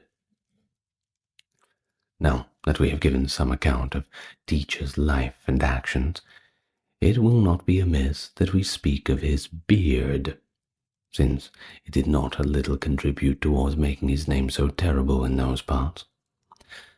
Plutarch and other grave historians have taken notice that several great men amongst the Romans took their surnames from certain odd marks in their countenances, as Cicero, from a mark or vetch on his nose, so as our hero, Captain Teach, assuming the cognomen of Blackbeard from the large quantity of hair which like a frightful meteor covered his whole face, and frightened America more than any comet that has appeared for a long time.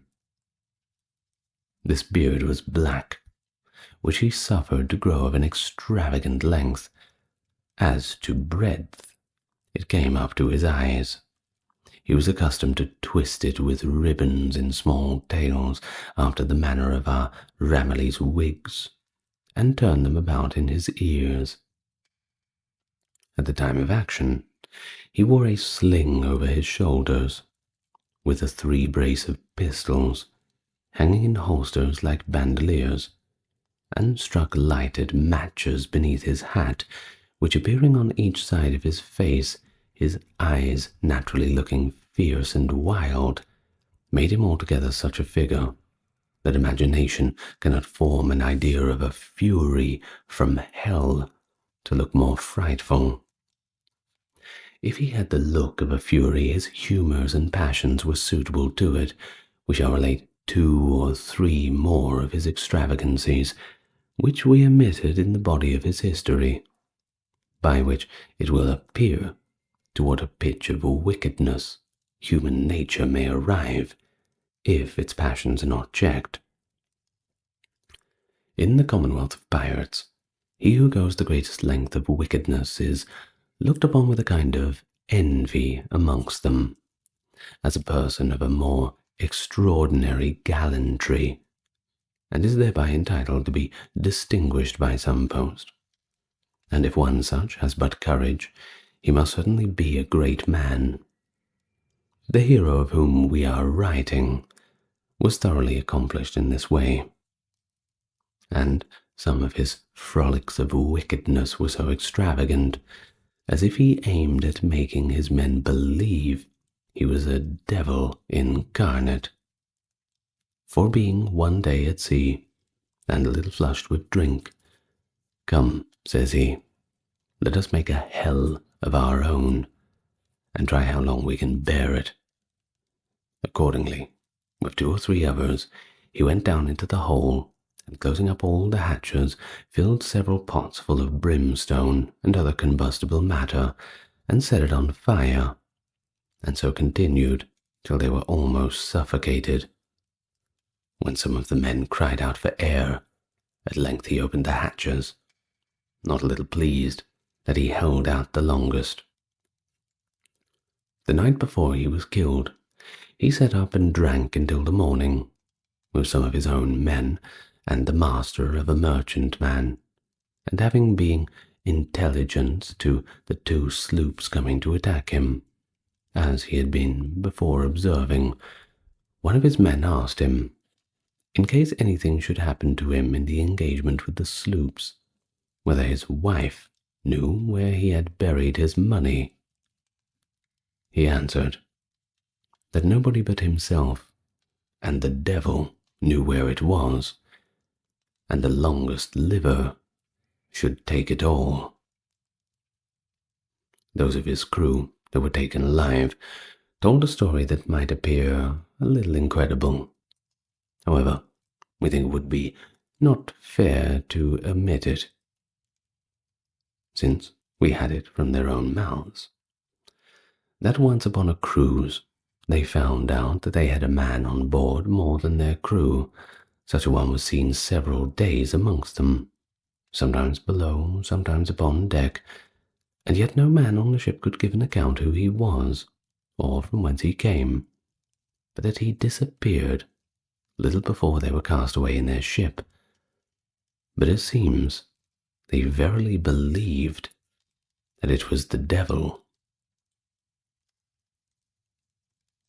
One would think that these things should induce them to reform their lives, but so many reprobates together encouraged and spirited one another up in their wickedness, to which a continual course of drinking did not a little contribute.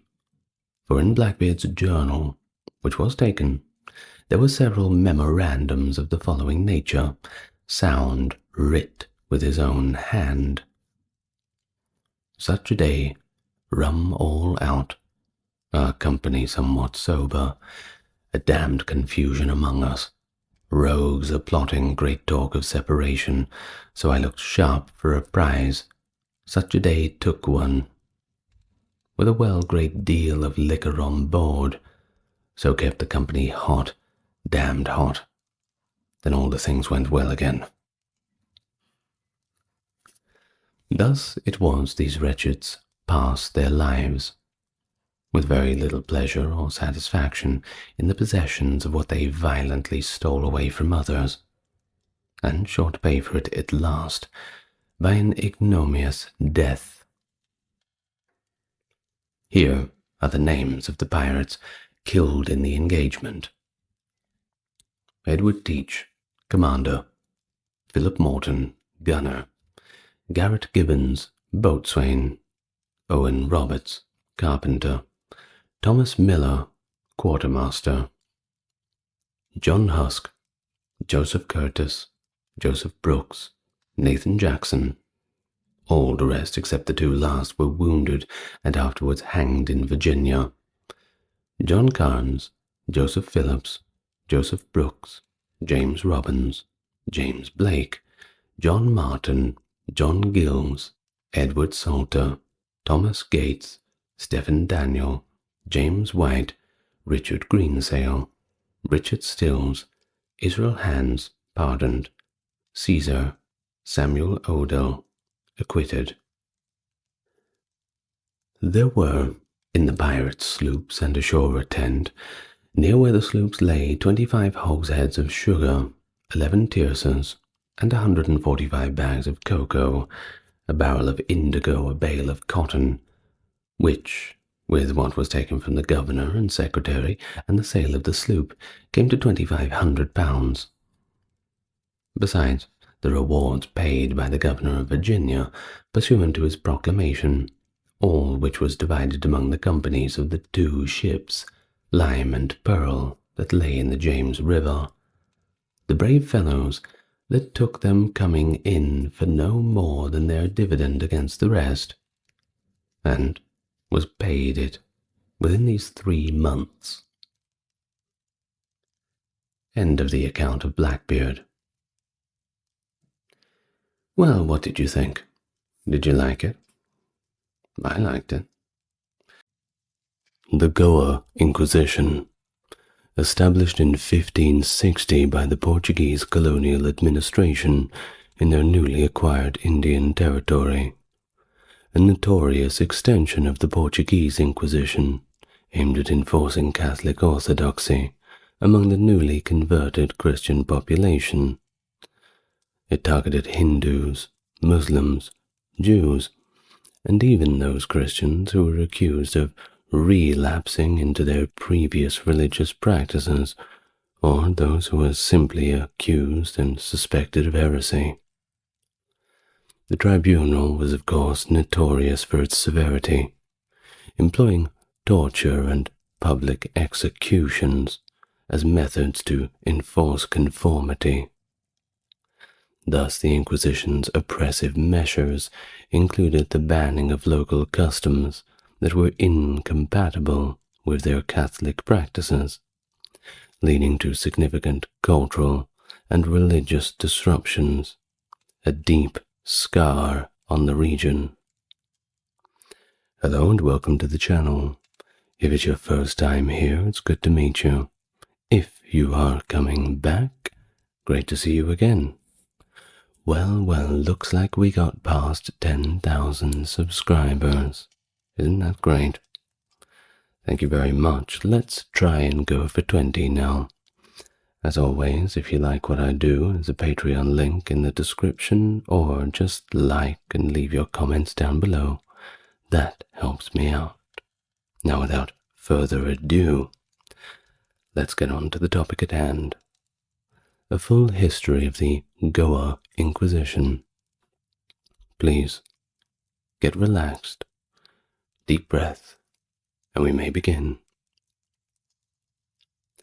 Let's go back to the roots. How did this all come about? Well, we have to go back to Spain to figure that out.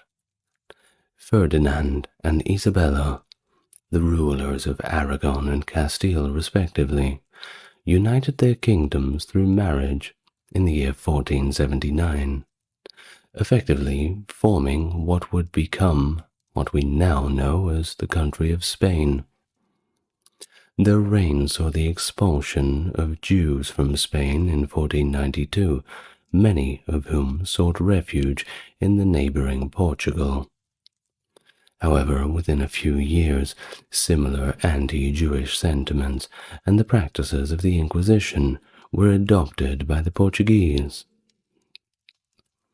By 1497, the King of Portugal mandated the forced conversion of Jews to Christianity, creating a group known as New Christians, or Crypto-Jews. The government initially promised not to scrutinize the sincerity of these conversions, at least for 20 years. However, in 1506, a horrific event unfolded in Lisbon, where several hundred of the New Christians met their fate, a tragedy incited by the sermons of 2 Spanish Dominicans, whipping the public up into a frenzy. This led some of the persecuted Jews to flee to the Americas, while others relocated to Asia, and this included India. These new Christians, along with Portuguese missionaries and colonial officials, spread the Inquisition to various Portuguese colonies, such as the Estado da India. One prominent new Christian, Garcia de Orta, who moved to Goa in 1534, was posthumously condemned for practicing Judaism. Thus, the Goa Inquisition was founded, and it was notorious for its severe enforcement, similar to the tribunals in Lima and Brazil, other colonial locations, which also operated under the Lisbon Tribunal. These tribunals were responsible for arresting, interrogating, and punishing individuals who secretly practiced religions other than Christianity. Well, Goa was there long before the Portuguese found it. In fact, before the Portuguese conquest, Goa's history included being a significant Hindu capital under the Kadamba dynasty and later experiencing a Muslim invasion in the late 13th century by Malik Kafur on behalf of Alauddin Khaliji. By the 14th century, it was under the control of the Vijayanagara Empire, and in the 15th century, it became part of the Bahmani Sultanate. Just before the arrival of the Portuguese, Goa was ruled by the Sultan Adil Shah of Bijapur. The Portuguese, led by Admiral Alfonso de Albuquerque, arrived with the intent to conquer and establish a colony. With the help of the Hindu Vijayanagara Empire's regent, Timaya, they captured Goa from the Muslims in 1510, making it a central hub for Portuguese colonial activities in India, and a critical trading post between the Portuguese Vijayanagara Empire and the Bijapur Sultanate. Conflicts between these regional powers and the Portuguese continued for many decades. Following Vasco da Gama's return from India, Pope Nicholas V issued the papal bull Romanus Pontifex in 1455, and this granted Portugal the exclusive rights to the propagation of the Catholic faith in the newly discovered territories, and of course, trade in Asia under a Padraudo. This arrangement extended Portugal's influence and facilitated its monopoly over the Christian mission and trade in parts of Asia, and later, under similar mandates, South America. The Jesuits, among other religious orders, were pivotal in these missions from the 16th century onwards. Starting in 1515, Goa became the focal point of Portugal's efforts to spread Catholicism across Asia. The region was attractive to the persecuted new Christians of Portugal, who moved in significant numbers to Goa. This migration was driven by the opportunity to reconnect with Judaism openly, without fear of the Inquisition, and of course to engage in trade, which had been restricted in Portugal following the onset of the Portuguese Inquisition, which of course we will get to in another video. Well, in Goa, the situation was a lot better than it was in Portugal. The new Christians or the crypto-Jews as we can call them, established a substantial community, and they became economically influential, controlling trade between Portugal and its eastern colonies. Despite their contribution, their presence was contentious, leading to complaints from both secular and ecclesiastical authorities in Goa about their trade practices, and of course, religious disloyalty.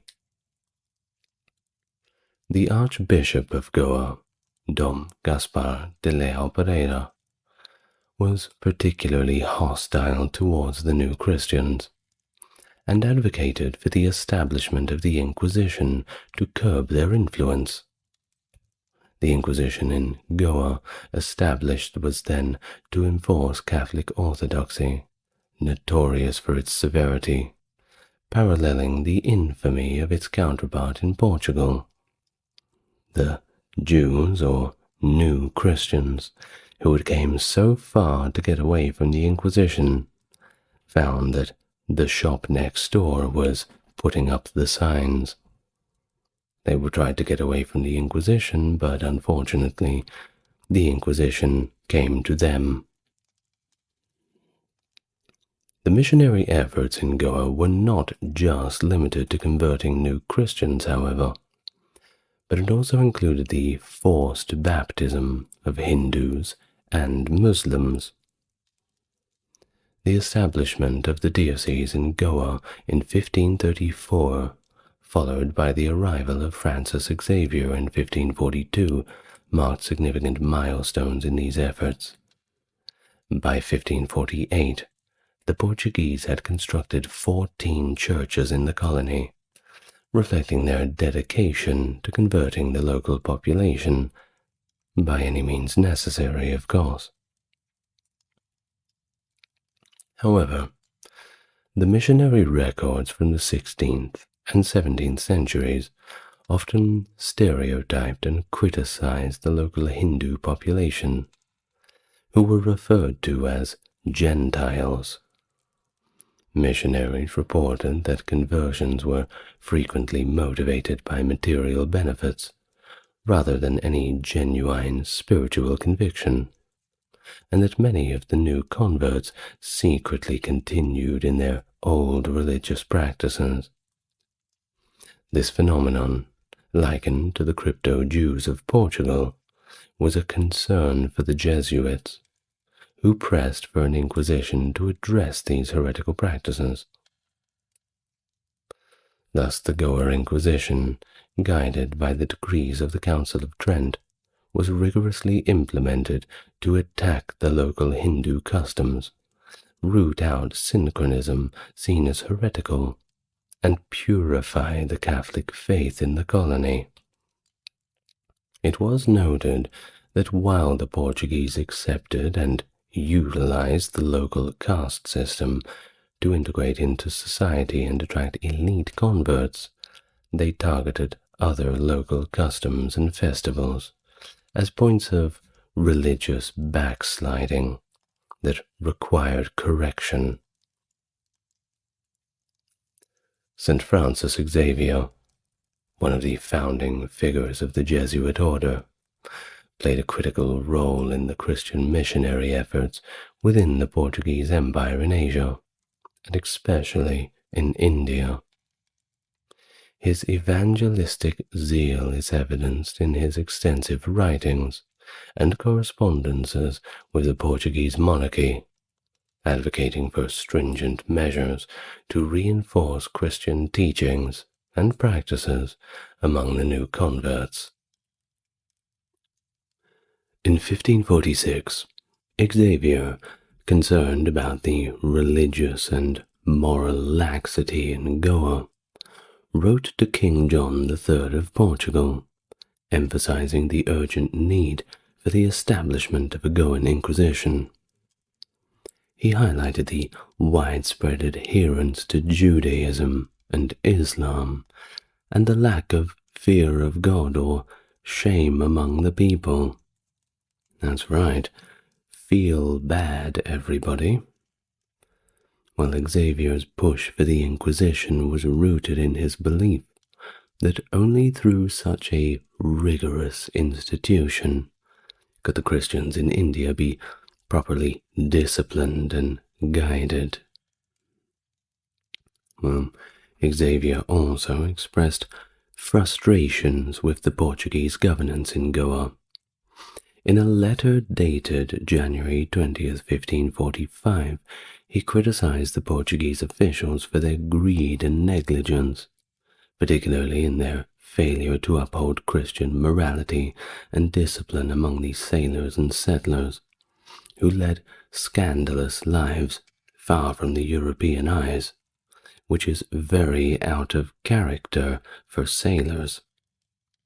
Of course, this letter not only pleaded for the ecclesiastical support, but also scolded the king for focusing excessively on revenue from the East Indies rather than on the spiritual welfare of its inhabitants. Xavier's appeals illustrate his profound commitment to the spiritual health, as he saw it at least, of the newly converted Christians, and his desire to reform the Portuguese colonial administration to support this cause. His letters urged the king to consider the eternal implications of these governance failures, and to appoint officials who would prioritize Christian values and missionary efforts. Now, many of the Portuguese arriving in Asia were not the most upstanding citizens, if we can put it that way. There were a few that were quite rightly called riff-raff of the Portuguese society. You're talking about criminals, social outcasts, that sort of thing.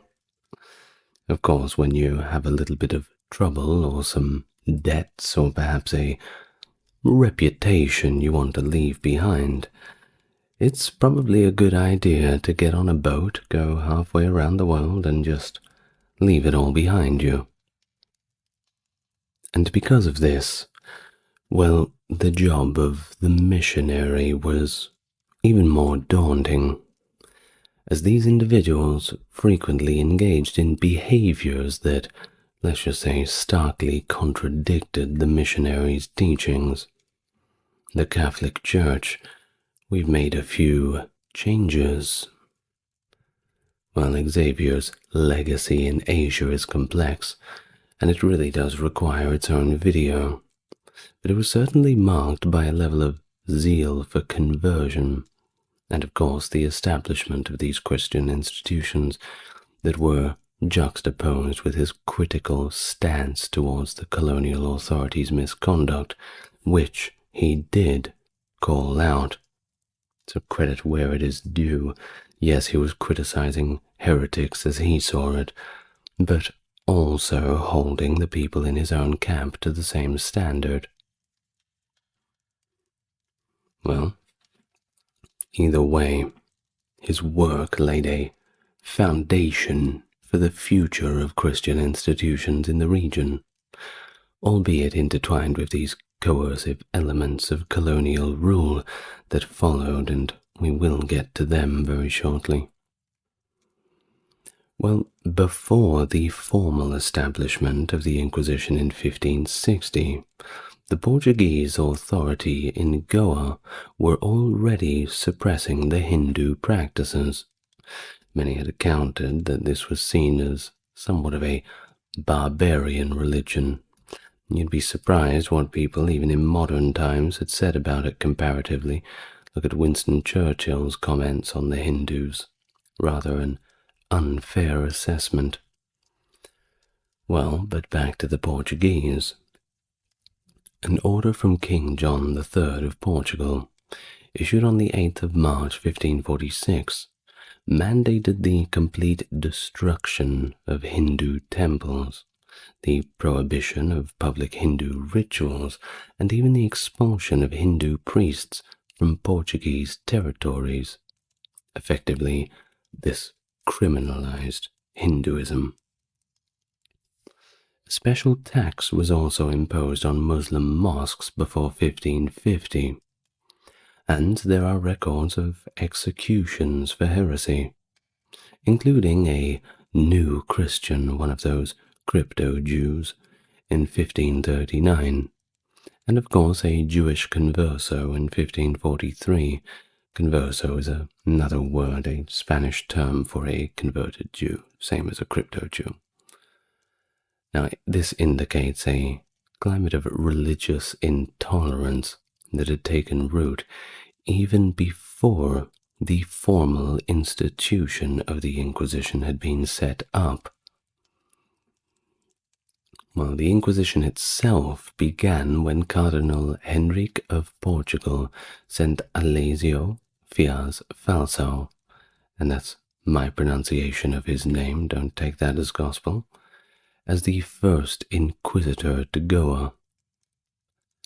The Inquisition tribunal operated out of the former palace of Sultan Adil Shah, signifying a shift from Islamic to Christian dominance in the region, and of course one must remind themselves that Islam did its own suppressions of Hindus at the time, especially up in Delhi with their sultanate established there. Once again, a video of its own. A series of stringent measures were put into place to enforce Christian orthodoxy and suppress other faiths. And here are just a few of them, the main points, in no particular order. Well, first of all, non-Christians were completely barred from public office. No exceptions. And even some public roles were restricted to Christians only. So if you wanted to get ahead, make a good bit of money, well, you had to play by the rules. Hindu children whose fathers had died were required to be turned over to Jesuits for immediate baptisms and conversion to Christianity. Hindus were also forbidden from creating religious symbols, and only Christians were allowed to handle such tasks. So, of course, you weren't allowed to make Hindu religious symbols either, but even making a little altar to pray at or any other kind of religious symbol, no, you are not qualified to do such a thing. Must go to the Inquisition's Arts and Crafts class at 9:30 on a Sunday morning for that. Now also, inheritance laws were altered in favor of Hindu women who had converted to Christianity, and it allowed them to take all of their parents' property, 100% inheritance. Administrative changes in village councils ensured Christian dominance also, and legal proceedings discounted Hindu testimonies unless corroborated by Christian witnesses, someone to vouch for you. Also, the systematic destruction of Hindu temples was particularly brutal, with Jesuits forming demolition squads to tear down existing temples and prevent the repair or construction of new ones. Hindu priests were also barred from entering Portuguese-controlled regions to perform marriage ceremonies, which further eroded the Hindu cultural practices. The treatment of the Sephardic Jewish community in Goa, many of whom had fled the Spanish Inquisition, was equally harsh, with many being persecuted under suspicion of fraudulent conversion to Christianity. Well, from 1560 to 1774, the Goa Inquisition had processed over 16,000 cases, involving individuals of various backgrounds, but predominantly local Catholics and non-Christians. The autos de fe, public penance ceremonies that often culminated in the execution or punishment of the accused, were a spectacle in public, broad daylight for everyone to see, designed to instill fear and obedience. If you don't do what we tell you, you're going to be the star of the next show. Well, over the centuries, the Inquisition was responsible for the execution of 57 people at the stake, and the burning in effigy of 64 others, which means burning in effigy, it wasn't the actual person they were burning, just, as I said, an effigy. Now, you may be surprised to hear that that number is so low. Often a lot of modern observers will blow numbers out of proportion because they have a dislike towards the Catholic Church and its institutions, and, well, they don't really have too many fans worldwide, but those who are somewhat vehemently against the Church will indeed blow up these numbers. Now, 57 is what we have confirmed for the Goa Inquisition between those years of 1560 and 1774. That's in terms of actual executions and burning at the stake. But thousands more were subjected to various forms of punishment. Now, don't think I'm coming in to bat for the Inquisition here, or the Catholic Church. It's just we have to be a little bit more intellectually honest when we're looking at numbers. We can't just make things up for a good story. Well, the request to initiate the Inquisition in Portugal's Indian colonies came from Vicar General Miguel Vaz and targeted various groups, including the Muslims, Jews, the New Christians, Hindus, and those who engaged in spreading gentility and heresy. This, of course, made Goa a focal point for persecution driven by the Portuguese. The colonial administration under the influence of Jesuits and the Church Provincial Council in Goa in 1567 implemented the aforementioned strict anti-Hindu laws aimed at eradicating practices that were deemed as heretical by the Catholic authorities and promoting conversions to Christianity once again by any means necessary. And these laws included the prohibitions on Christians employing Hindus as well, and also the public worship of Hinduism. Basically, go be Hindu elsewhere. And I will remind you that this is inside India that this is happening. The Indian religion made illegal in India. Quite an injustice, isn't it? Hindus were compelled to attend periodic assemblies in churches, where they were subjected to Christian doctrines and criticisms of their own religion. Real finger pointed in the face sort of stuff, one can imagine. Furthermore, and this is the sad part, Hindu scriptures in Sanskrit and Marathi were systematically searched out and burned. The Hindu priests were also banned from reading any of these, along with performing the marriage ceremonies. We have lost quite a lot of documentation because of these sort of medieval book burnings. Not good. Not good at all. Completely unacceptable. Of course, the enforcement of all of these laws was very severe, with penalties ranging from fines and public floggings. And if they really didn't like you, they could take extreme measures. For example, they would banish you to Mozambique, of all places. Or they would just throw you in prison, or, if they couldn't be bothered, putting you in the prison, I suppose they would just execute you, but that was admittedly rare.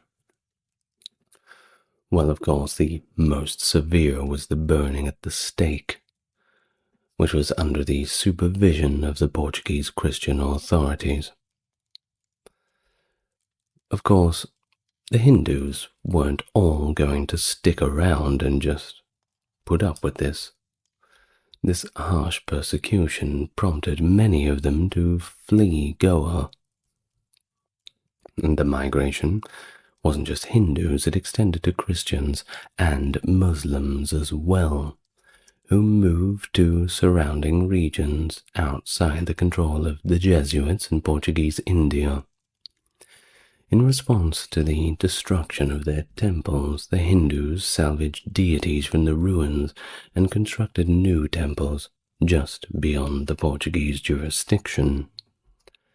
In some instances where churches were built on the sites of demolished temples, Hindus began annual processions that symbolically reconnected their new temples with the old sites, continuing these traditions even after the end of Portuguese colonial rule.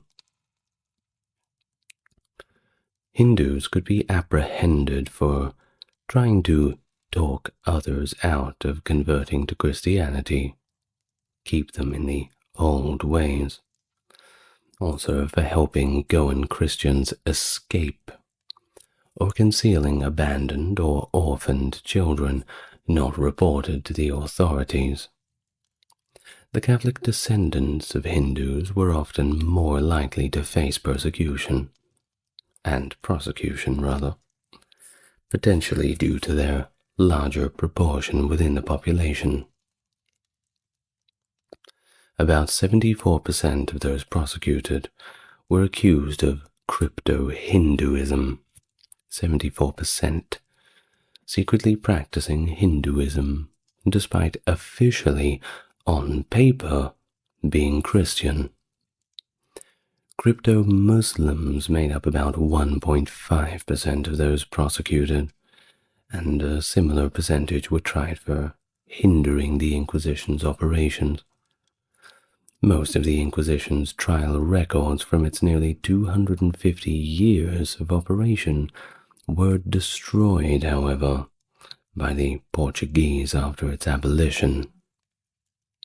However, the surviving records that we do have indicate ongoing trials and punishments even between 1782 and 1800.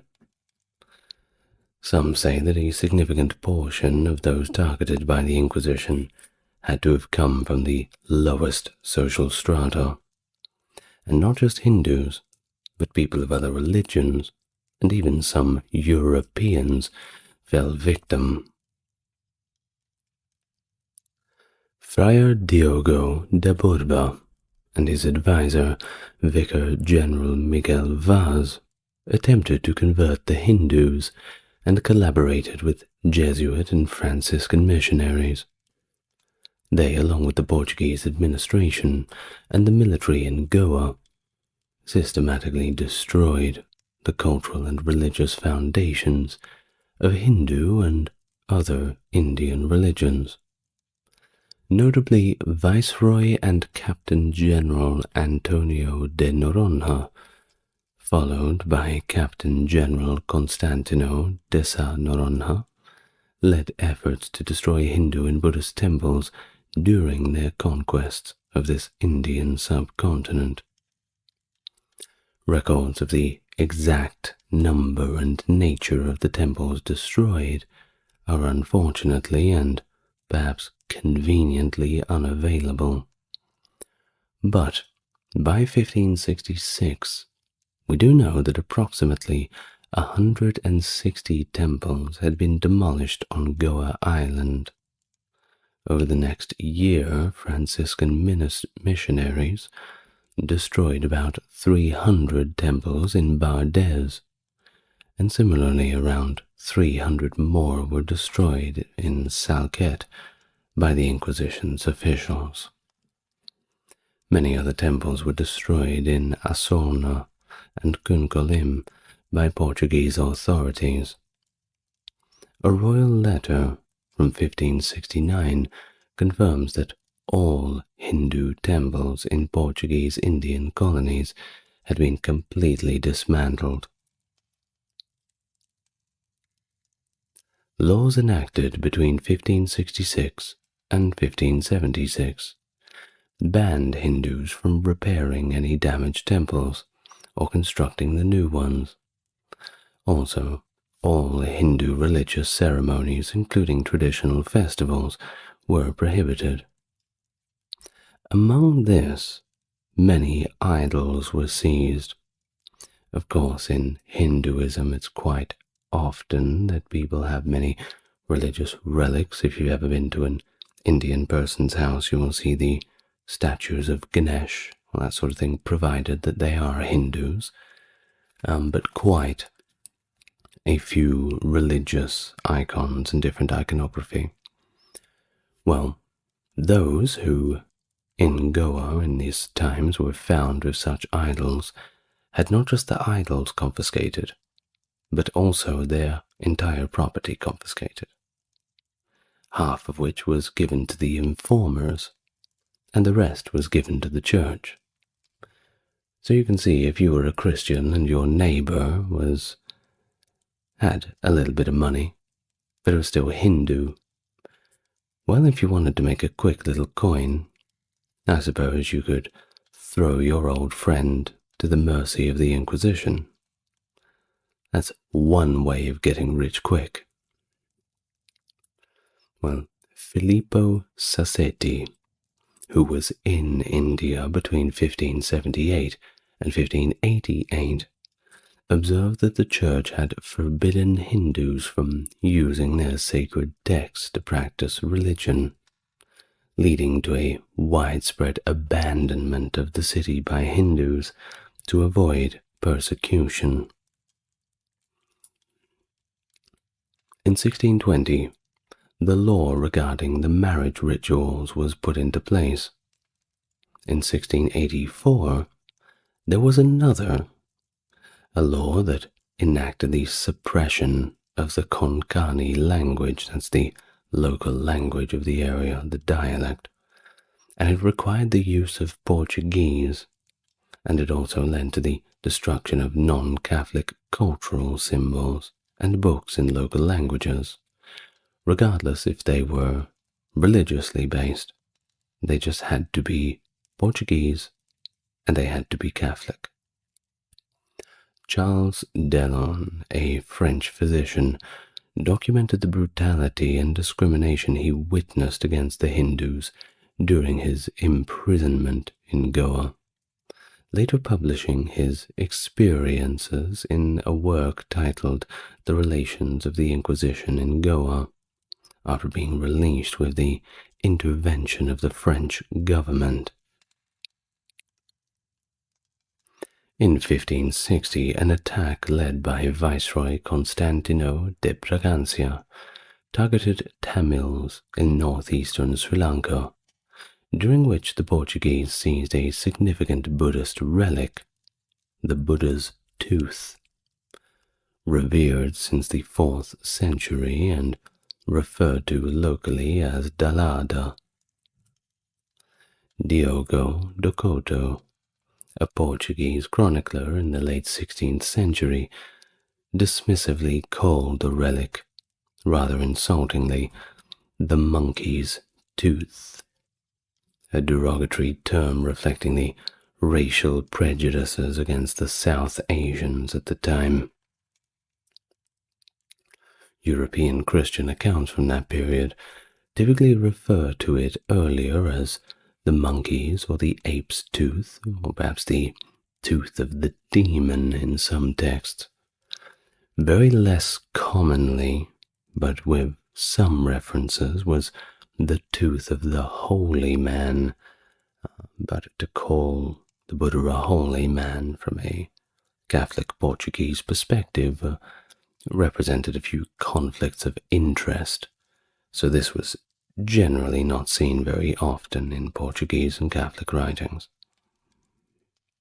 Well, some, like the chronicler, Faria Souza, even described it as a malignantly influential object that necessitated its own destruction. The capture of the tooth, of course, was a big loss to the religious community. It became well known across South Asia, prompting the King of Pegu to offer a substantial ransom for its return. However, the Inquisition's religious authorities opted to reject this offer. They organized a grand public ceremony to destroy the tooth, aiming to demean and perform a form of religious cleansing. Well, it's been suggested that the pejorative term monkey used by the Portuguese may have actually originated from a syncretic mix of Hinduism and Buddhism, noting that the Tamil Hindus in Jaffna who venerated the tooth also worshipped Hanuman. This reflects how Portuguese officials and their European allies projected their biases and stereotypes onto the cultures and peoples who they subdued, underscoring their disdain for Indian religious practices. And really, if you were Indian and you did convert, if you did play the game, you would always still be not one of them. No matter what you did, no matter how much you acted Portuguese, no matter how much you acted Catholic, you would always be that same monkey that they looked down on. Terrible times indeed. Well, Goa had become a refuge for Jews who had been forced to convert to Christianity back home in the Iberian Peninsula. Little did they know what they were walking into. Well, by 1519, this population of the new Christians had grown significantly, and it prompted King Manuel I to restrict their appointment to official positions such as judges or town councillors. Although those who were already in office, they didn't get thrown out. They were simply allowed to serve out their terms and contracts. But after that, they had to go find new jobs. This indicates a substantial influx of forcibly baptized Jews from Spain and Portugal within the first 9 years of Portuguese rule in Goa. However, the situation worsened with the onset of the Goa Inquisition. Of course, by December 1565, Viceroy Dom Antão de Noronha issued this directive which prohibited Jews from entering Portuguese territories within India. And if you did, you would get arrested. You could perhaps have your property seized, and you'd most likely be thrown in prison. The city's fortifications itself, constructed between 1564 and 68, marginalized Jew Street by positioning it outside the fort walls.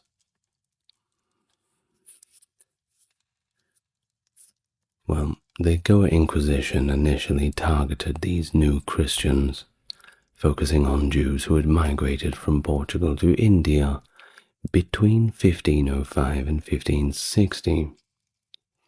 But it later expanded its scope to include the Moors, which is referring to Muslims from Morocco who had previously invaded the Iberian Peninsula, and eventually it predominantly targeted Hindus. A notable incident preceding the formal start of the Goan Inquisition involved a Goan woman named Caldera, arrested in 1557 along with 19 other new Christians. They were being accused of Judaizing, attending synagogues, and consuming unleavened bread. What a crime! Caldera was additionally charged with celebrating the Purim festival concurrently with the Hindu festival of Holi, allegedly burning dolls symbolizing the son of Haman.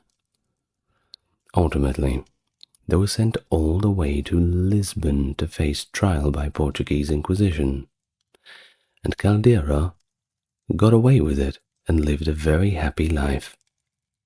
No, I'm just kidding. Unfortunately, she was sentenced to death. Had you for a moment, didn't I? The Inquisition branded Hindus who adopted Catholicism, but still adhered to their Hindu traditions and practices, even the cultural ones, as heretics. Catholic missionaries sought to completely eliminate these local traditions, cultures, language, ceremonies. They even didn't want people doing the fasting anymore. It was a bridge too far, apparently. Also, the cultivating of tulsi plants and the ceremonial use of flowers and leaves all presented quite a problem to the new Portuguese sensitivities. Thus, significant changes were imposed. They even banned traditional musical instruments and the local celebratory songs, replacing them with Western music. Those who did convert were forced to abandon their own names and adopt new ones. The introduction of alcohol and a shift in dietary norms led to the inclusion of previously forbidden foods, like pork and beef, which were culturally avoided by Muslims and Hindus respectively, and still are to this day. Well, despite these changes, many Goan Catholics maintained some traditional Hindu customs. As the crackdown on Hindu practices intensified, missionaries noticed that Brahmins persisted in conducting Hindu rites, and that Hindus openly increased their religious ceremonies. This resurgence, as claimed by missionaries, led newly converted Goan Catholics to revert participating in Hindu rituals. Now, according to Delio de Mendonça, there was a notable hypocrisy in the conduct of the Portuguese in Goa compared to their preaching, as many of them indulged in gambling, lavish spending, public concubinage, extortion, and acts of adultery. Well, these negative behaviors, of course, contrasted with the few positive examples of Portuguese Catholics who provided medical care to the ill Goan Catholics. That's right, Catholics only.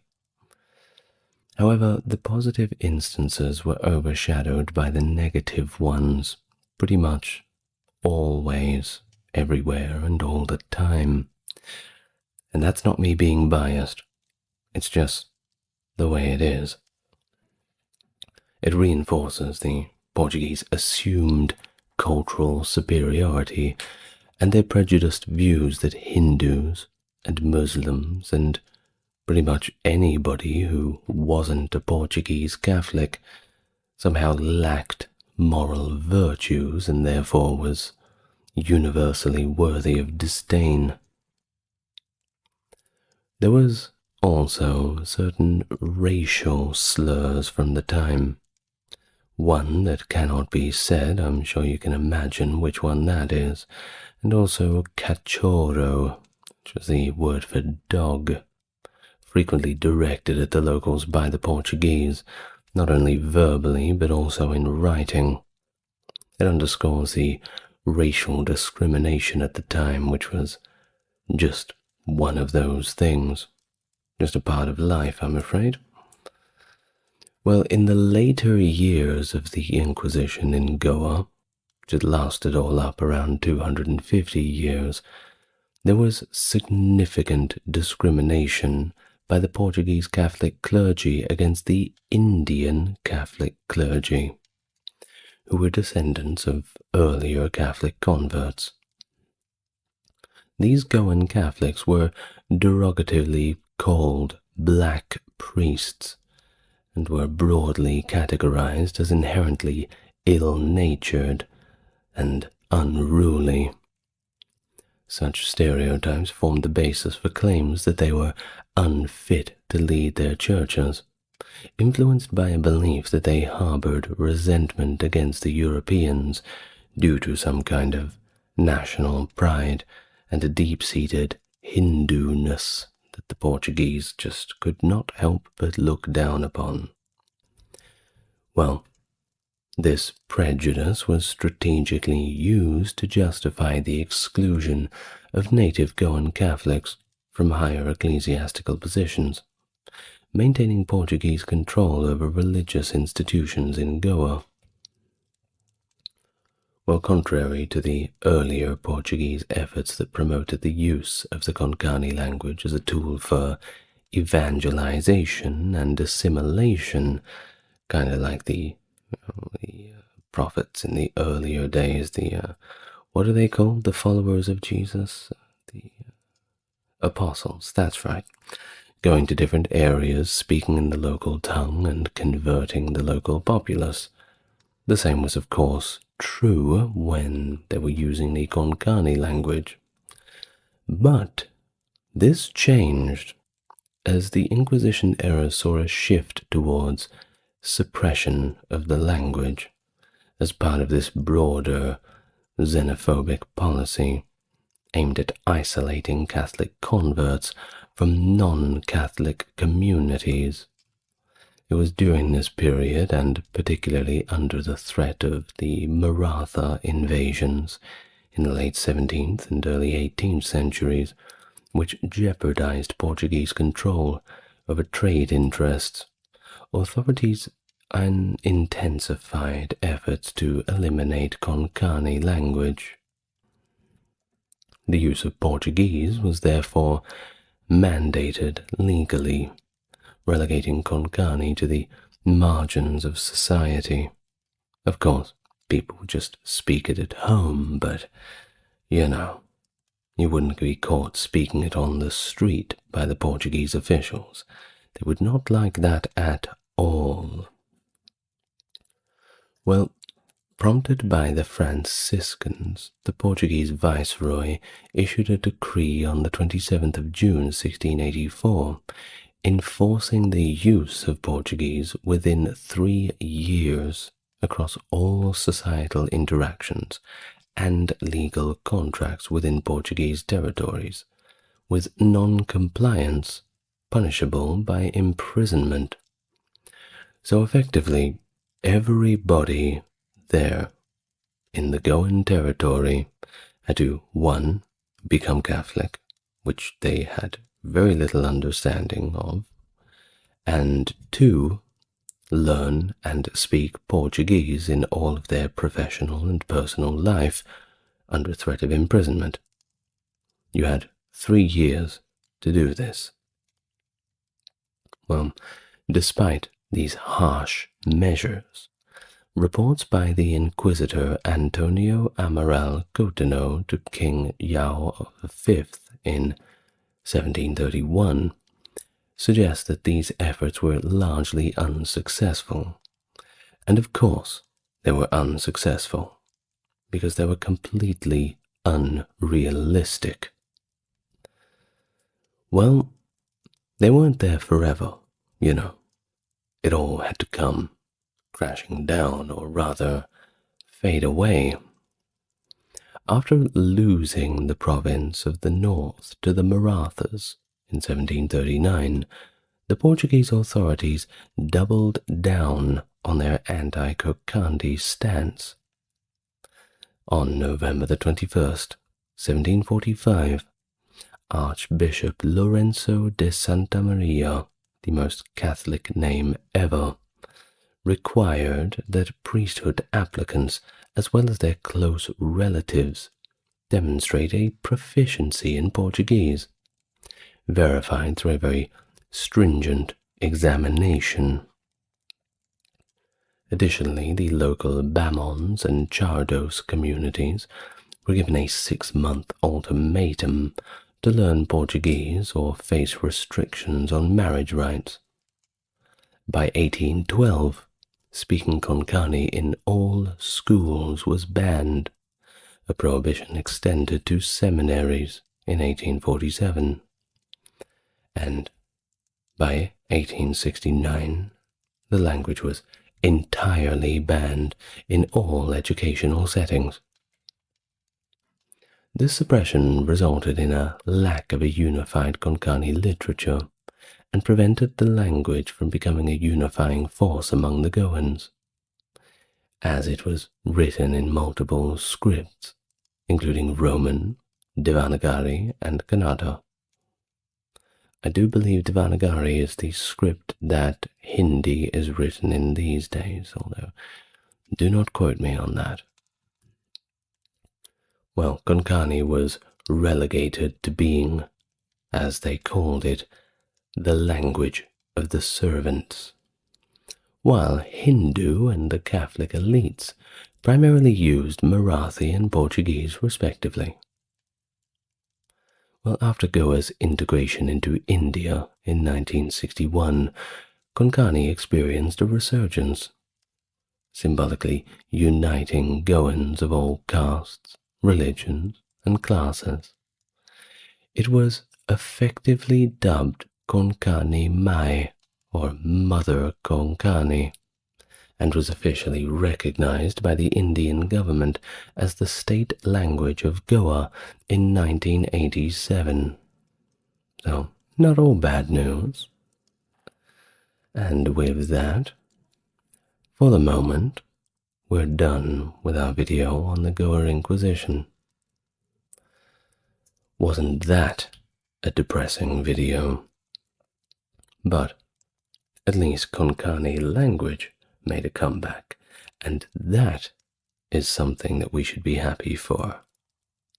Even through the Inquisition, that language, whispered in the rooms of houses away from the prying eyes of the invaders, in little communities, very hushed voices, airing the ashes of a dying language, which is now, once again, very much alive. Sir Francis Drake, born around 1540 in Devonshire, England, a renowned seaman and privateer whose circumnavigation of the globe from 1577 to 1580 established him as a pivotal figure in English naval history.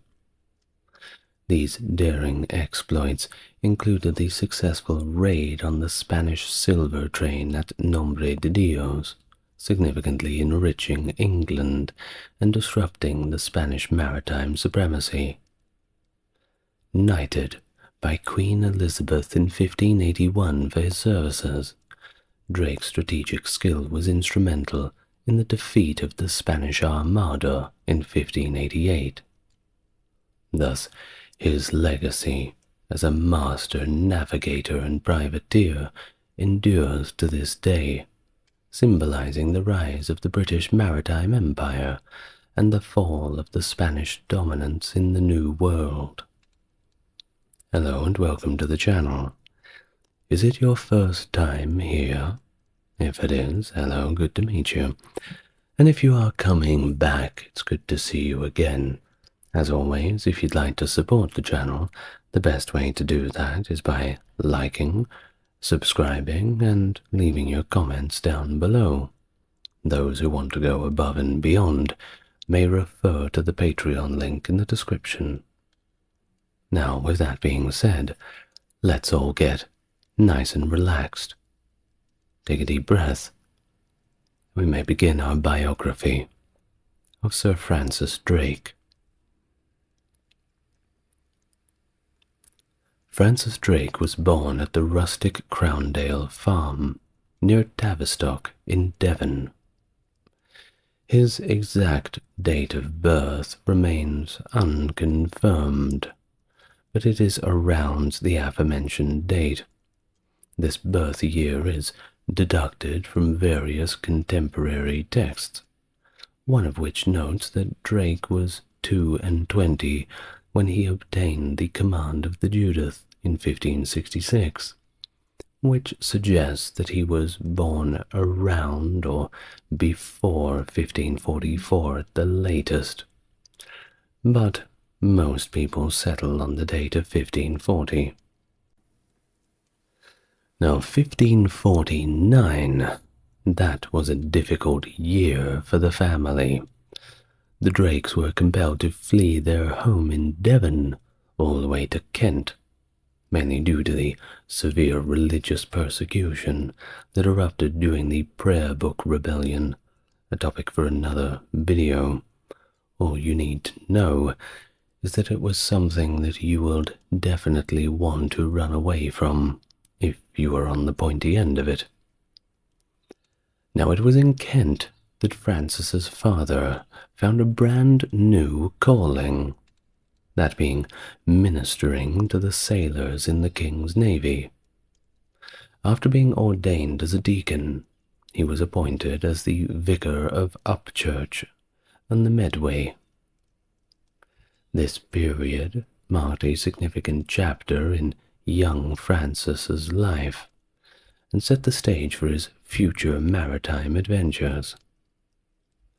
Now, from an early age, Francis was immersed in the world of maritime adventure, beginning his seafaring career as an apprentice under the guidance of his relative, the sea captain William Hawkins of Plymouth. His talent and diligence were evident from the start, and by the age of 18 he had already advanced to the position of purser, as noted by English chronicler Edmund Howes.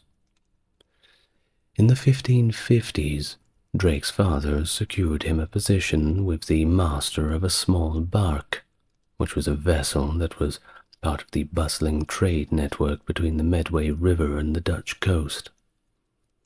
Here, Drake likely engaged in commerce, traversing the coasts of England, the Low Countries, and even as far as France. The ship's master was thoroughly impressed with Drake's conduct, and, having no suitable heirs of his own, bequeathed the bark to Drake upon his death. Now that's lucky. Now, something a little bit less pleasant. When we look at the historical context of 1562, the West African slave trade was largely controlled by the Portuguese and the Spanish. Sir John Hawkins, seeing an opportunity, formulated a strategy to infiltrate and capitalize on this lucrative trade. Now, Drake, while not among the financiers of this venture, is believed to have served as a common seaman on Hawkins' initial slaving voyages, while anecdotal evidence suggests Drake's involvement in the first two voyages. Stronger evidence confirms his presence in the last two of the 4 slaving voyages conducted by Hawkins between 1562 and 1569. Hawkins' first venture in 1562 involved capturing Portuguese slave ships off the coast of Sierra Leone and selling the captured Africans in the Spanish Indies, yielding substantial profits. Encouraged by this success, Hawkins embarked on a second slave-trading voyage in 1564, this time with the explicit backing of the Queen, that being Queen Elizabeth II, of course, who lent him the ship Jesus of Lubeck. This time, Hawkins aggressively captured many inhabitants of an African town and sold them at Spanish ports in the Caribbean, again turning a significant profit for himself, the Queen, and their consortium of investors. Though not a member of the consortium, Drake, as part of the crew, would have received a share of the profits, albeit probably not much of a share. The Spanish and Portuguese were not pleased, of course, with the English foray into the slave trade, a market that they had considered their own. They didn't want anybody else muscling in on their business.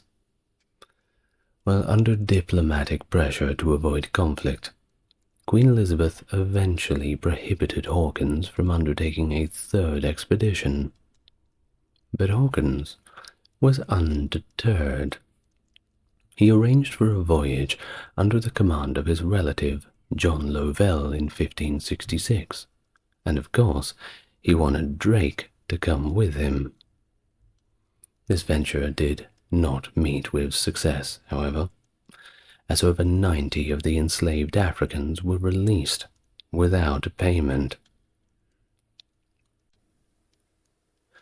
Drake's next notable adventure was in 1567, joining Hawkins on what would be their final joint voyage. The crew attempted to capture slaves around Cape Verde, but met with little success. They then allied with local kings in Sierra Leone, capturing several hundred prisoners, although the kings retained a larger share of the captives. This voyage faced numerous challenges, including storms, Spanish hostility, and of course a devastating hurricane that separated one ship from the rest of the fleet. The remaining ships, well, they were forced into the port of San Juan de Ulua, near Veracruz. Quite a lot of repairs needed to be done. Well, soon after, they were attacked by the Spanish under the newly appointed Viceroy of New Spain, Martin Enrique de Almanza, leading to the disastrous Battle of San Juan de Ulua. The English suffered a significant defeat, and they lost all but 2 of their ships. In the chaos, Drake, who was now captain of the Judith, made the difficult decision to flee, leaving Hawkins and the others behind. Hawkins, however, escaped on the Minion, returning to England with a mere 15 of his original crew, leaving hundreds of English sailors abandoned. Upon his return, Hawkins was a little bit upset. He accused Drake of desertion and the theft of treasure. Drake, of course, refuted these accusations, maintaining that he had distributed all profits fairly among the crew, and had believed Hawkins to be lost when he made the decision to retreat. Well, this contentious end in their voyage marked a turning point for Drake's career. From then on, he abandoned trading and slaving in favor of direct confrontations with Spanish holdings. This change in focus was partly fueled by the animosity towards the Spanish that Drake developed after the Battle of San Juan de Ulua and its aftermath. The 1567-69 voyage marked his final involvement in anything to do with the slave trade. Well, over these last 4 voyages, approximately 1,200 Africans were enslaved, with estimates suggesting that up to 3 times as many may have perished. Well, in 1572, a little while later, Francis Drake embarked on his first significant independent venture, targeting the Isthmus of Panama, an area that the Spanish referred to as part of the Tierra Firme, and the English as the Spanish Main. This region was crucial, as it was where the immense wealth of Peruvian silver and gold was unloaded and transported overland to the Caribbean Sea. From there, Spanish galleons would ship it to Spain from the town of Nombre de Dios, departing Plymouth, on May 24, 1572, with 73 men aboard two small vessels, the Pasha and the Swan. Drake set his eyes to seize Nombre de Dios.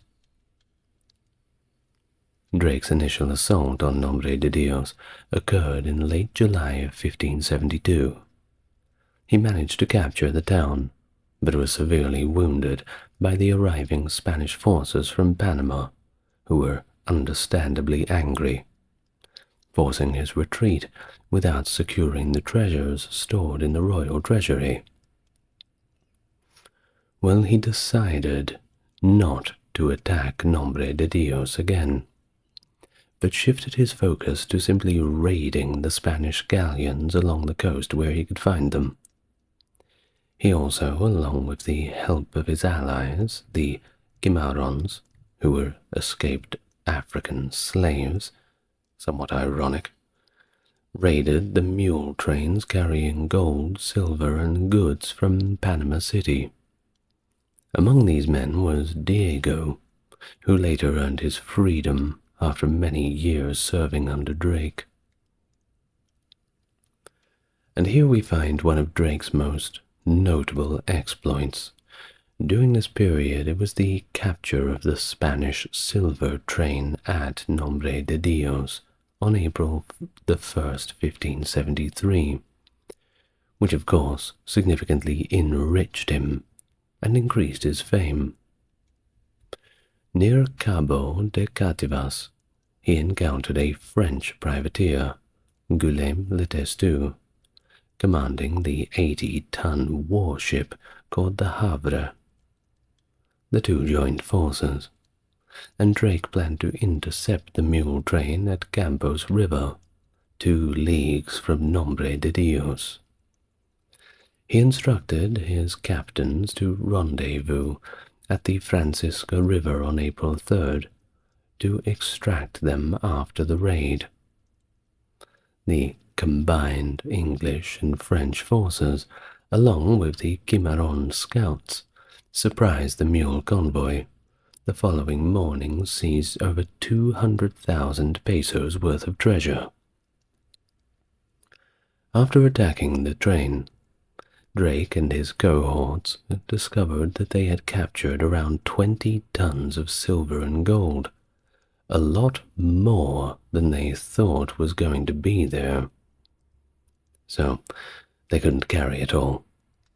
It's a good problem to have. They buried much of this treasure, way too heavy to take back, and fled with a significant amount of more carryable gold. This incident may have inspired many later tales of pirates and buried treasure. Tragically, during the retreat, however, Le Testu was captured and executed. The adventurers struggled to carry as much gold and silver as they could across approximately 18 miles of jungle-covered mountains to their raiding boat's location. Arriving at the coast, they found that the boats were missing, leaving them demoralized, exhausted, and stranded with the Spanish close behind. Drake, where are the boats? Well, at this critical juncture, Drake took to inspiring his men. He then buried the treasure on the beach and got to work constructing a raft. With this, he and 4 other sailors sailed 12 miles in heavy swells to where they had left 2 other boats. Now, when Drake finally reached the boats, his crew, shocked by his disheveled appearance, feared the worst. Well, Drake playing along with their fears before revealing a large amount of Spanish gold, and happily declaring, "Our voyage is made." By the second week of August 1573, Drake returned triumphantly to Plymouth. An exceptional moment during this expedition was on February the 11th, when Drake and his lieutenant, John Oxenham, became the first Englishmen to sight the Pacific Ocean. They climbed a high tree in Panama's central mountains, a feat first achieved by the Spaniard Vasco Núñez de Balboa in 1513. The Cimarrons had carved steps into the tree, leading to a platform where Drake, Oxenham, and the Cimarron leader Pedro viewed the vast ocean. They vowed that one day they would sail these waters, a promise Drake fulfilled during his later world circumnavigation. Upon his return, Drake was celebrated as a hero in England, and of course vilified as a pirate in Spain. Although the British government had signed a temporary truce with Spain's King Philip II, it could not officially recognize Drake's accomplishments. You know, politics. In 1575, Drake was involved in the Rathlin Island massacre in Ireland. Under the directives of Sir Henry Sidney and the Earl of Essex, Robert Devereux, Sir John Norris and Drake laid siege to Rathlin Castle. Following its surrender, Norris's troops killed all 200 defenders and several hundred civilians, which of course included women and children of the clan MacDonald. Meanwhile, Drake's task was to prevent any reinforcements from reaching the island from the Gaelic Irish or Scots. This left Sorley Boy MacDonald, yes, his actual name, a leader of the Gaelic resistance against the English power, stranded on the mainland. The devastating attack led Essex to report to Queen Elizabeth's secretary that Sorley Boy was likely to have run mad for sorrow, having lost everything he ever valued in the assault. Yeah, feel a little bit sorry for him, don't you? Well, after the successful raid on the Panama Isthmus, Drake planned a significant expedition, which was later known as the Famous Voyage, targeting the Spanish territories along the Pacific coast of the Americas. This ambitious journey was backed by a consortium including influential figures such as Francis Walsingham, Robert Dudley, the first Earl of Leicester, John Hawkins, Christopher Hatton, and of course, Drake himself. The original idea, authored by Sir Richard Grenville, received a royal patent in 1574 for such an expedition.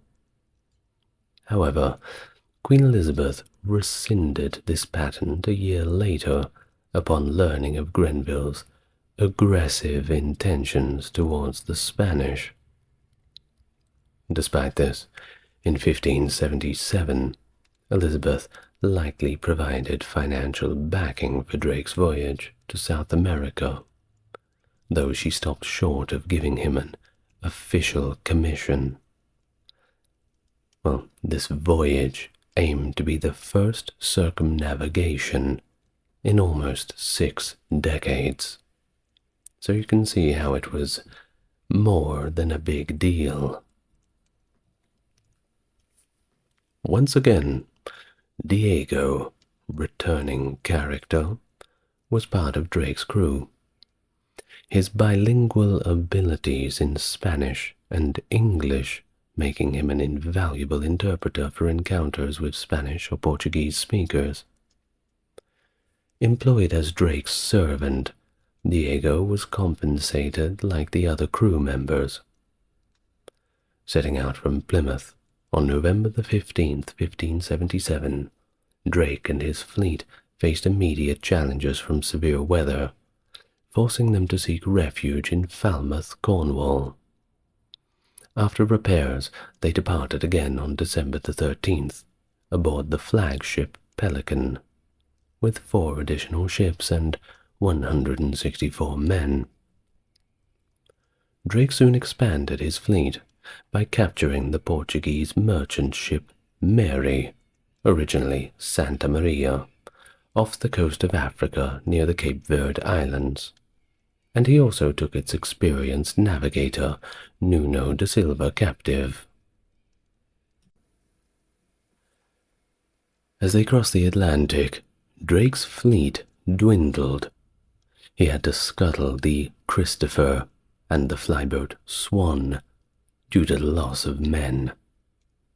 The fleet made landfall eventually at the forbidding Puerto San Julian in present-day Argentina, a site where Ferdinand Magellan had executed mutineers half a century earlier.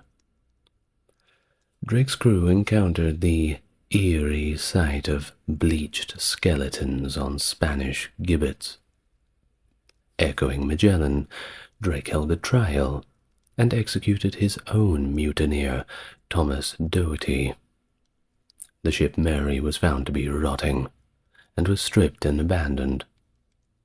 Choosing to overwinter in San Julian, Drake delayed his push through the Strait of Magellan. The execution of Thomas Doherty. Drake's journey was marred by internal strife, particularly with co-commander Thomas Doherty. On June 3, 1578, Doherty was accused by Drake of witchcraft, of all things, and faced charges of mutiny and treason in a ship trial. Drake, asserting he had a royal commission, which he didn't, it was never produced, denied Doherty a trial back in England. Key evidence against Doherty came from the ship's carpenter, Edward Bright, whose testimony was crucial. Well, after the trial, Bright was promoted to master of the ship Marigold, and Doherty, having disclosed the voyage's purpose to Lord Burghley, a critic of provoking the Spanish, was found guilty.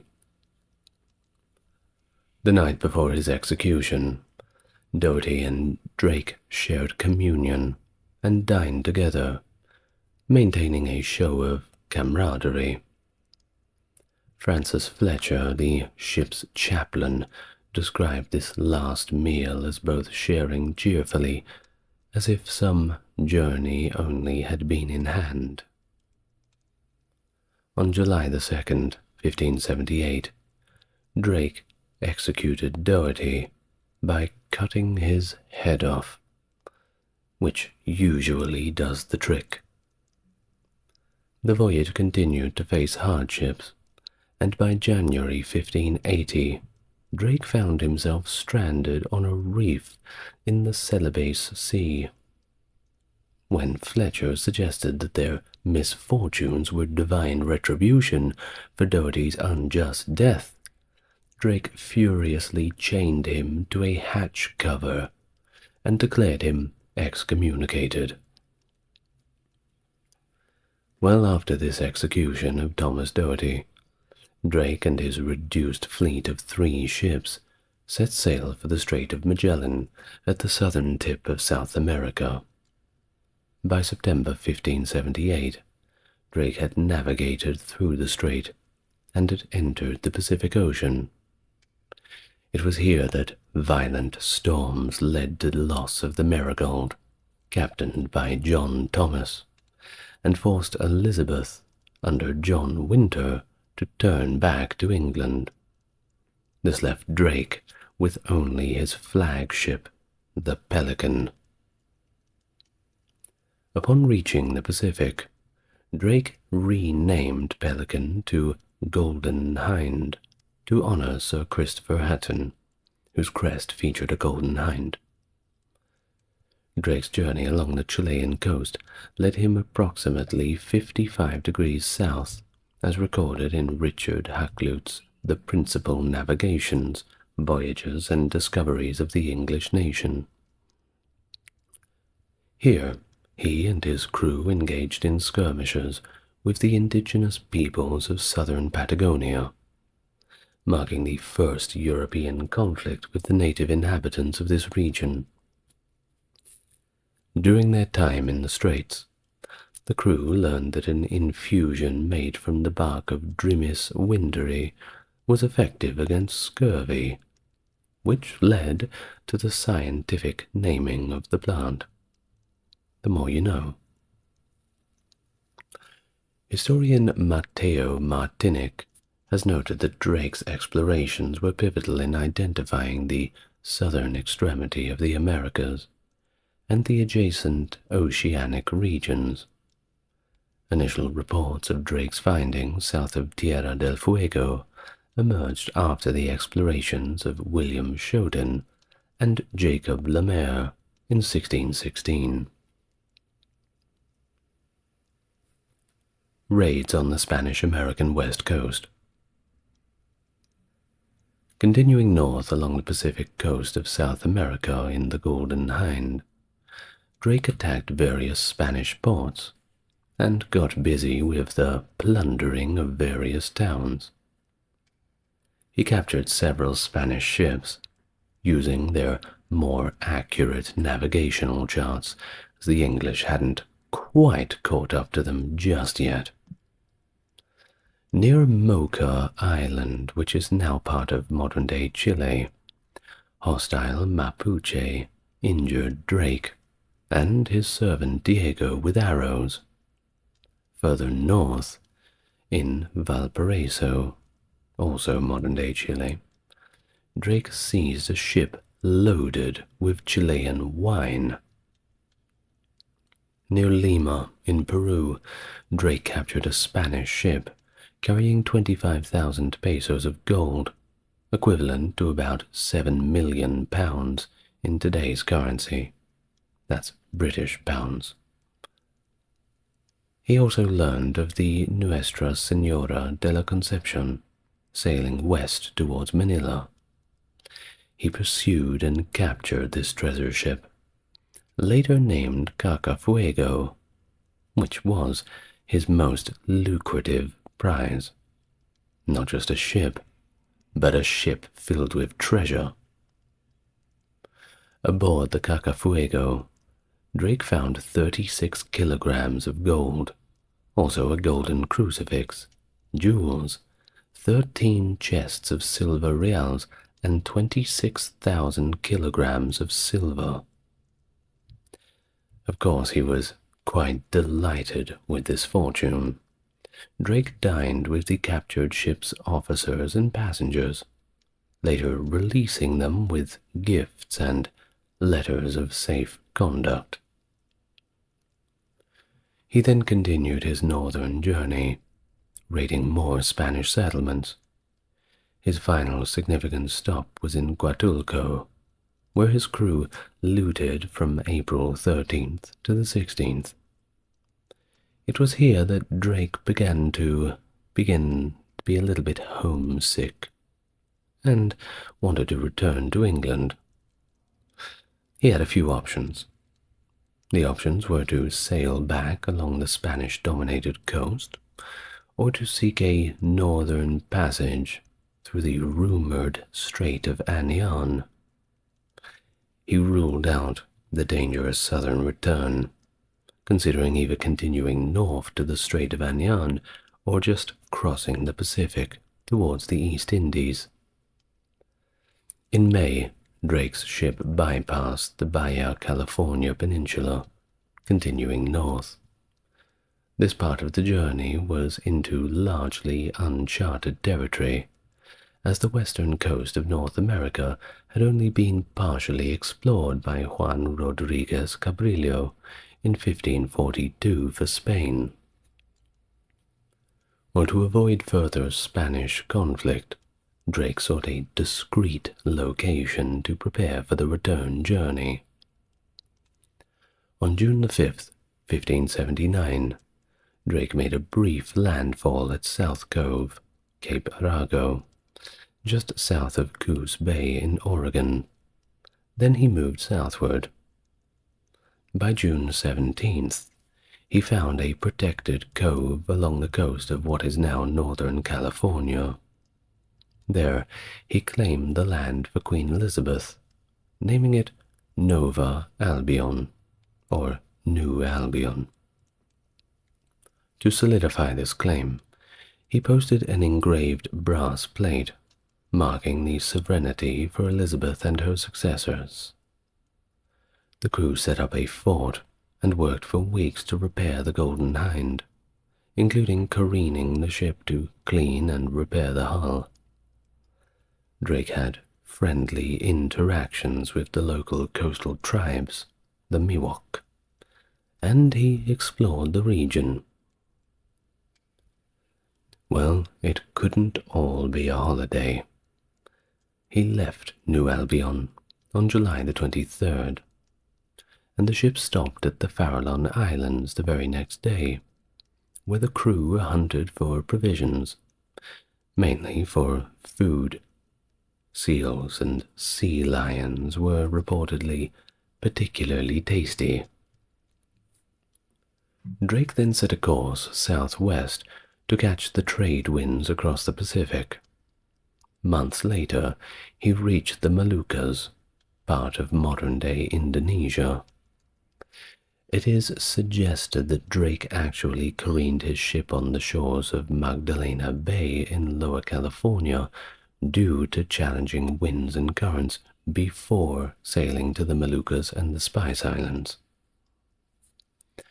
Well, either way, it was here that Diego succumbed to wounds that he had sustained earlier. Poor old Diego. Well, the Golden Hind was also nearly lost on a reef, but was saved after the crew waited for favorable tides and dumped some cargo to lighten the ship. Drake also befriended Sultan Babula of Ternate in the Moluccas. The crew became entangled in local conflicts with the Portuguese before making stops along the African coast, rounding the Cape of Good Hope, and reaching Sierra Leone by July 22nd, 1580, on their journey back to England. This marked the final leg of Drake's epic circumnavigation, which had significantly disrupted Spanish dominance and expanded English maritime knowledge. You know, the first time's the worst time, right? On September 26, 1580, the Golden Hind sailed into Plymouth, marking the triumphant return of Francis Drake, and 59 of the crew members, the ones that remained. And don't forget about the rich cargo of captured Spanish treasures and spices, ready to spice up that famous English cuisine. The value of the Queen's share of this cargo exceeded the total income of the English crown for that entire year, so she was quite happy as well. Drake's achievement as the first Englishman to circumnavigate the earth was celebrated, his voyage being the second ever to return with at least one ship intact after Elcano's voyage in 1520. Thus, Queen Elizabeth took a keen interest in maintaining the secrecy of Drake's voyages, declaring all written accounts to be the, and I quote, Queen's secrets of the realm. Drake and his fellow participants were sworn to secrecy, and if they told anyone, the Queen would kill them. So that was a good motivation to not tell anybody, especially the Spanish.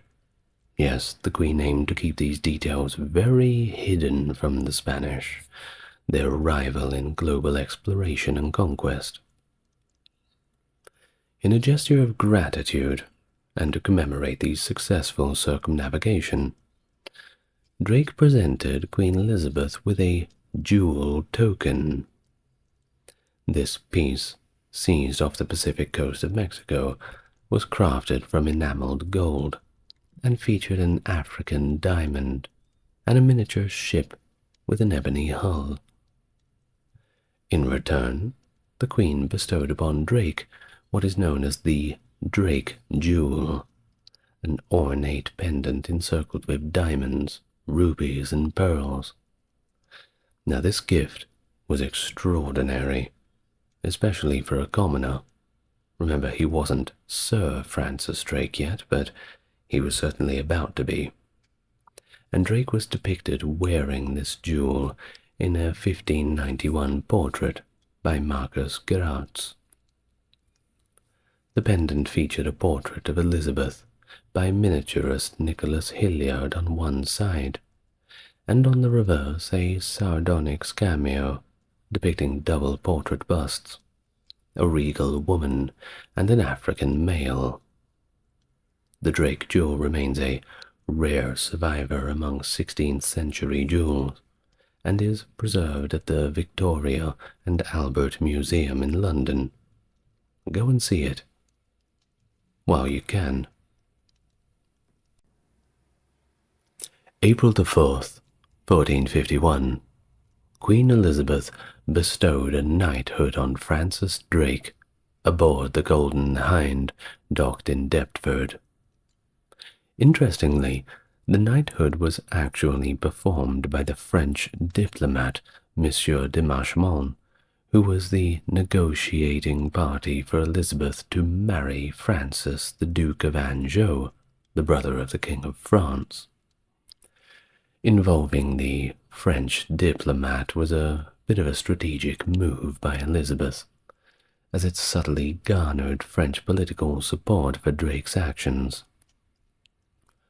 During the Victorian era, nationalist sentiment reshaped this story, promoting the idea that Elizabeth herself had knighted Drake. But that is just not the case. Following his knighthood, Drake adopted the coat of arms of the ancient Devon family of Drake of Ash, claiming a distant kinship. This claim led to a legal dispute over the right to use these arms, prompting Queen Elizabeth to award Drake his very own coat of arms. His heraldic achievement is inscribed with the motto Sic Parvis Magna, which means great achievements from small beginnings. I might write that and put it on the wall. The coat of arms features a hand emerging from the clouds, labeled Auxilio Divino, signifying by divine aid. This symbolized the belief that Drake's successors were supported by divine providence, a common view in an era that saw national destiny and divine will as closely intertwined. In 1585, as tensions between England and Spain escalated, the signing of the Treaty of Nonsuch precipitated an open conflict. Queen Elizabeth, through her principal secretary, Francis Walsingham, tasked Sir Francis Drake, and yes, it's Sir now after his knighthood, with leading a preemptive strike against the Spanish colonies. Thus Drake set sail from Plymouth in September of the same year, commanding an impressive fleet of 21 ships and about 1,800 soldiers under the leadership of Christopher Carleill. The expedition's first target was Vigo in Spain, where Drake held the town for 2 weeks to ransom supplies. He then moved to plunder Santiago in the Cape Verde Islands. The fleet crossed the Atlantic, where Drake sacked the port of Santo Domingo and captured the city of Cartagena de Indias in present-day Colombia. Notably, while in Cartagena, Drake released about 100 enslaved Turks, which of course made the Turks very happy. On June the 6th, 1586, during the voyage's return leg, he attacked the wooden fort at San Agustin in Spanish Florida, burning the entire town to the ground. After these successful raids, Drake proceeded to Sir Walter Raleigh's Roanoke settlement, where he replenished supplies and took all of the original colonists back to England before the arrival of Sir Richard Grenville with additional supplies and settlers. Drake finally returned to England on July 22nd of 1586, entering Portsmouth to a hero's welcome, naturally. While the aggressive nature of Drake's actions and those of other English and Dutch privateers certainly was not received well by the Spanish, thus Philip II of Spain prompted an invasion of England. Plans had to be made. Drake accepted a new commission on March the 15th, 1587, with multiple objectives, including disrupting Spanish supply lines to Lisbon, the capital of Portugal, and attacking the Spanish Armada if it had set sail. Arriving at Cadiz on April 19th, Drake found the harbor filled with ships preparing for the Armada. Launching a daring attack, Drake inflicted heavy damage, claiming to have sunk 39 ships, though Spanish reports admittedly only to 24 losses. Well, who do you believe? Either way, this assault, known as the singeing of the king's beard, delayed the Spanish invasion for over a year. Drake continued his disruptions along the Iberian coast, capturing significant quantities of supplies and making a total profit of around £140,000 for England, with 18,000 of that going to Drake himself. When the Spanish Armada set sail for England in the May of 1588, the English fleet, led by Lord Howard of Effingham, with Drake as vice admiral aboard the Revenge, met the Spanish off the Cornwall coast on July the 29th. Drake famously captured the disabled Nuestra Senora del Rosario, including its significant monetary cargo, which was intended for the Armada. As the Armada attempted to regroup near Calais, Drake and the other English commanders launched fire ships against the Spanish fleet, which of course forced them into the open sea. The decisive battle occurred off Gravelands, where Drake, Frobisher, and Hawkins inflicted significant damage on the Spanish fleet, leading to the loss of 5 ships.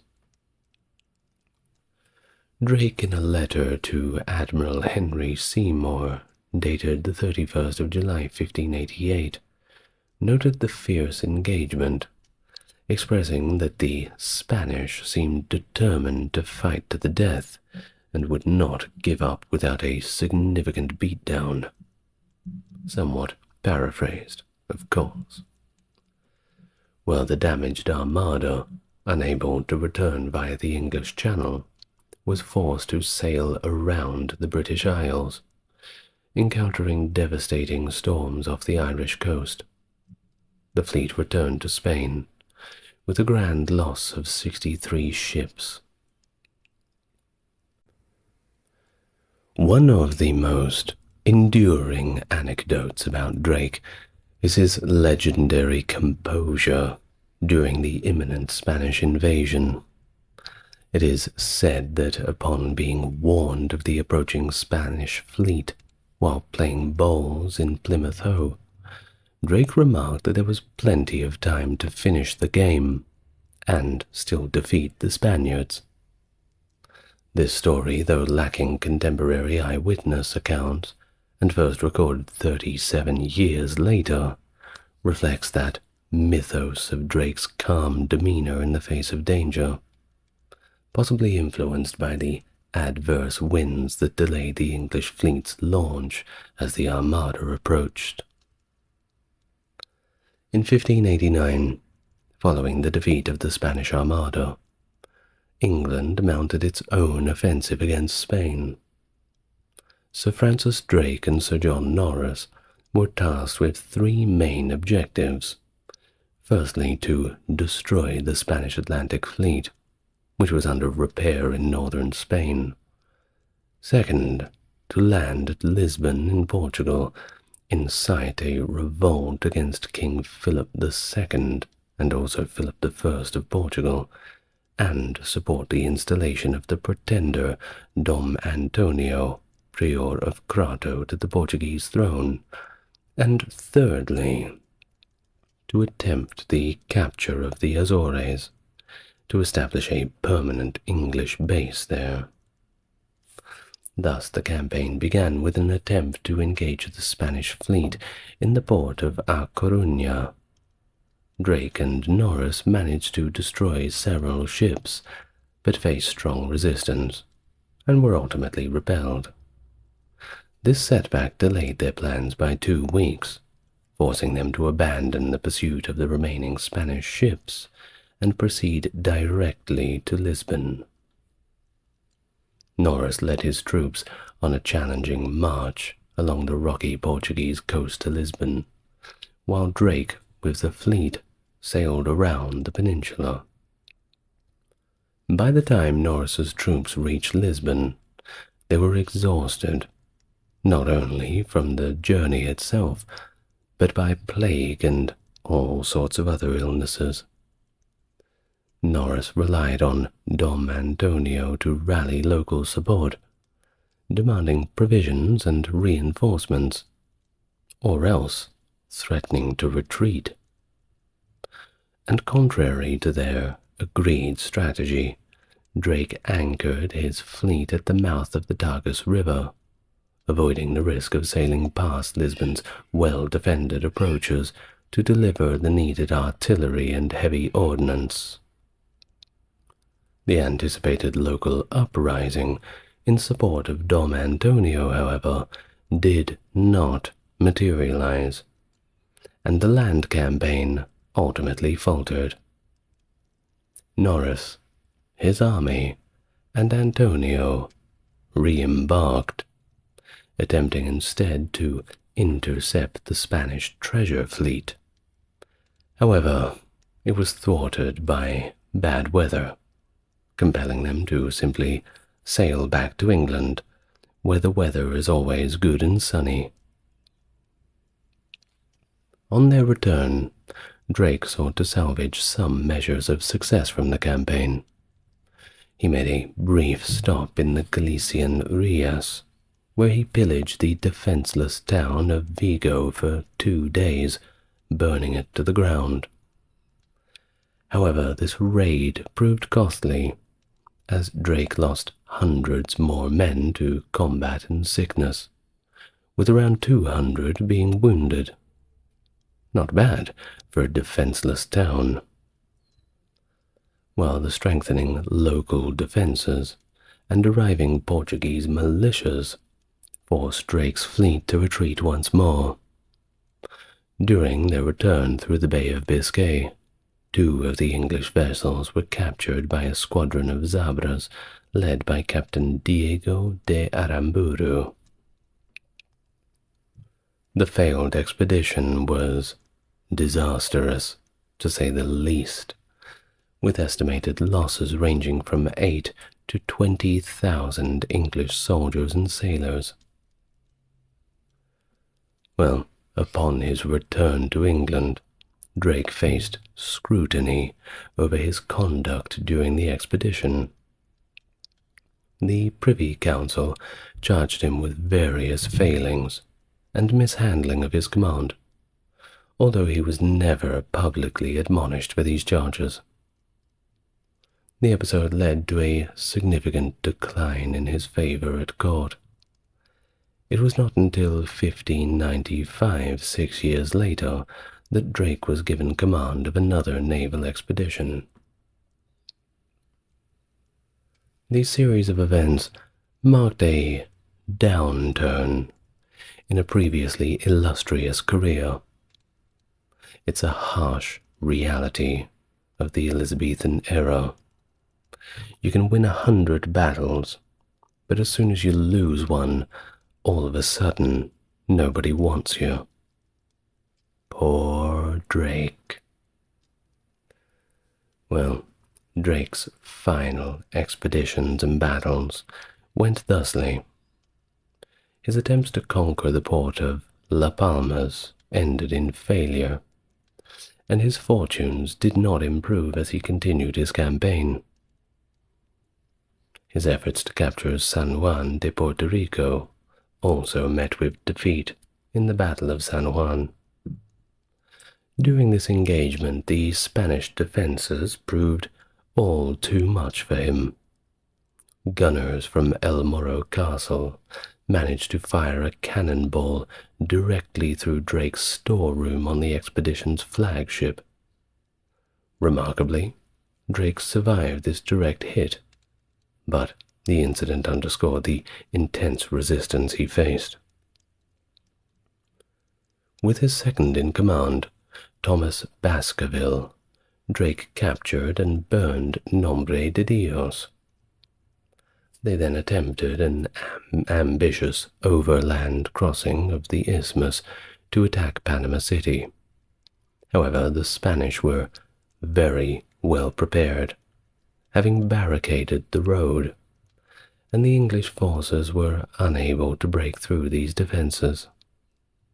Suffering heavy casualties, Drake and Baskerville were forced to abandon their attempt to take the city. Well, a few weeks after the failed attack on Panama, on January 28, 1596, Drake succumbed to dysentery while anchored off the coast of Portobello, where some Spanish treasure ships had sought refuge. This disease, of course, was very common and deadly among sailors during this period, so it wasn't anything surprising, and no one expected foul play.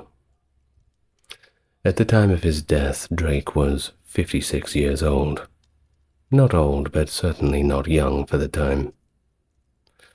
Well, in a poignant final request, Drake asked you to be subscribed to ASMR Historian.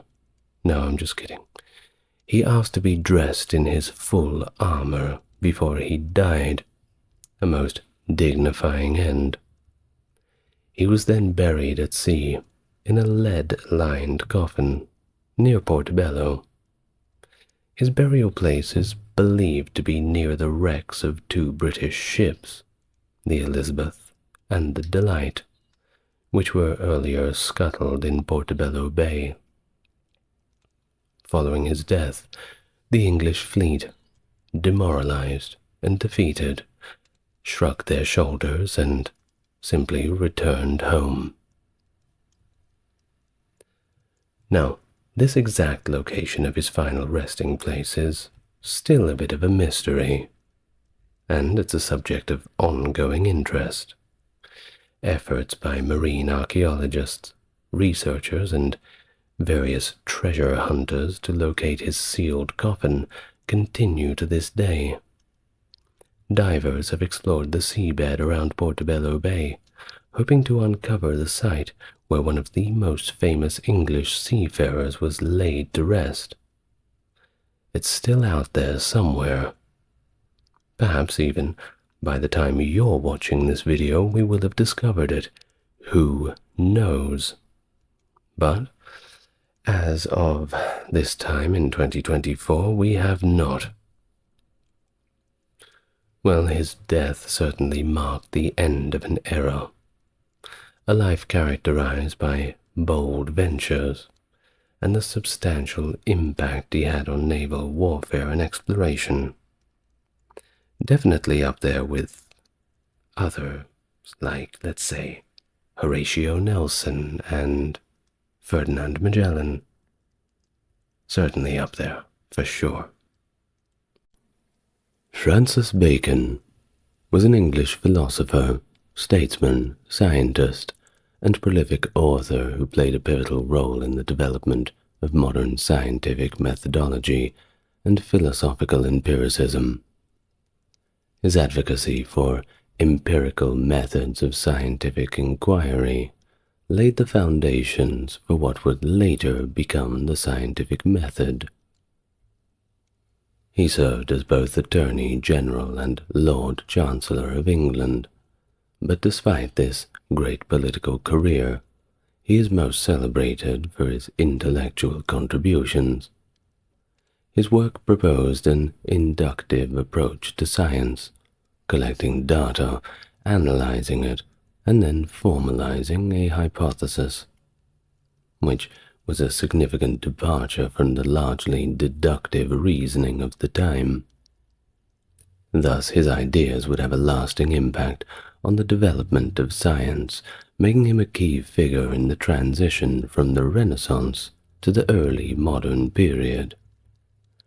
His call for a new science based on empirical and inductive principles helped pave the way for future generations of scientists and thinkers, influencing a wide array of fields beyond just science, including law and literature. Hello and welcome to the channel. If it's your first time here, good to meet you. And if you're coming back, it's great to see you again. As always, the best way to support the channel is just by enjoying the content. Those who want to go above and beyond may refer to the description of this video. You'll find where you need to go. And now, without further ado, please allow yourself to become relaxed, and we can begin our biography of Francis Bacon. Francis Bacon, the future luminary of scientific method and philosophy, was born on the 22nd of January, 1561, at York House near the Strand in the city of London. He was the son of Sir Nicholas Bacon, the esteemed Lord Keeper of the Great Seal, and his second wife, Anne Cook Bacon. Yes, I know, not a joke.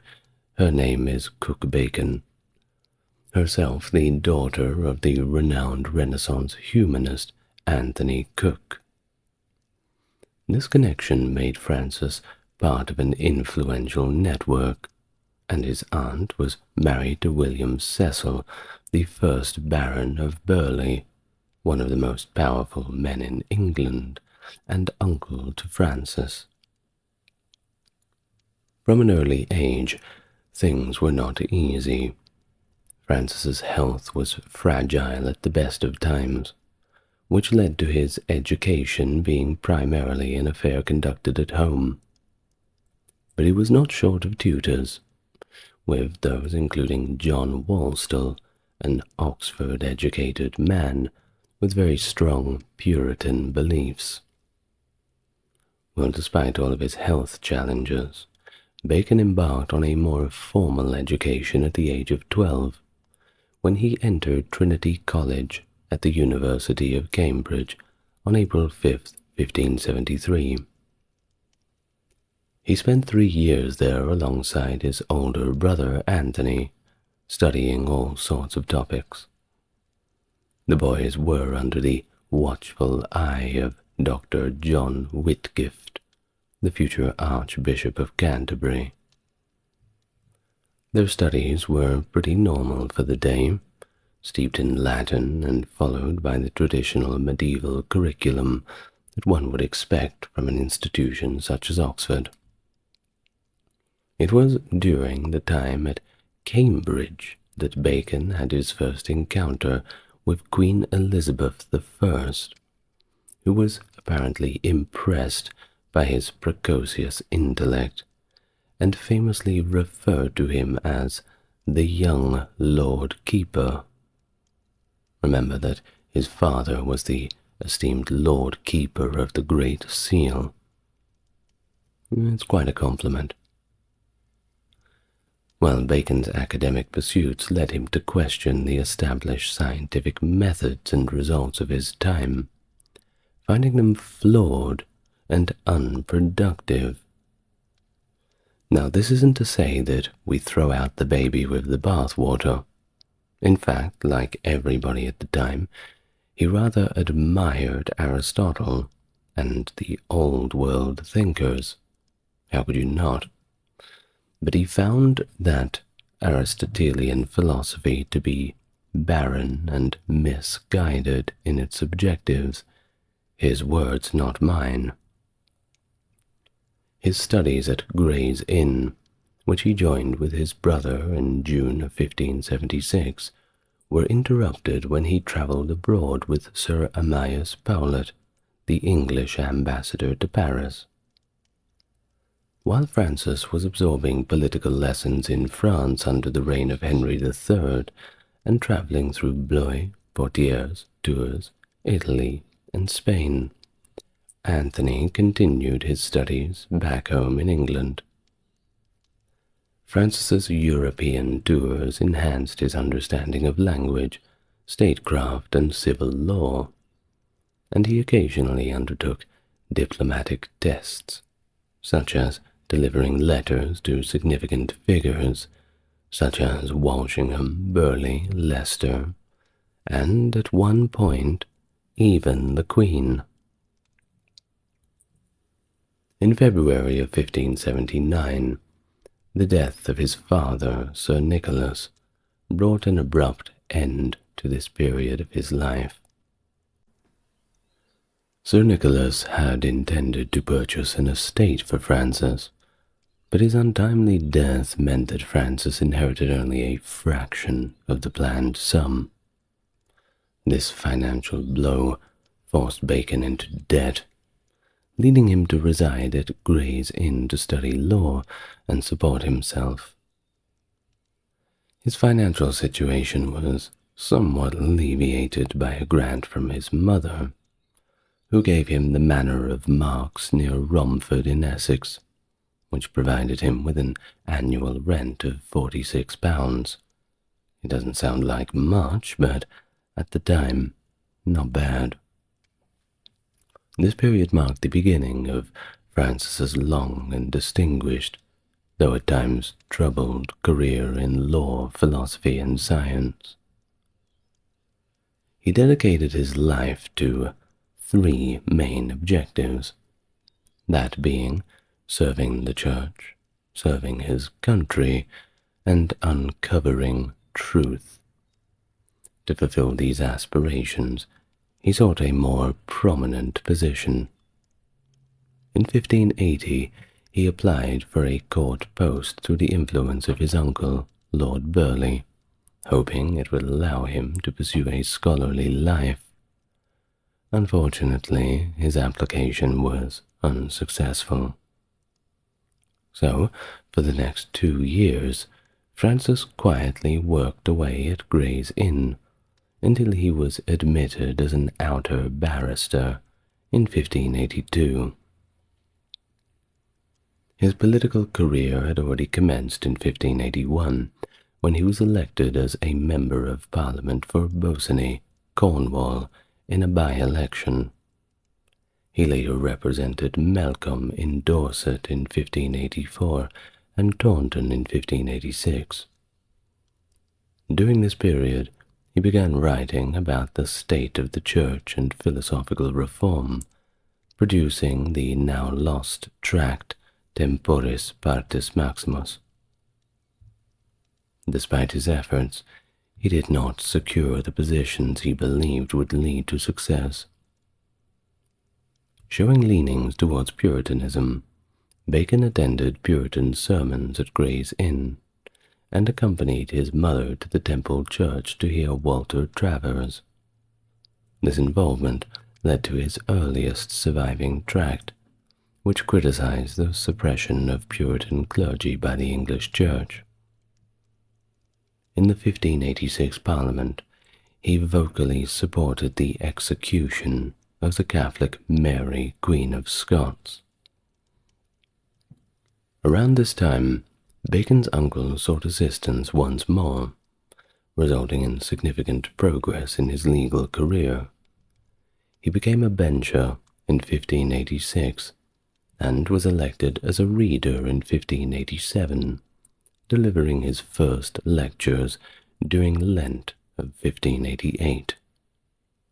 The following year, he secured the reversion to clerkship of the Star Chamber, a position worth £1,600 annually, although he did not formally assume this role until 1608.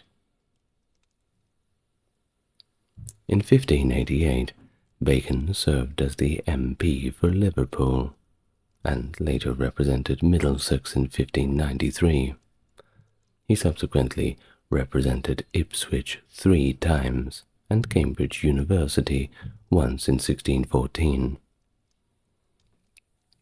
He had already earned a reputation as a progressive reformer, advocating for legal amendments and simplifications, less bureaucracy, basically. And although loyal to the crown, he opposed feudal privileges for autocratic powers, speaking out against religious persecution and criticizing the House of Lords for overstepping on money bills. He championed the union of England and Scotland, viewing it as essential for the peace and strength of both nations. You'll have to ask the Scottish about that. Later, he would also support the integration of Ireland into this union, believing that closer constitutional ties would bring stability and unity. He also formed a close relationship with Robert Devereux, the second Earl of Essex, who was Queen Elizabeth's favourite. By 1591, Bacon had become Essex's confidential advisor. In 1592, he was tasked with responding to a Jesuit polemic by Robert Parson, resulting in the tract Certain Observations Made upon a Libel, which defended England by likening it to democratic Athens against an aggressive Spain. In February of 1593, he took his third parliamentary seat for Middlesex, when Elizabeth convened Parliament to address a Roman Catholic conspiracy against her. Francis's opposition to a bill proposing triple subsidies in half the usual time managed to offend the Queen, and led to accusations of him courting popularity. Well, this caused his temporary exclusion from royal favour. When the Attorney General's position became available in 1594, Essex's support was insufficient to secure the post for Francis, which went instead to Sir Edward Coke. Bacon also failed to obtain the Solicitor General position in 1595, with Sir Thomas Fleming receiving the appointment. To mitigate these disappointments, Essex gifted Bacon a property in Twickenham, which Bacon sold for £1,800. In 1597, he achieved the distinction of becoming the first Queen's Counsel designate and was granted a patent that gave him precedence at the bar. Despite these honours, he struggled to gain the recognition he sought, and his attempt to court the wealthy widow Lady Elizabeth Hatton ended in failure when she chose Edward Coke over him. This, of course, further strained their rivalry. In 1598, Bacon was arrested for debt, but his standing with the Queen gradually improved thereafter. Severing ties with Essex proved to be advantageous, as Essex was executed for treason in 1601. Bacon was appointed to investigate the charges against Essex. Testimonies from Essex's followers revealed plans for rebellion against the Queen. Bacon then joined the legal team led by Attorney General Sir Edward Coke at Essex's treason trial. While following his execution, the Queen commissioned Bacon to write the official account of what had happened. This document, which was heavily edited by the Queen and her ministers, was published as a declaration of the practices and treasons attempted and committed by Robert, late Earl of Essex, and his accomplices against Her Majesty and her kingdoms. I would have went for a little bit of a shorter name, but hey, that's just me. William Raleigh, Bacon's personal secretary and chaplain, described him as a compassionate judge, severe in dealing with crimes, but merciful towards individuals. Raleigh noted that Bacon harbored no malice, was not vindictive, and always refrained from defaming others. The accession of James I marked the turning point for Francis, who had gained increased favour with the new monarch. Thus, in 1603, Bacon was knighted, becoming Sir Francis Bacon. Demonstrating his political acumen, he penned the work Apologies to defend his actions in the Essex case, aligning himself with Essex's previous support for James's succession to the throne. During the uneventful first parliamentary session of James's reign, Bacon was married to Alice Barnum in the year 1604.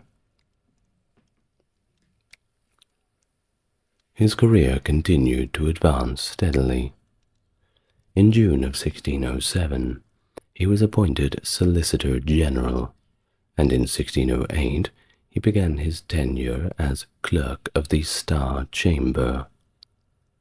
Despite a substantial income from these positions, Bacon continued to struggle with lingering debts. He sought further advancement and political stability by backing King James and his authoritarian policies. During the fourth session of James's first Parliament in 1610, Bacon advised the king, though James's conflicts with the Commons over royal prerogatives and excessive spending ultimately led to the dissolution of Parliament in February of 1611. Nevertheless, Bacon managed to maintain favour with both the king and the Commons. In 1613, he was finally appointed Attorney General after advising the king on a judicial reshuffle. His tenure was, however, marked by controversial actions, such as his zealous and legally contentious efforts to convict Edmund Peacham for treason, which included the use of torture. Bacon also collaborated with Gray's Inn to produce The Masque of Flowers for the wedding of Robert Carr, the first Earl of Somerset, and Frances Howard, the Countess of Somerset. In 1616, however, he prosecuted the couple for murder. While his influence was challenged during the so-called Prince's Parliament of April 1614, which objected to his presence as the MP for Cambridge and opposed several royal initiatives he supported. Although he was allowed to remain in Parliament, a law was passed prohibiting the Attorney General from sitting in Parliament. Despite the growing resentment among his peers, Francis continued to enjoy the king's favour, which of course is probably the most important person to have on your side. In March of 1617, he was appointed temporary regent of England for a month, and in 1618 he finally became Lord Chancellor. On July the 12th, 1618, Bacon was elevated to the peerage as Baron Verulam of Verulam, earning the title Francis, Lord Verulam. His influence and mediation between the throne and the Parliament led to further elevation. On January 27, 1621, he was raised in peerage to the Viscount of St. Alban. His public career actually ended in disgrace in 1621. Financial difficulties led to a parliamentary committee charging him with 23 counts of corruption, accusations that were driven by his lifelong adversary, Sir Edward Coke. When confronted, Bacon acknowledged his guilt, stating, "My lords, it is my act, my hand, and my heart. I beseech your lordships to be merciful to a broken reed." He was fined £40,000 and imprisoned in the Tower of London at the King's pleasure, although his imprisonment was brief, and the fine was later remitted by the King. Remember what I said about having the right people on your side? Well, more gravely, one could argue, is that Bacon was barred from holding office or sitting in Parliament, narrowly escaping the degradation that would have stripped him of his noble titles. Following this downfall, he decided to dedicate himself to a more quiet life of studying and writing. It is widely accepted that Bacon had received gifts from litigants, a common practice of the time that didn't necessarily indicate deep-seated corruption, but somewhat hinted at it. While he did admit to lax conduct, he maintained that he never allowed these gifts to influence his judgments, and he sometimes ruled against those who had given him gifts. He defended himself to King James, asserting his innocence and offering to sacrifice himself for the king's sake. In a letter to George Villiers, the first Duke of Buckingham, Bacon expressed his peace of mind, emphasizing his integrity despite the accusations, and I'll read from the letter now. "My mind is calm, for my fortune is not my felicity. I know I have clean hands and a clean heart, and I hope a clean house for friends or servants. But Job himself, or whoever was the justest judge, by such hunting for matters against him as hath been used against me, may for a time seem foul, especially in a time when greatness is the mark and accusations is the game. Given the pervasive nature of gift-giving and the Commons' fervent investigation into judicial corruption, it has been suggested that Bacon was actually a scapegoat, deflecting attention from Buckingham's own questionable practices. The true reason behind Francis's confession is still a matter of debate. Some have speculated that illness, hope for leniency due to his fame and high office, or even blackmail with threats of a sodomy charge may have influenced his decision. Basil Montague, a British jurist, defended Bacon against accusations of servility and dissimulation. He argued that such criticisms were unfounded, pointed out that many notable figures of the age, like Herbert, Tennyson, and Selden, held Bacon in very high regard. He contended that Bacon's noble letters, his contempt for Lord Keeper Puckering, his straightforward dealings with Robert Cecil, and his advocacy for the rights of the people contradicted claims of servility. Montagu noted that despite the accusations, Bacon was loved and honoured by many distinguished contemporaries, and was followed to his grave with devoted affection.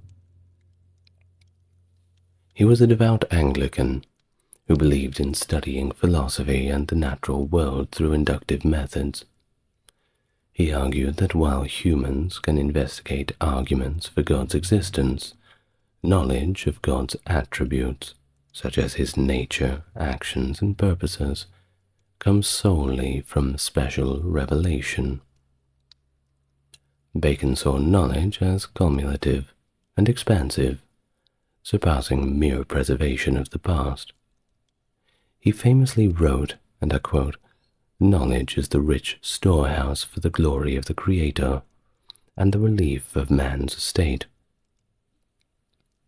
In his essays, he posited that "a little philosophy inclineth man's mind to atheism, but depth in philosophy bringeth men's minds about to religion." Bacon's concepts of idols of the mind was an attempt to Christianize science while developing a new, reliable scientific method. For instance, he used the worship of Neptune as an example of the idola tribus fallacy, hinting at the religious undertones of his critique. He opposed the fragmentation within Christianity, fearing it would lead to widespread atheism. He articulated this concern by stating the following: "The causes of atheism are divisions in religion, if they be many. For any one main division addeth zeal to both sides, but many divisions introduce atheism. Another is scandal of priests. A third is custom of profane scoffing in holy matters. And lastly, learned times, specifically with peace and prosperity, for troubles and adversaries, do more bow men's minds to religion." In his personal life, he experienced romantic and marital challenges. At 36, he courted Elizabeth Hatton, a young widow, but she ended their relationship to marry his rival Sir Edward Coke. He expressed regret over the failed courtship years and years later. While at 45 years old, he did get married to Alice Barnum, the 13-year-old daughter of a prominent London alderman. He wrote sonnets professing his love for Alice during their courtship and on their wedding day, which was on May the 10th, 1606. When Bacon became Lord Chancellor, Alice was given precedence over the court ladies by special warrant of the king.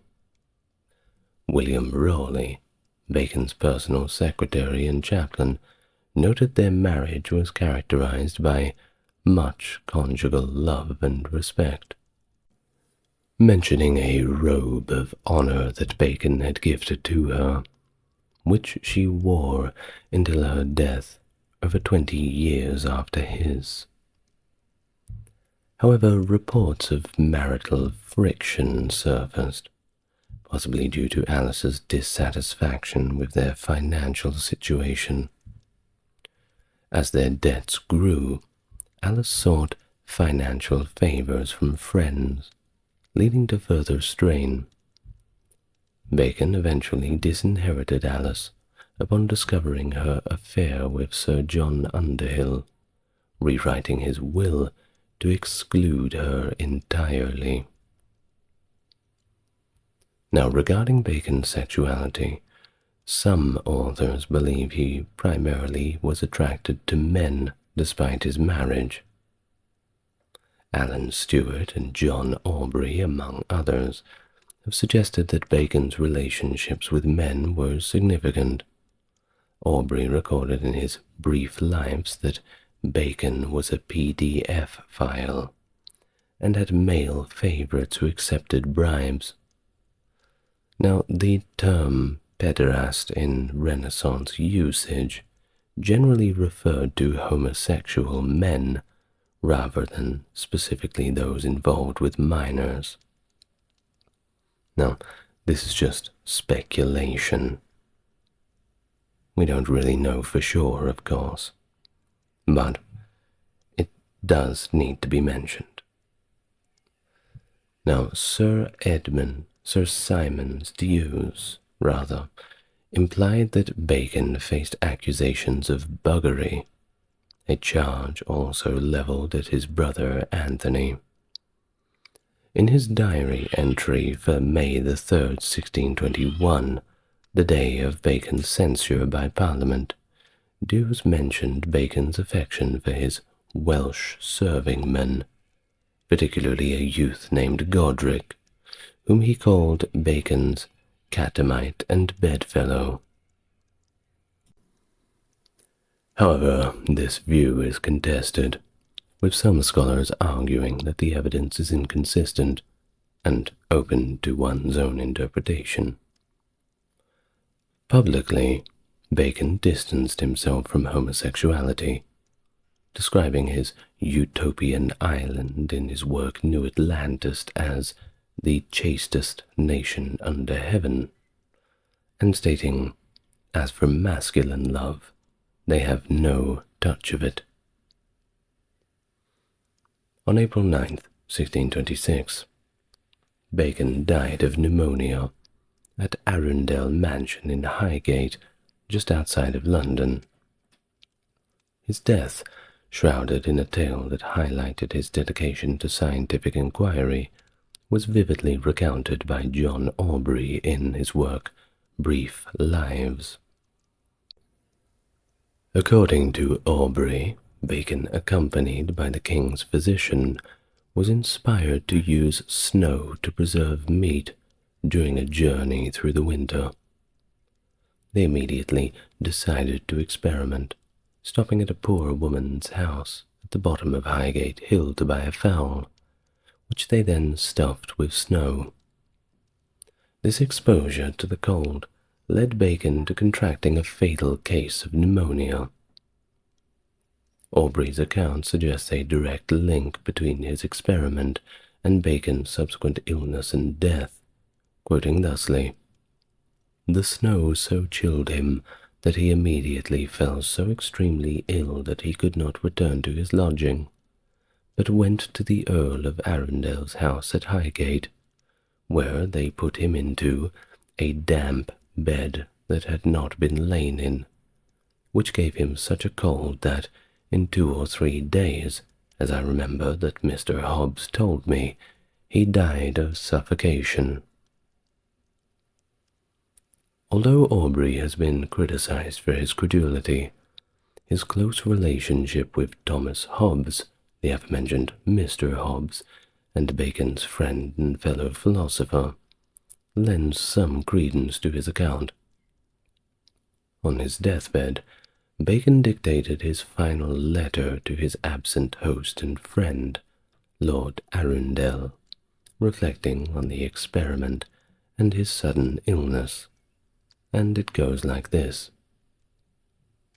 "My very good lord, I was likely to have had the fortune of Caius Plinius the Elder, who lost his life by trying an experiment about the burning of Mount Vesuvius, for I was also desirous to try an experiment or two touching the conservation and induration of bodies. As for the experiment itself, it succeeded excellently well, but in the journey between London and Highgate, I was taken with such a fit of casting, as I know not whether it were the stone or some surfeit of cold, or indeed a touch of them all three. When I came to your lordship's house, I was not able to go back, and therefore was forced to take up my lodging here, where your housekeeper is very careful and diligent about me, which I assure myself your lordship will not only pardon towards him, but think the better of him for it. For indeed your lordship's house was happy to me, and I kiss your noble hands for the welcome which I am sure you give me to it. I know how unfit it is for me to write with any other hand than mine own, but by my troth my fingers are so disjointed with sickness that I cannot steadily hold a pen. Another account of Bacon's death is provided by William Rorke, his personal secretary and chaplain.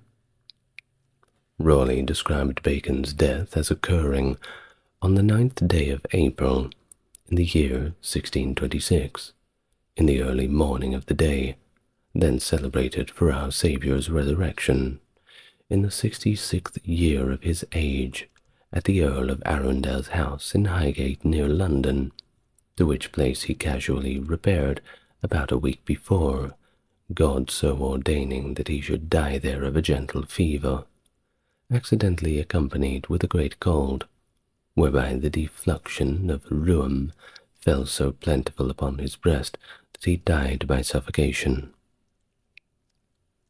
Bacon was buried in St. Michael's Church in St. Albans. His death prompted the collection of eulogies from over 30 notable contemporaries, which were later published in Latin.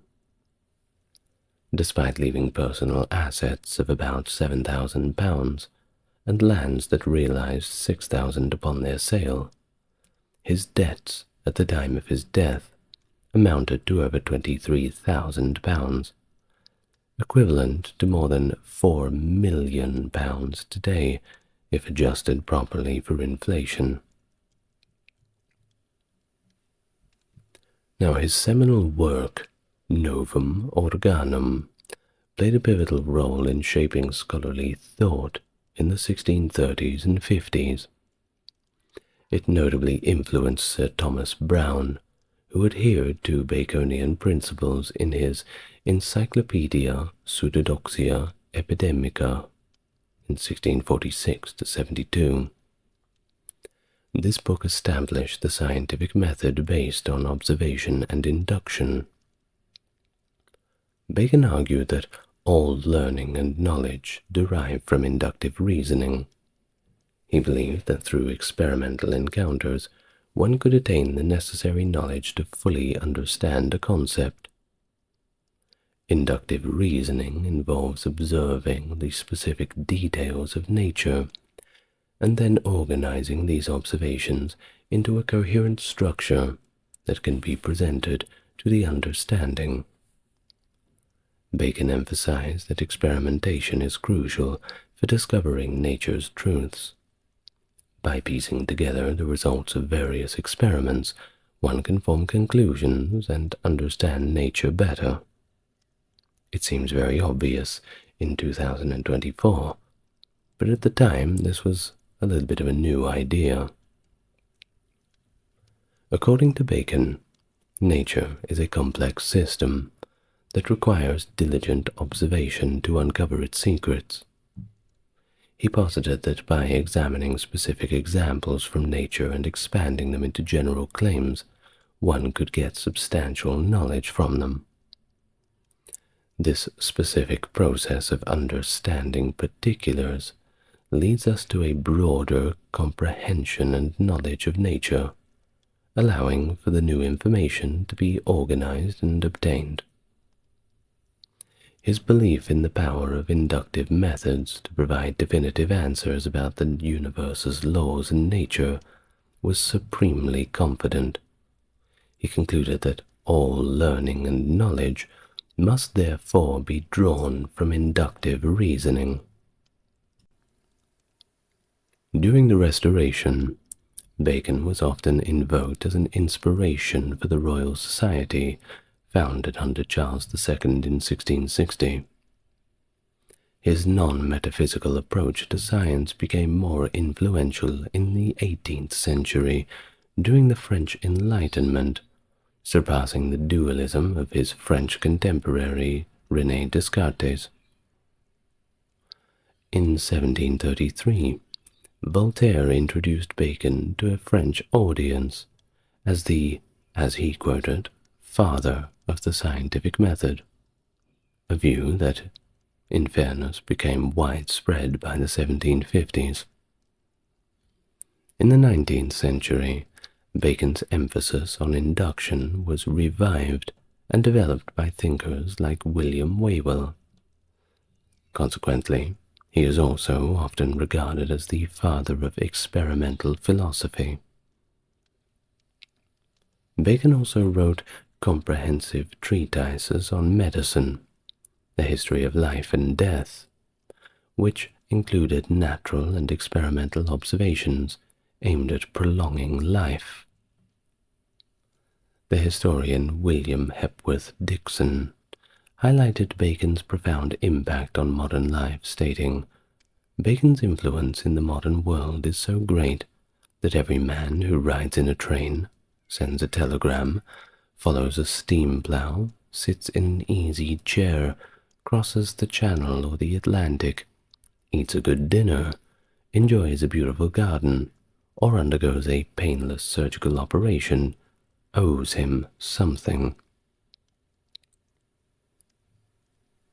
Francis Bacon played a pivotal role in the establishment of the British colonies in North America, particularly in Virginia, the Carolinas, and Newfoundland. His government report on the Virginia colony, submitted in 1609, demonstrated his commitment to colonization efforts. In 1610, he and his associates secured a charter from the king to form the Treasurer and the Company of Adventurers and Planters of the City of London and Bristol for the colony or plantation in Newfoundland, leading to the dispatch of John Guy to establish a colony there.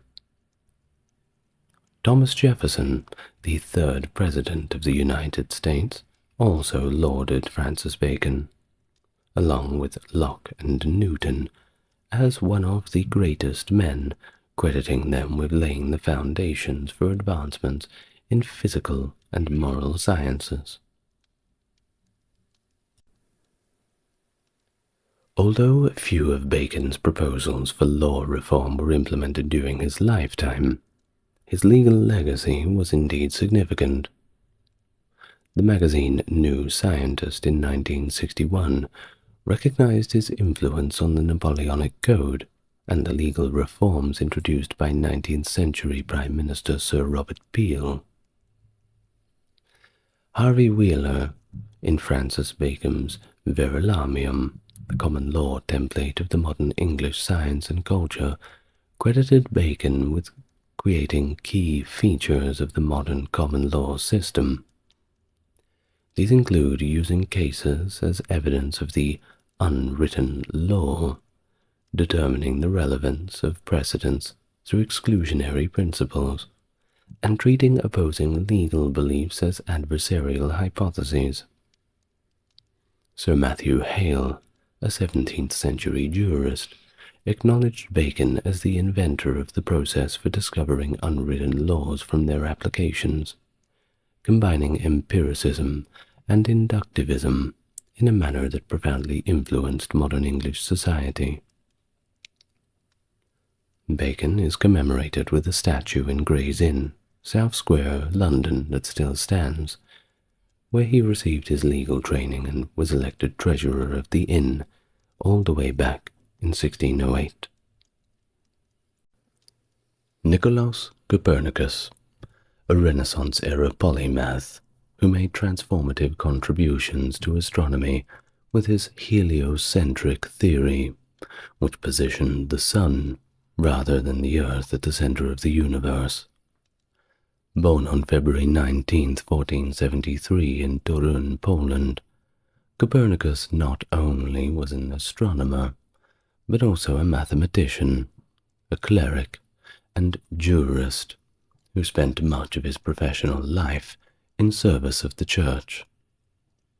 His groundbreaking work on the revolutions of the celestial spheres, published in 1543, just before his death, challenged the geocentric model of the universe that had been widely accepted since the times of Aristotle and Ptolemy.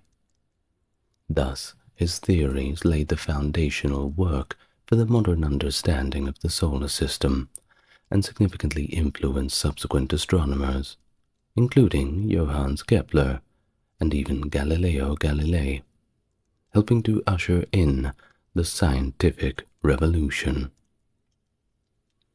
Hello and welcome to the channel. If you're new here, it's great to meet you. And if you're coming back for more, it's great to have you back with me again for another video. As always, if you want to support the channel, a like and subscribe helps YouTube push it out to a broader audience. And if you want to go above and beyond, take a look at the video description. But for now, let's get nice and relaxed, and we can begin our full biography of Copernicus. Copernicus was born on February 19, 1473, in the city of Torun, located in Royal Prussia, a part of the Kingdom of Poland. He was born to German-speaking parents, with his father being a merchant from Krakow, and his mother originating from a wealthy merchant family in Torun. Nicholas was the youngest among his siblings. His brother Andreas pursued a religious career, and even managed to become an Augustinian canon at Frombork. His sister Barbara, named after their mother, joined a convent as a Benedictine nun, and later became a prioress in Chelmno, where she passed away post-1517. His other sister, Katharina, married Barthel Gärtner, a businessman and city councillor in Torun, and had 5 children, whom Copernicus cared for throughout his life. As for Copernicus himself, well, he never married and had no children. His personal life drew attention, particularly between 1531 and 39, due to a rather spicy relationship with Anna Schilling, a housekeeper who lived with him. This relationship was considered scandalous by the local ecclesiastical authorities, leading 2 bishops of Warmia to repeatedly urge him to sever ties with her, whom they referred to as his mistress. While the Copernicus family originally hailed from a village in Silesia, situated between Nisa and Prudnik. The village's name has been recorded in various forms, such as Copernic and Copernic, and today's Koperniki. In the 14th century, members of the family began relocating to different Silesian cities, and eventually some moved to the Polish capital Krakow in 1367, and then later to Torun around 1400. As for Copernicus's father, Mikołaj the Elder, likely the son of Jan, he was part of the Krakow branch of the family. Records first mention that Mikołaj the Elder as a prosperous merchant dealing in copper, conducting most of his business in Danzig. He relocated from Krakow to Torun around 1458, during a turbulent period marked by the 13 Years' War. This conflict involved the Kingdom of Poland and the Prussian Confederation, an alliance of Prussian cities, gentry and clergy, against the Teutonic Order control over the region. Torun and other Hanseatic cities like Danzig sided with the Polish king Casimir IV Jagiellon, who promised to uphold the city's extensive traditional freedoms that the Teutonic Order, well, had been a threat to. Now, Mikołaj the Elder was actively involved in the political scene of his time, aligning himself with Poland and its cities against the Teutonic Order. In 1454, he played a role in mediating negotiations between Poland's Cardinal Olesnicki and the Prussian cities concerning the repayment of war loans. The conflict concluded with the Second Peace of Thorn in 1466, where the Teutonic Order formally ceded all claims to its western province, which remained a part of the crown of the Kingdom of Poland as Royal Prussia until the partitions of Poland in 1772 and 1773. Oh, 1793. Excuse me. Nicholas's father married Barbara Watson-Rode, the astronomer's mother, sometime between 1461 and 1464, and he passed away in 1483. Now, Barbara Watson-Rode, the mother of Nicholas Copernicus, hailed from a lineage of significant wealth and influence. She was the daughter of Lucas Watson-Rode the Elder, a prominent Torun patrician and city councillor who had died in 1462, and Katarzyna, also known as Katarzyna Rudiger Gentle Modlibog, who passed away in 1476. The Modlibogs were a distinguished Polish family, with notable historical recognition dating back to 1271. The Watson-Rode family originated from near Schweidnitz in Silesia and settled in Torun after 1360, quickly establishing themselves as one of the city's most affluent and influential patrician families. Through strategic marriage alliances, the Watson-Rodes connected with other noble families of Torun, Danzig, and Elbing, and prominent Polish noble families in Prussia. Lucas Watson-Rode the Elder, during his lifetime, was a formidable opponent of the Teutonic Knights. As president of the judicial bench from 1439 to 62, he represented Torun at the 1453 Grudziądz Conference that orchestrated the uprising against the Knights. Throughout the 13 Years' War, he supported the Prussian city's efforts against the Knights both financially and in battle, actively participating in conflicts at Malbork and Lasin. He died in 1462. And if you want to know more about the Teutonic Knights, go and check the medieval playlist. I've done a video about them. Now, Barbara had two siblings, being Lucas Watson-Rode and Christina. Lucas, born in 1447 and dying in 1512, became Bishop of Warmia and a staunch adversary of the Teutonic Order. His influence and opposition to the order was so profound that the Grand Master once called him the Devil Incarnate. Elected bishop in 1489, despite King Casimir's preference for his own son, Lucas managed to maintain his position by fostering close relationships with subsequent Polish kings, John I Albert, Alexander Jagiellon, and Sigismund the Old, becoming a crucial advisor and the most powerful figure in Warmia. Christina married Tiedman von Ahlen, a merchant and mayor of Torun, in 1459, and died before 1502. Now, after the death of Copernicus's father around 1483, his maternal uncle, Lucas Watson-Rode the Younger, assumed responsibility for his upbringing and education.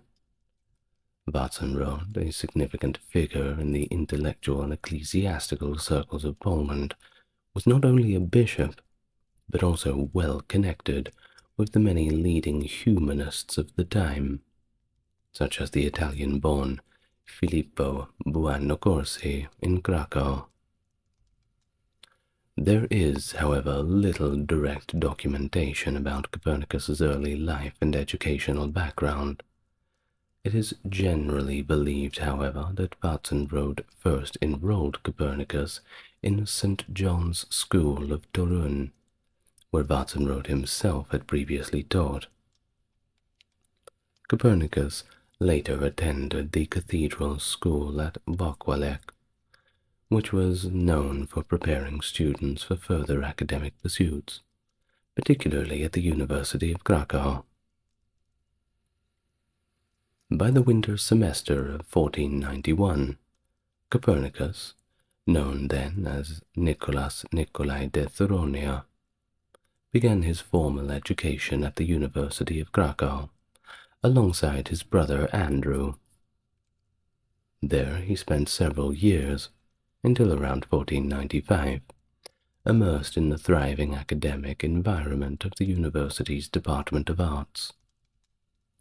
This period coincided with the prominence of the Krakow Astronomical Mathematical School, which laid the groundwork for his later contributions to mathematics and astronomy.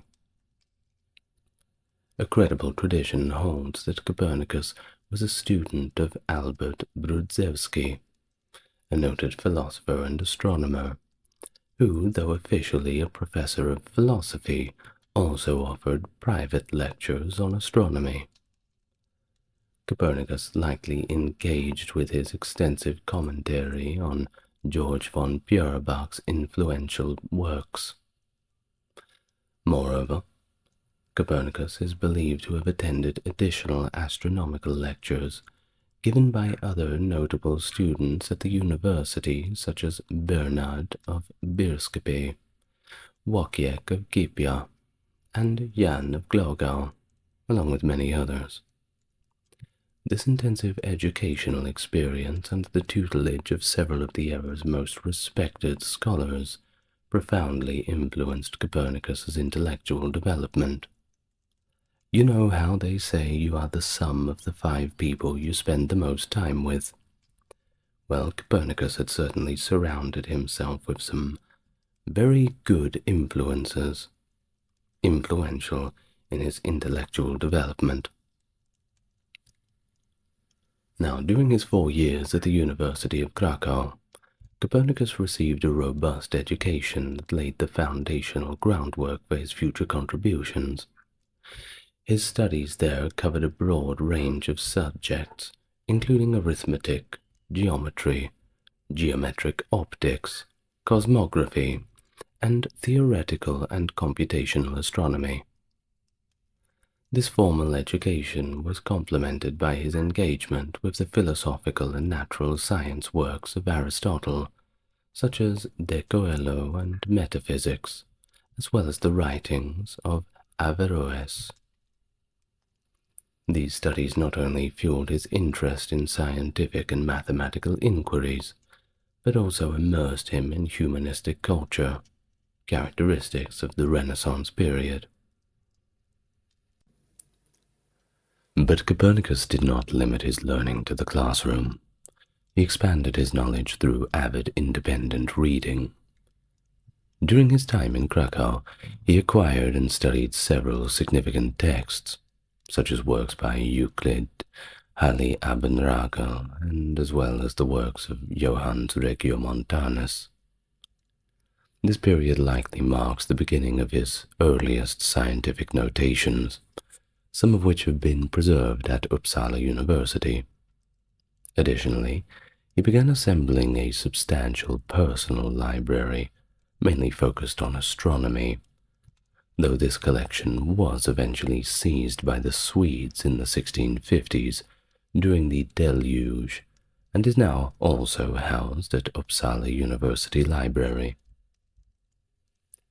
The intellectual environment at Krakow crucially influenced Copernicus's scientific perspective, particularly his critical analysis of the prevailing astronomical systems of his time.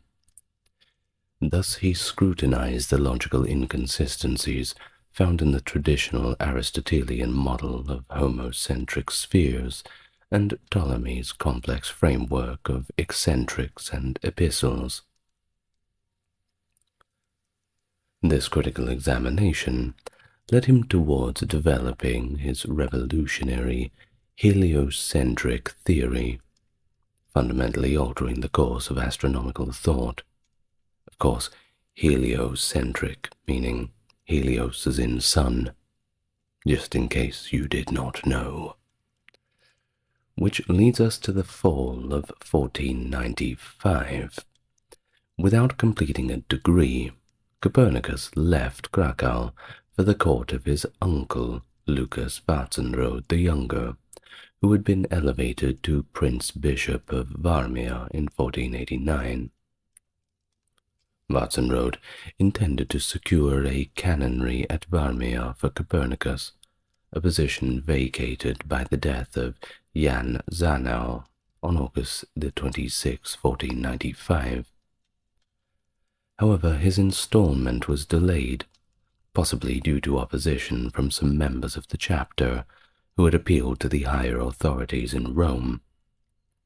This prompted Vatsenrode to send Copernicus and his brother to study canon law in Italy, aiming to advance their ecclesiastical careers and, in turn, strengthen his own influence in the Varmia chapter. By proxy, on October 20th, 1497, Copernicus formally succeeded to the Varmia canonry, granted to him 2 years earlier. He added a sinecure at the Collegiate Church of the Holy Cross of St. Bartholomew in Rocklaw on January 10th, 1503. Despite being eligible for additional ecclesiastical benefices, after receiving a papal indult in November 29th, 1508, he did not seek further positions within the chapter, and relinquished his Rocklaw sinecure in 1538. It remains unclear if Copernicus was ever ordained as a priest, although he took minor orders sufficient for a chapter canonry.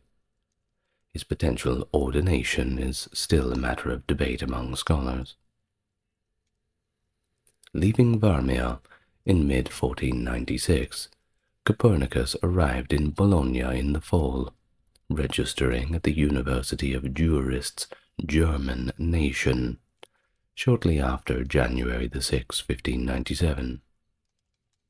His time at Bologna, from fall 1496 to spring 1501, was spent less on his nominal study of canon law, for which he only received his doctorate after returning to Italy in 1503, and more on the humanities and astronomy, which he much preferred. He attended lectures by noted scholars, such as Filippo Berualdo and Giovanni Garzoni, and studied under the astronomer Domenico Maria Novara da Ferrara. Copernicus's critical engagement with the works of George von Purbach and Johannes Regiomontanus, particularly their epitome of the Almagest, fueled his doubts about Ptolemy's astronomical models. And this led to his significant observation of the occultation of Aldebaran by the moon on March 9, 1497. His growing skepticism about established astronomical theories was further informed by his studies of ancient Greek and Latin texts during his subsequent stay in Padua, enhancing his knowledge of ancient astronomical and cosmological theories. Thus, in the Jubilee year of 1500, Copernicus was in Rome, having arrived there in the spring with his brother Andrew. The primary purpose of this visit was likely an apprenticeship at the papal curia. Nevertheless, Copernicus continued his astronomical observations, notably observing a lunar eclipse on the night of November 5th, 1500. According to the account of Rheticus, his student, Copernicus also held the informal title of Professor Mathematum and delivered public lectures on astronomy to many students and scholars, lectures likely critiquing the mathematical solutions used in contemporary astronomy. Returning briefly to Bologna in mid-1501, Copernicus then went back to Varmia. On July 28th, he received from the chapter a 2-year extension of leave to study medicine, citing the potential future benefits of his medical expertise to Bishop Lucas Vatsenrode and other chapter members. In the late summer or fall of that year, he returned to Italy, likely accompanied once more by his brother Andrew and the canon Bernhard Scotetti, to study at the University of Padua, a renowned centre for medical learning in particular. Apart from a short stint in Ferrara in May to June of 1503 to complete examinations and receive his doctorate in canon law, he remained in Padua until the summer of 1503.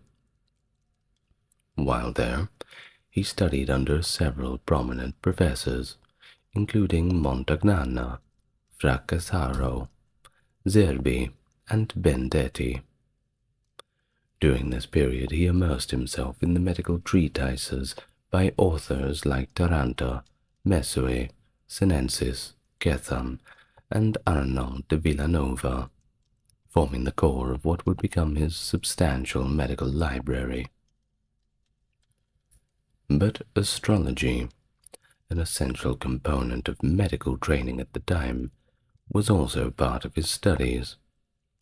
However, unlike many of his contemporaries who were notable astronomers, Copernicus at this time showed no interest in practicing astrology or incorporating astrological concepts into his later work.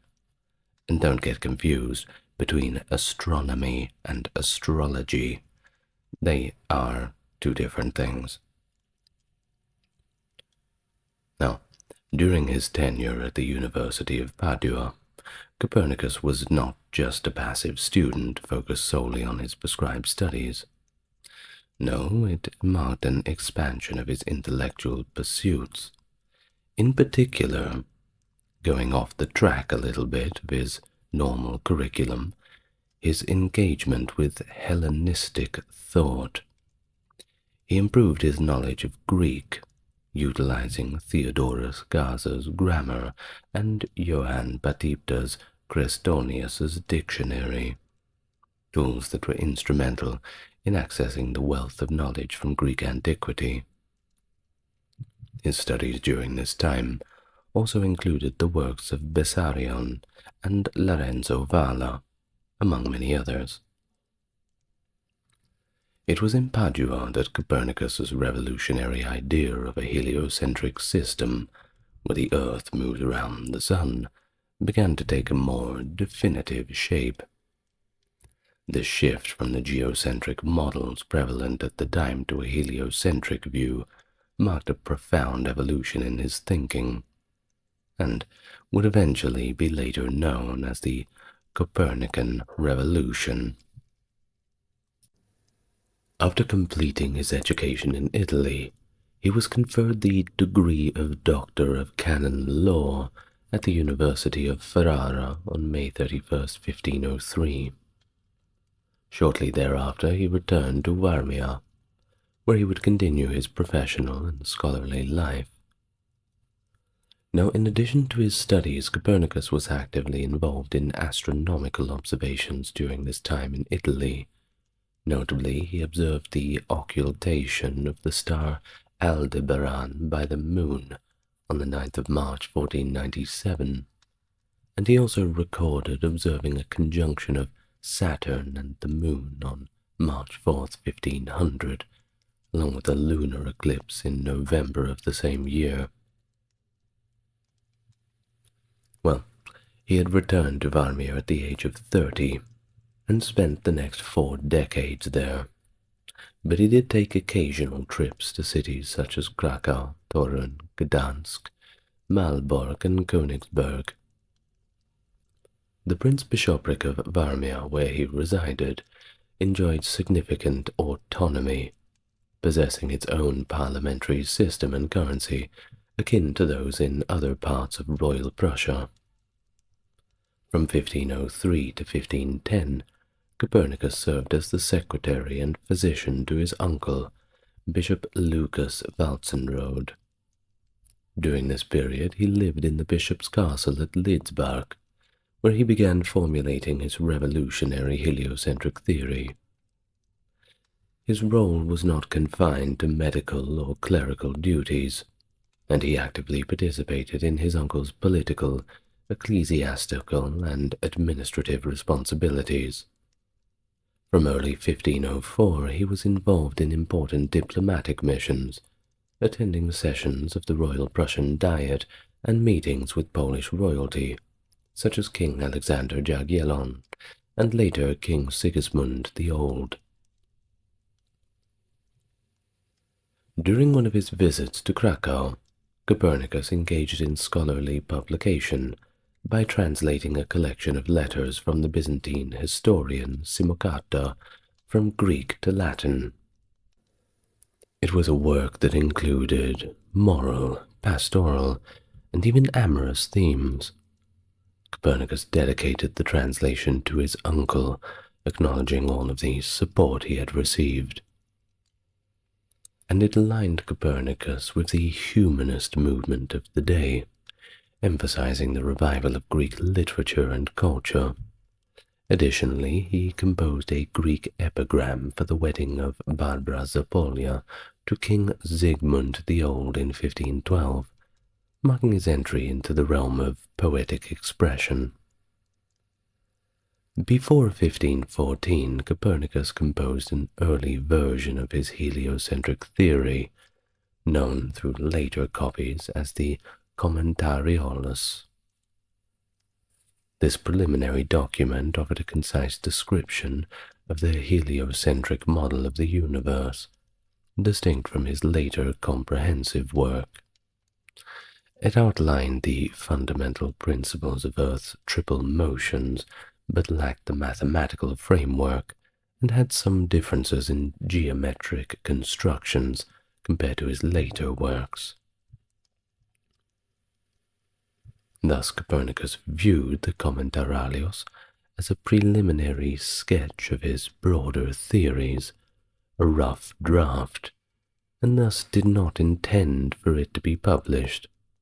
He circulated only a few copies among his close associates, including several astronomers in Krakow, with whom he collaborated on observing eclipses from 1515 to 1530.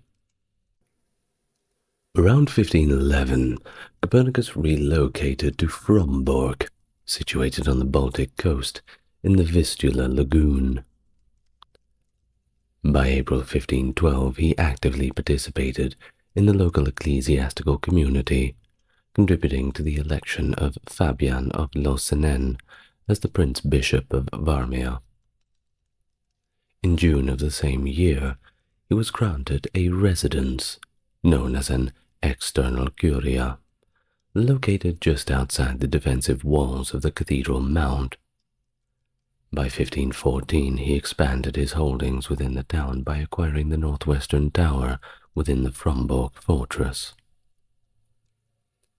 Despite suffering personal losses when the Teutonic Order raided Frauenberg in January of 1520, damaging much of the town and likely destroying many of its astronomical instruments, Copernicus continued his work.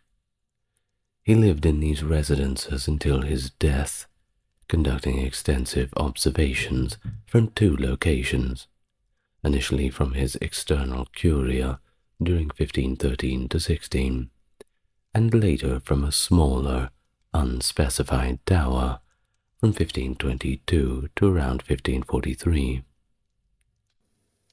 It was here that Copernicus used basic, yet effective instruments, such as the triquetrum, the quadrant, and the armillary sphere, reminiscent of the tools of ancient times, to carry out more than half of his recorded 60 astronomical observations. Settled in Fromborg, Copernicus found himself deeply involved in the politics and economic fabric of Varmia, the region then navigating the precarious waters of external threats from the Teutonic Order and internal pressures towards autonomy.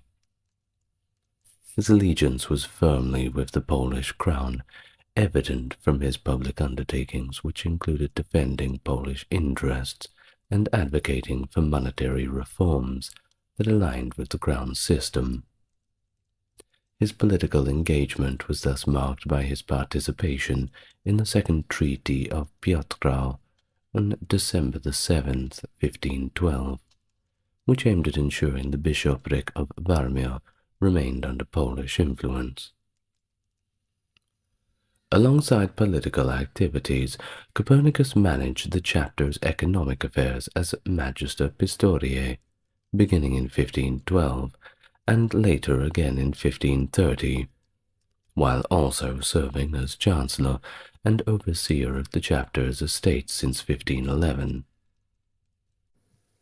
Despite these substantial responsibilities, he still had time to devote himself to astronomical observations between 1512 and 1515. Studies during this period notably advanced his understanding of planetary movements, particularly Mars and Saturn, and led him to observe the variability of the Earth's orbital eccentricity and the movement of the solar apogee. Astronomical work also intersected with broader scholarly endeavors, such as the proposed reform of the Julian calendar. Around 1513, at the request of Paul of Middelburg, the Bishop of Fossombrone, Copernicus engaged with efforts to reform the calendar, contributing to discussions that would later be recognized in his major work, and in Middelburg's treatise. From 1516 to 21, Copernicus resided at Olsztyn Castle, overseeing the economic management of the Warmia region, including efforts to repopulate deserted fiefs to enhance economic stability. His tenure was punctuated by the Polish-Teutonic War, during which he orchestrated the defense of Olsztyn against the Teutonic Knights and represented Poland in peace talks. During the 1520s, he was significantly involved in advising the Royal Prussian Regional Assembly on monetary reform, a pressing issue in Prussian politics at the time. His work in this area included writing a treatise on the work in 1526, which posited what is now known as Gresham's Law: bad money drives out good money, well before Thomas Gresham articulated the concept. Additionally, he developed a quantity theory of money by 1517, laying foundational ideas that would later become central to modern economics. Thus, his insights into monetary theory were well regarded and influenced the currency stabilization efforts, both in Prussia and Poland.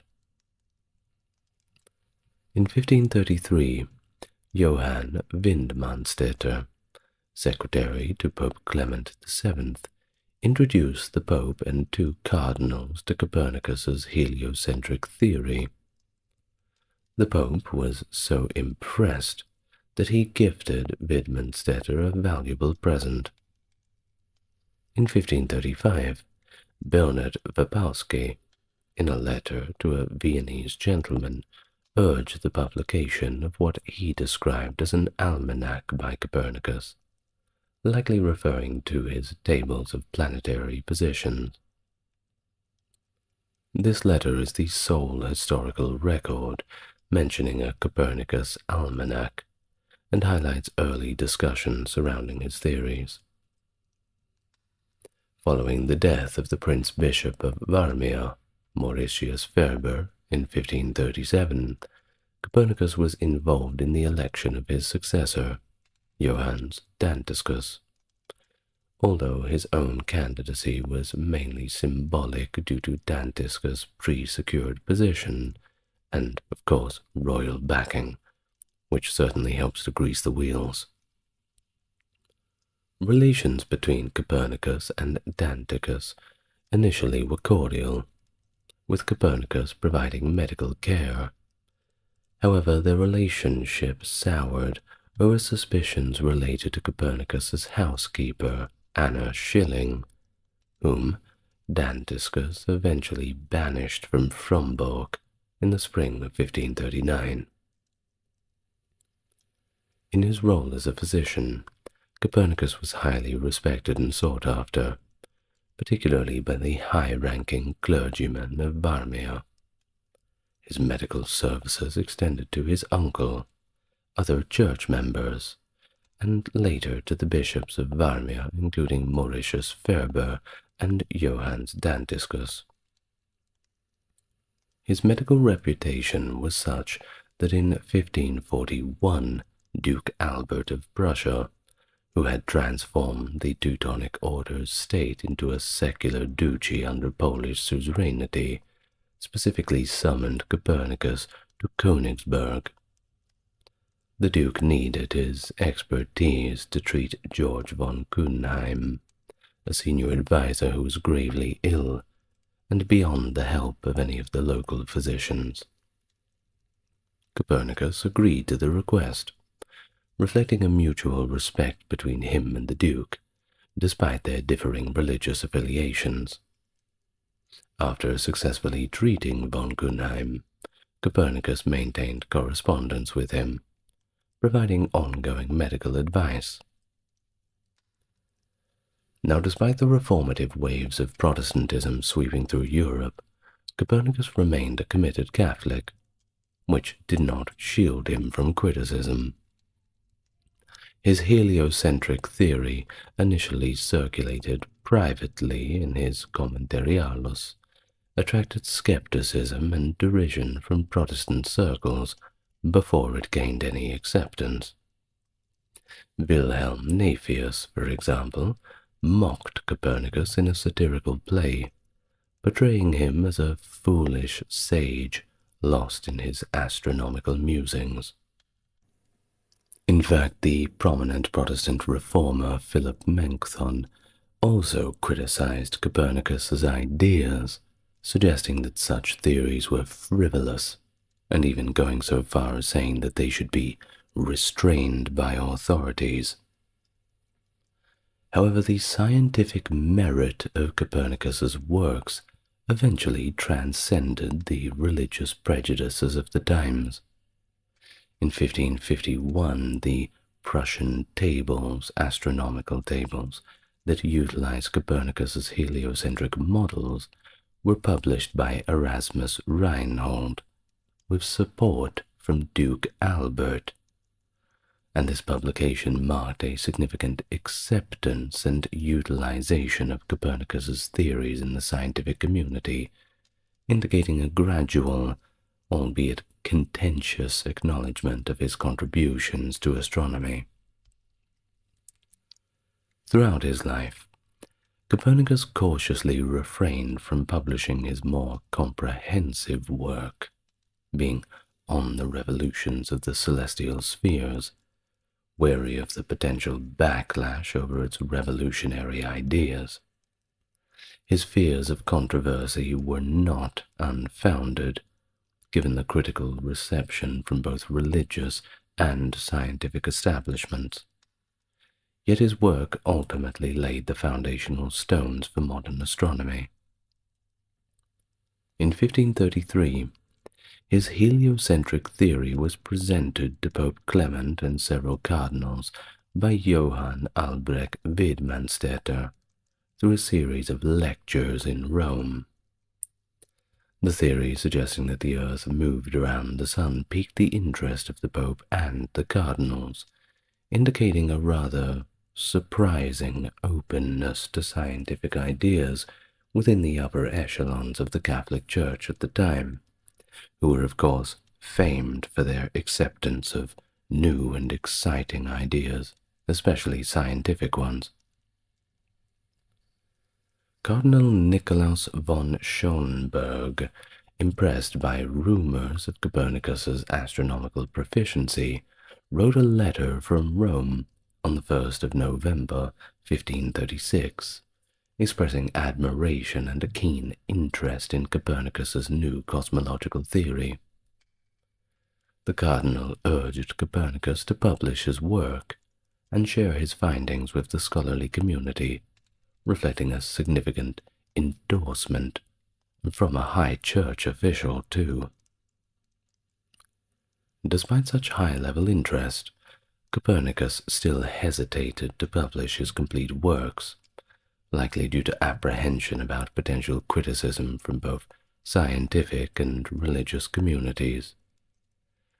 Well, the exact nature of his concerns remains a topic of debate, but it seems pretty obvious. Some do suggest that he feared backlash due to the revolutionary implications of his theory, which contradicted the then accepted geocentric model, which was endorsed by the Church. And it wasn't until 1539 that Copernicus's theories would begin to be formally readied for publication. This was largely prompted by the arrival of George Joachim Rheticus, a mathematician from Wittenberg, who became Copernicus's pupil. Rheticus was instrumental in furthering Copernicus's work, writing in the Narratio Prima, which summarized Copernicus's theory, and overseeing the initial phases of the publication of his works. Rheticus arranged for the printing of Copernicus's work in Nuremberg with Johannes Petrius. However, Andreas Osiander, who took over the final phases of the printing process after Rheticus had to leave, added a controversial, unsigned preface. This preface attempted to placate critics by suggesting that Copernicus's model was merely a mathematical tool for easier calculation rather than an assertion of physical reality.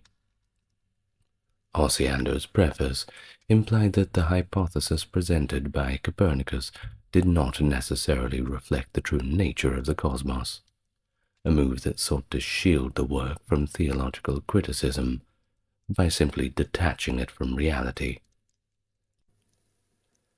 This unauthorized preface later became a source of contention and confusion, as it was a contradiction of Copernicus's intentions of presenting a physically accurate description of the universe, not merely a computational model.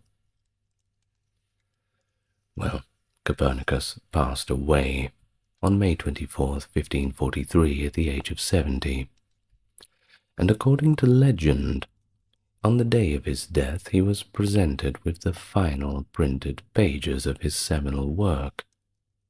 It is said that he awoke from a coma induced by a stroke, saw his completed book, and passed away peacefully, content with having seen his life's work reach its completion. He was initially buried in Frombork Cathedral in Poland, where his grave went unmarked for centuries, leading to speculation and extensive searches for his remains. Various attempts to locate his burial site in the cathedral throughout the 19th and 20th century were unsuccessful. However, in 2004, a new search began with renewed vigor, based on the research of the historian Jerry Sikorski. In 2005, the team located what they believed to be Copernicus's remains beneath the cathedral floor. But this discovery was only announced in 2008 after forensic analysis had been completed. Forensic experts from the Polish Police Central Forensic Laboratory contributed to the identification, reconstructing a face from the skull that matched a self-portrait of Copernicus. complete with a broken nose and a scar above the left eye. Forensic examination suggested that the skull was indeed that of a man who died around the age of 70, consistent with Copernicus's age of death. On May 22, 2010, Copernicus's remains were reburied in Frombork Cathedral with full honors. The new grave was marked with a black granite tombstone, highlighting his role as the founder of the heliocentric theory and his status as a church canon.